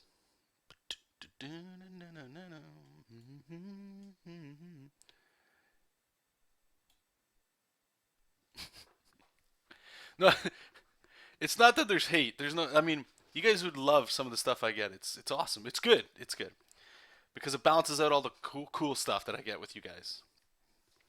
You get fun little kappas like this coming in, and they just do the little stuff, man. It's great. All right, I think we're gonna maybe rotate the guy's head up this way, so it looks like he's having more fun. We'll see. La la la.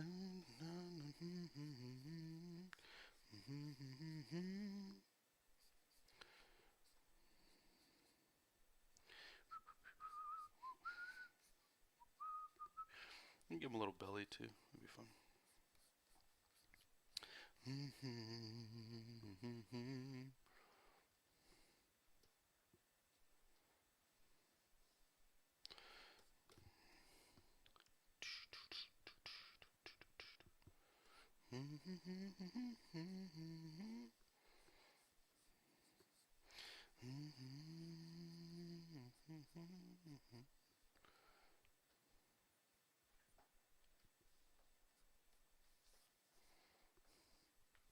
Oh no, I know. Yeah, I know. Yeah, it's not what I said.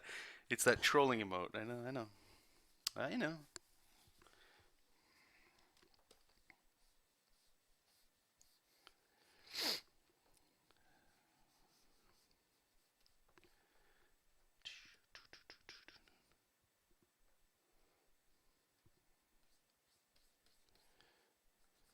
It's so good. Oh man, I love it. That's so good. That guy made my day. It's fun.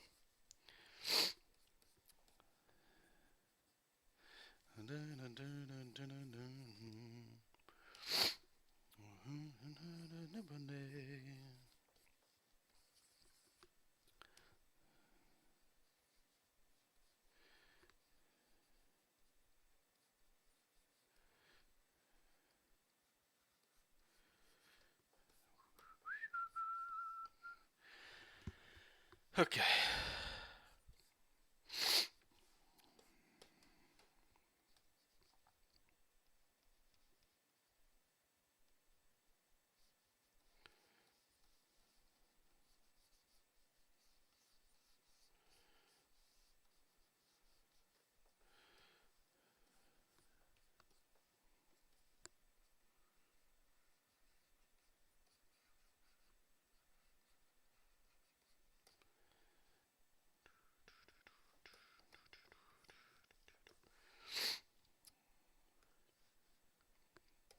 So make sure his legs are the right angle here.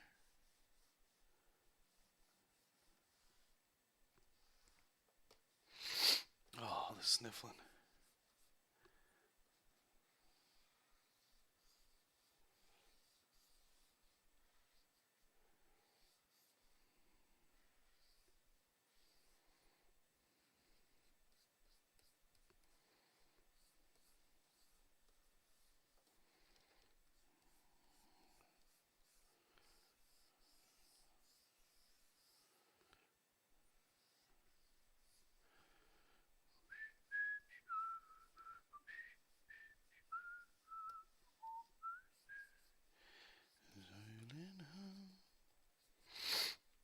Oh, sorry, you guys. Think of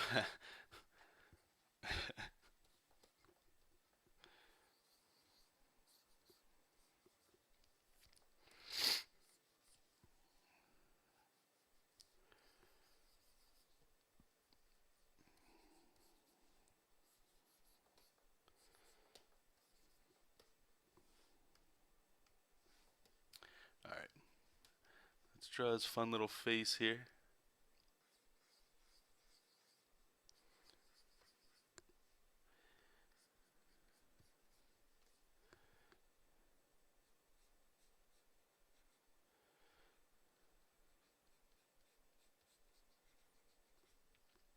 I don't even know if these guys got teeth.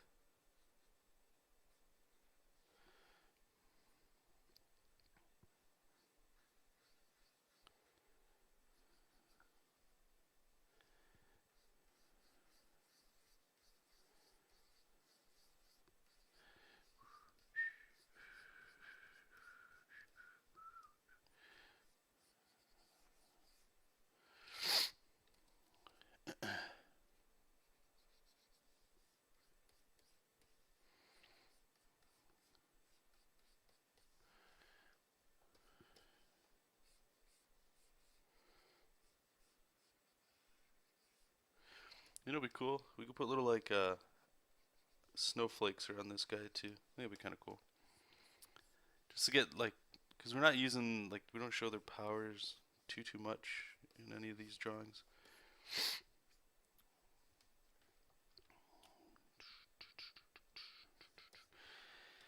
Do I? What are you asking there, guys?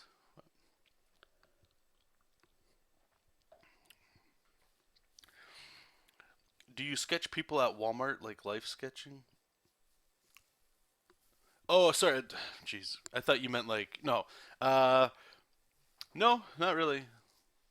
I know some people they'll do like in Toronto. There was this really cool thing. I don't even know if it still happens, but if you guys know Bobby Chu, I'm more than sure he started it, if I remember correctly.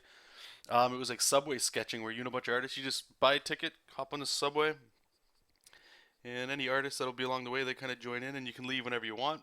But you just sort of sketch the people that come on the subway. You can actually do this on like public transit bus and stuff. Just sit in the back or sit on the side or something and just start sketching people. But no, I don't. I don't do that. I used to do maybe a little bit of that.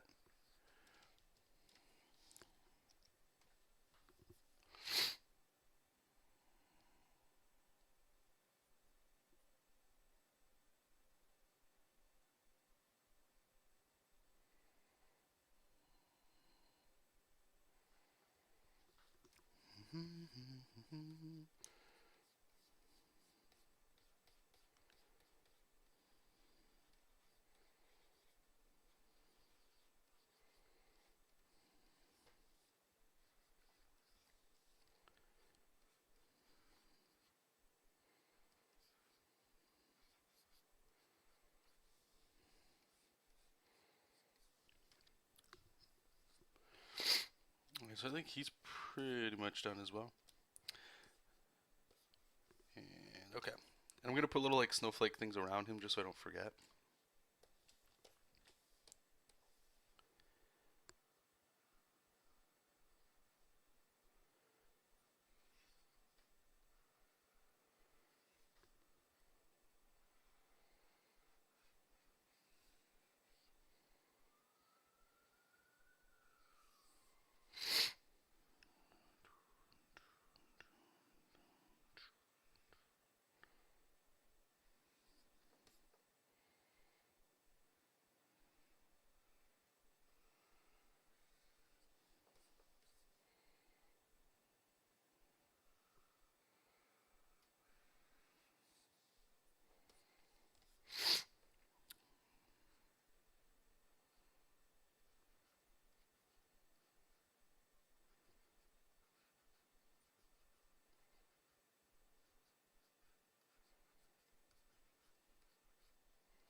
Some wax snowflakes.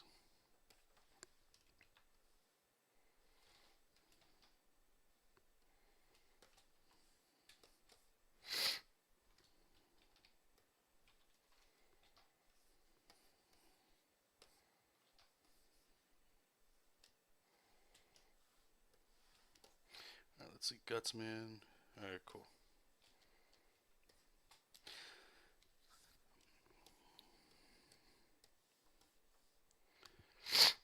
Oh, so gross. I'm sniffling.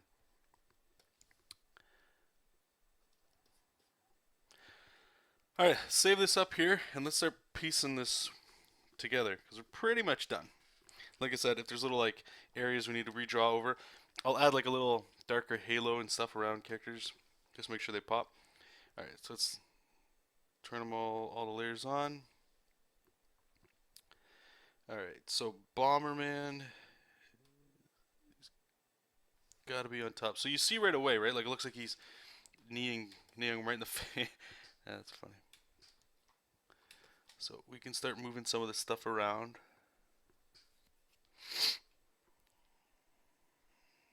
I don't want to cut off his limbs too much. Let's go this way. Let's bring these guys down a bit. Maybe I can bring them closer. Now we'll stick with them being back here.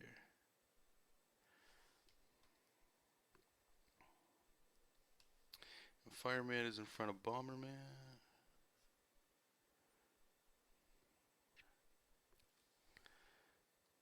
Megaman's gonna be on top of everybody here.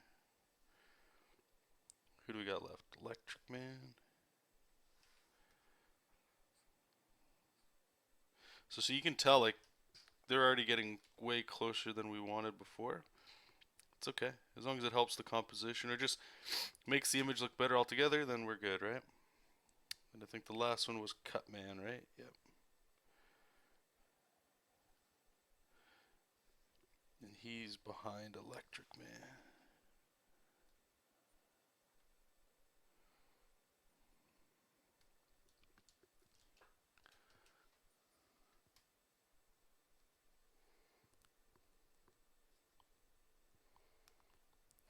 My if that's the case, awesome. Thanks, man. All right, so let's just go in here and let's look for tangents now, right? Because like this is pretty brutal to see what the hell's going on. Actually, you know what we'll do? Because this is getting a little hairy here. Let's start just picking colors for these, right? So they stand out a little bit better. Because this is kind of getting a little, like I said, I don't know what whoops, I don't know what the hell I'm looking at. They're all starting to blend together because there's a lot going on here.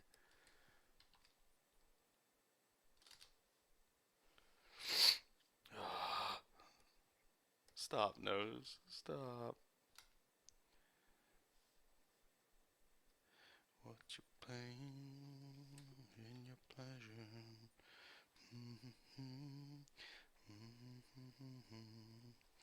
And I know you will. Okay, there we go. A little easier to see things now, right? Move characters so they're not so close to the edge. Alright. So let's start looking at things that we know, like, okay, so I don't want Iceman's hands to be cut off that much, so let's turn the thumbnail layer off, we don't need that. So let's move Iceman here.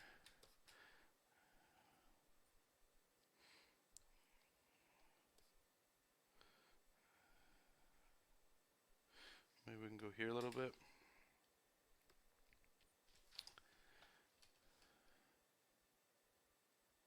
Like if he cuts off a little bit of his fingers, that's okay, but doing even something like that, that looks okay.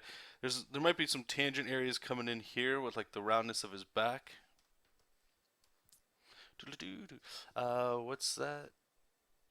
Okay, let me turn the music off here. It's starting to. You guys are asking some good stuff here.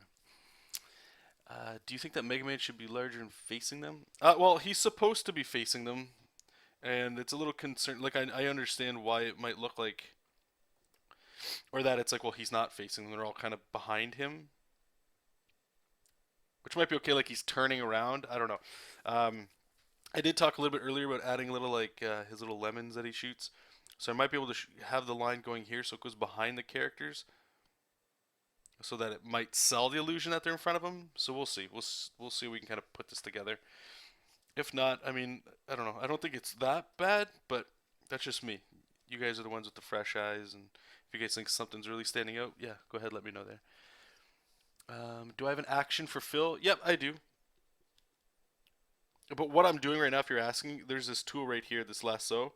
If you click down here, it's near like the paint bucket tool. It'll be under like direct line. It might look like a straight line or something like that, or a frame or ruler, however you get there. So go direct line and go to lasso fill. Whatever your color is, you make a selection, it'll autofill.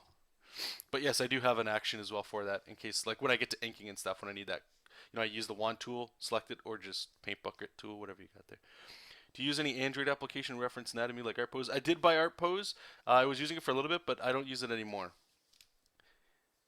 Sometimes I'll use it for study, but the reason why, and I think a lot of tools come like this, like they're really nifty things, but sometimes you just want to stay in the program that you're working in and just draw. It feels like it's, if I have to load something or, start doing something, blah, blah, blah, it slows the whole thing down and it makes it so that you just want to move through things quicker. That's all. But yeah, that's a great app. Maybe Inch Cutman and Mega Man a little bit to the left. Yep, we're gonna keep doing this here. So let's see what we got here. So it's starting to look a little better here. Elecman, might be able to move him. Let's see what he starts looking like when we start getting a little closer to Mega Man. I do like the closer he gets.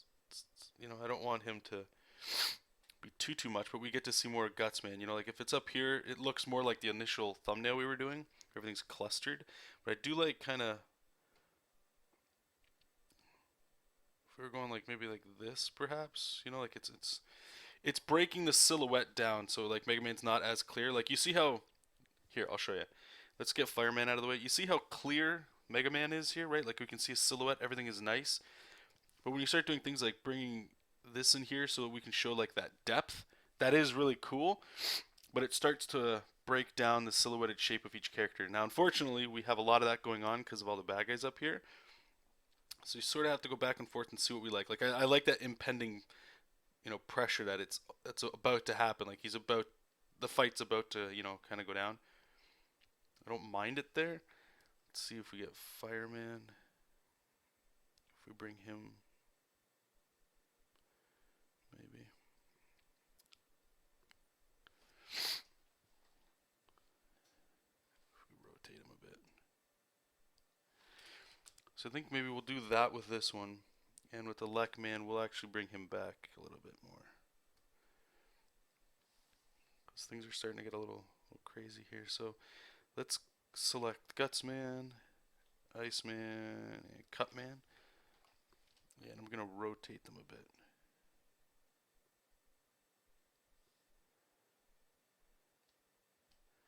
And like Gutsman's hand is lost here, so let's see what we can do here. This is the noodling stuff that always gets a little chaos. Move Bomberman. I keep saying Bomberman. Bombman to the bottom left. Edit, transform, flip.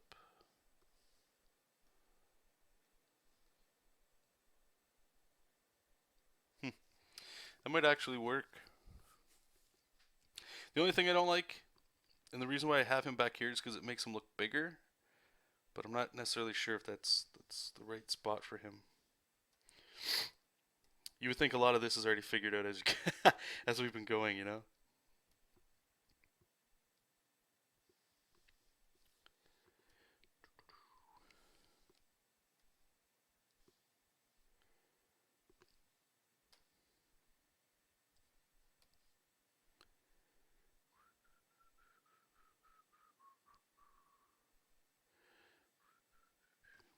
Actually, let's try this. Let's bring Cutman down around here.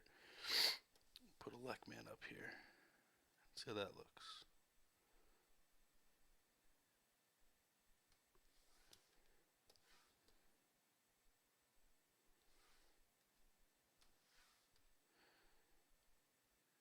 I don't mind that too much, even though Gutsman is a little.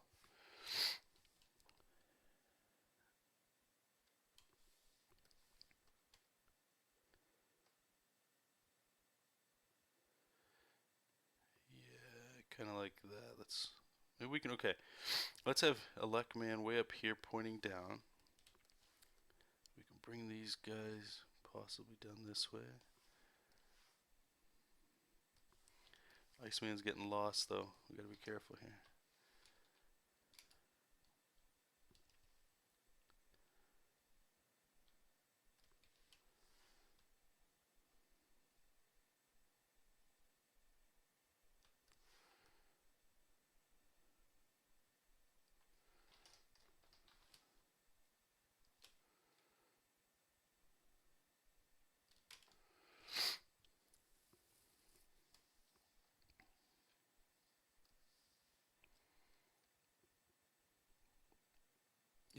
I might actually take your guys' advice. Let's try it. So let's get Cutman way up here. Bomberman. Let's bring him back down. Keep the heavies down here maybe. Rotate it a bit. Make them a little bigger.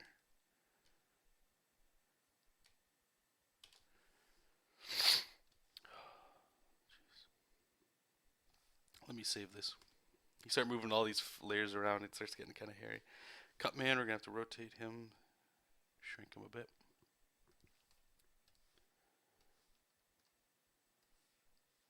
Have to change his eyes. Yeah, that might actually work a little better. Good job, guys. Because like they've got like these straight lines kind of forcing us to look down, which is good. Fireman's a little out of place, unfortunately. Let's see if we can make him a little bigger.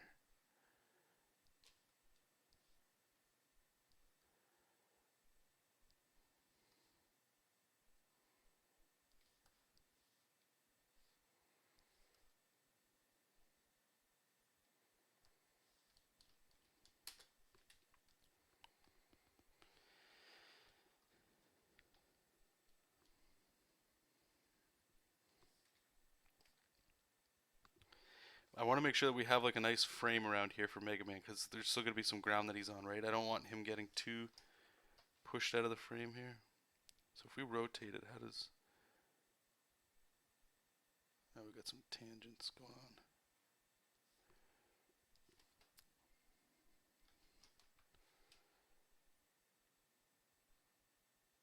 See, he's getting lost in Fireman here.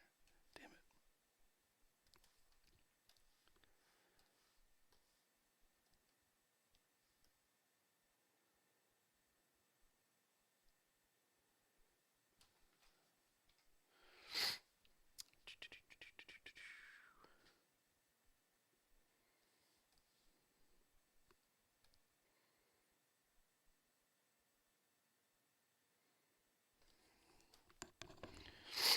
Alright, let's try bringing Fireman up here, and let's bring Cutman down. See how that looks.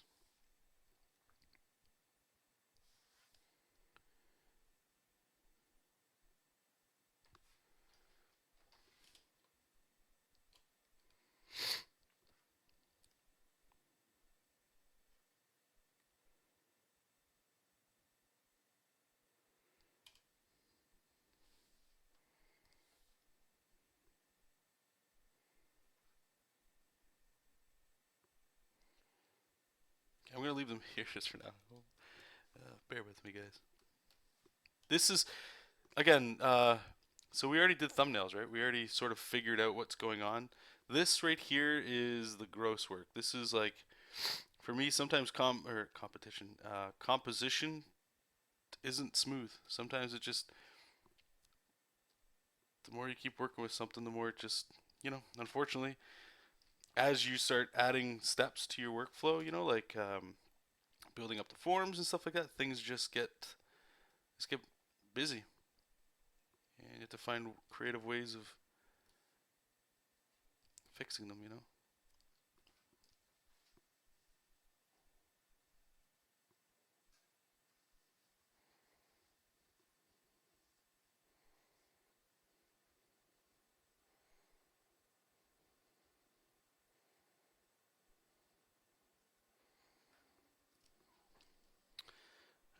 Fireman.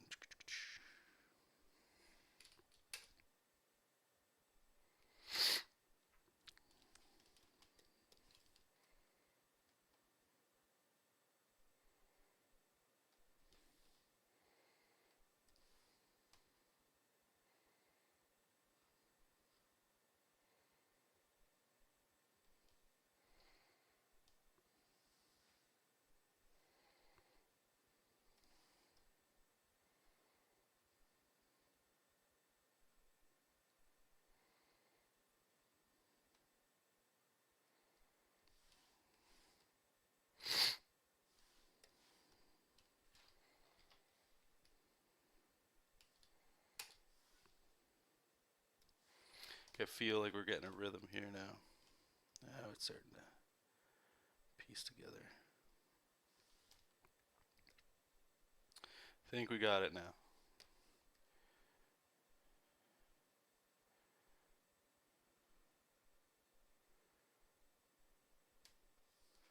Let's look for some tangents and stuff that's missing. I think I might actually be able to make Bomberman a little bigger too, which is good.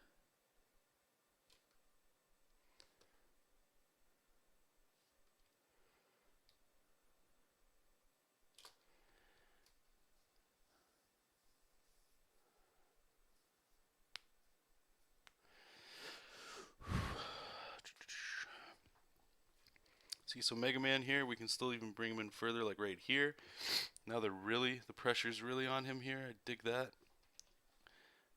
Feels a little bit like they're on top of him now, which is good. I think we got it. The trick here is, if I'm objectively looking at this and this gets printed, is there enough? Nothing's getting cut off. Like, I don't want too many, like right here, Cutman, he's losing like a finger and a half, maybe I can bring him in a bit, but he's getting closer to Gutsman, right? And I don't want him coming down here because then he's like, Mega Man's not clear, right? When we've got all these guys kind of coming in like this. Let's bring it back. Take a look. Mega Man, we gotta move you again, but like I'd rather have all the bad guys clustered and Mega Man be by himself.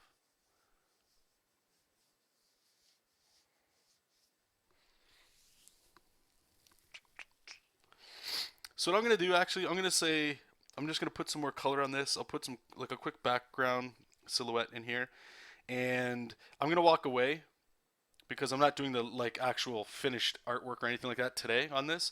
So what this lets me do is I can come back with some fresh eyes and start moving some stuff around, which is good. So before we do that, let me just get some a little bit more punchier colors because this usually helps with like I guess views and stuff when we start posting it online. People like seeing the bright stuff. So Cutman, he's orange, so let's go with like a nice bright orange. And it helps us see it a little bit better too. Fireman, he's obviously red. Bomb Man, I don't even know what the hell you are, dude. Let's just go yellow. Ugh, that's a gross yellow. What the hell?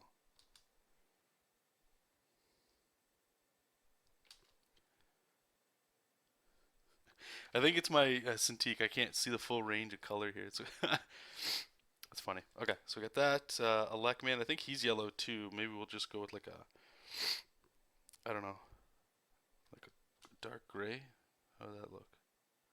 Yeah, it's pretty good. Iceman, he's got so much going on. Iceman's like this nice cool blue. And Guts, man, what color are you, big guy? What do we got here? Pretty much got all the rainbow. Green's the only one that's left, and it makes him more like the Hulk, but whatever. So you can actually see, like I was saying, right? Nah, I don't like that. Kind of lose what you're looking at.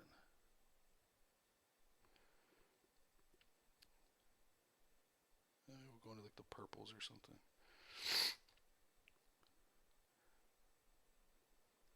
No, we'll go this way. Cool. So remember what I said earlier? Let's turn off all these guys.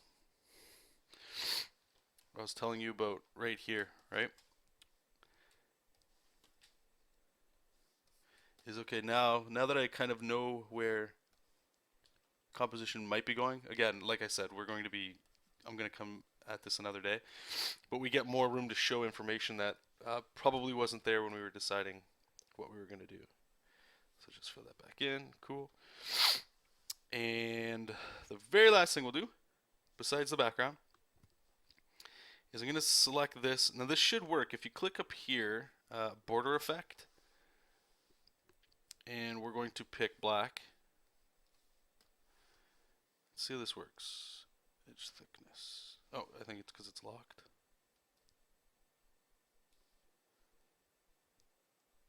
Yeah. So you see how it's just doing like that contour layer effect? The only reason I'm putting that there is because a lot of these characters, they're going to start popping over each other, right? So what do we have it up to? Like 30? Jeez. Pretty big file. And I'm just going to do that to all of them.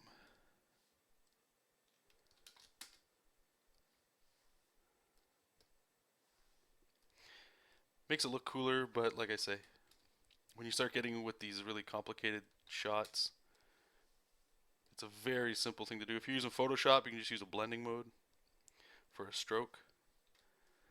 You get the same effect. None of this, you're not keeping any of this stuff, right? This is for when you... I recommend walking away and coming back to stuff one whole day, like sitting down to do a comic page in one day. I used to work like that. Now I don't. I work in stages, like bulk of stages. So like maybe if your deadline is a page a day, that sucks. But you could do 2 pages in 2 days. But in your first day, you're doing what we're doing right now. You're roughing your silhouettes, right? Possibly a little bit of line art. And your next day, or actually I wouldn't even do the line art. The next day, maybe you look at the line art and you go, okay, did I need to adjust anything? Because now I have some fresh eyes. Just sort of bulking it that way. Because I find that I always maybe I come up with I don't know what the rest of today is going to look like. Tomorrow I might go, you know what? I saw this really cool thing before I went to bed, and I wanted to try that with the design and see if that changes anything. and it just gives you one more shot to make something better than it was.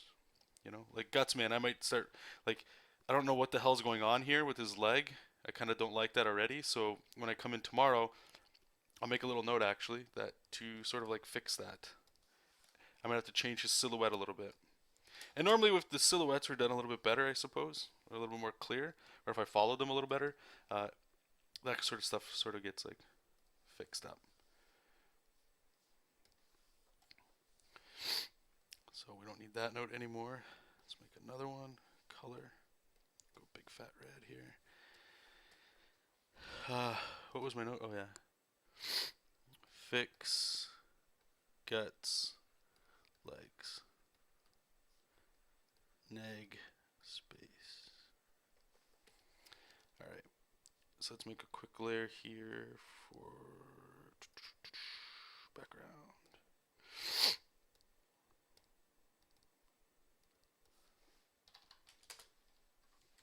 And I'll just use like a gray.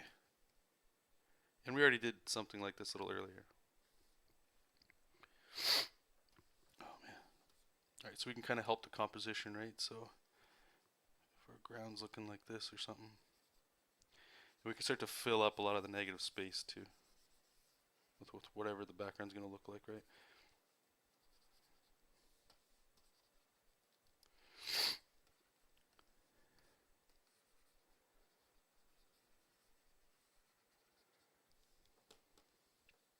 I don't know what the top's going to look like.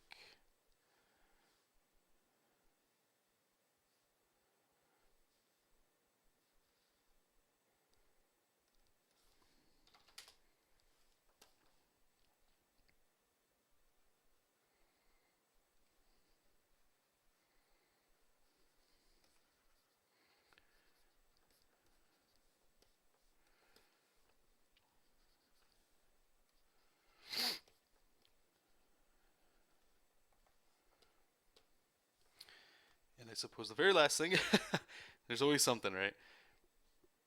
Let's make a new one, and we'll use the yellow. I'm going to turn on that stroke that we've already been doing.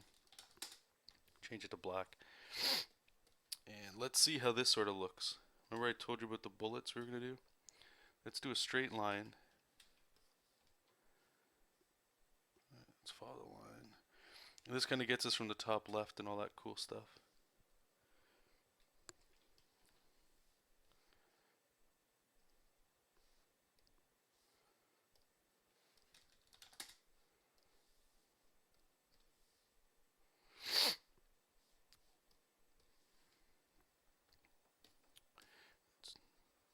Draw the little lemons.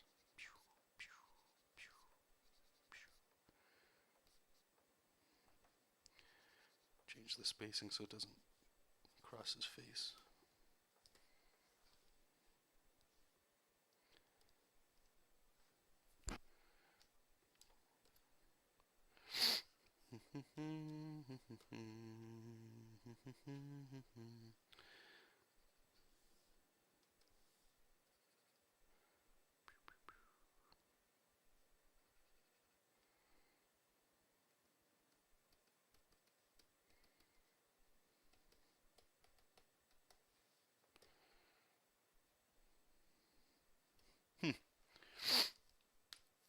I know.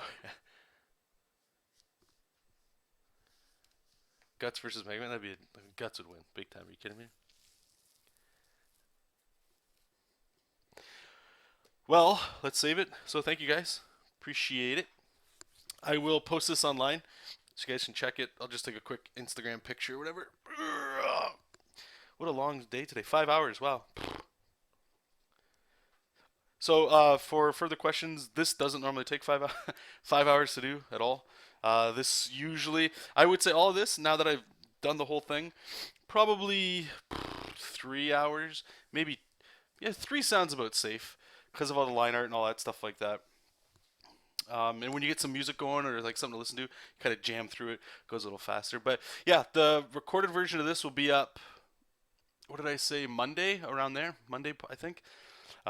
And yeah, somebody said it before. I recommend you guys check that stuff out too, where At the bottom of the videos, any video you watch, I started doing this a lot for like longer videos where people would post like what I'm doing, a stream, and I'm not sitting there for 5 hours usually. That's brutal. So you can just go at the bottom. There's like a gear. You can click that on the YouTube video. You click that gear, and you can increase the speed to like 5 times, 10 times. The person's voice gets weird, but like your brain still picks it up. And most people stream. They don't talk as much as I do. I ramble a lot, so it's not as bad. But yeah, feel free to do that anyway. So thank you guys. I'll probably stream tomorrow as well. We'll see. And if not, see you guys on the flip side. So anyway, take care, you guys. Keep reading comics, keep making comics, and I will talk to you soon. Bye bye.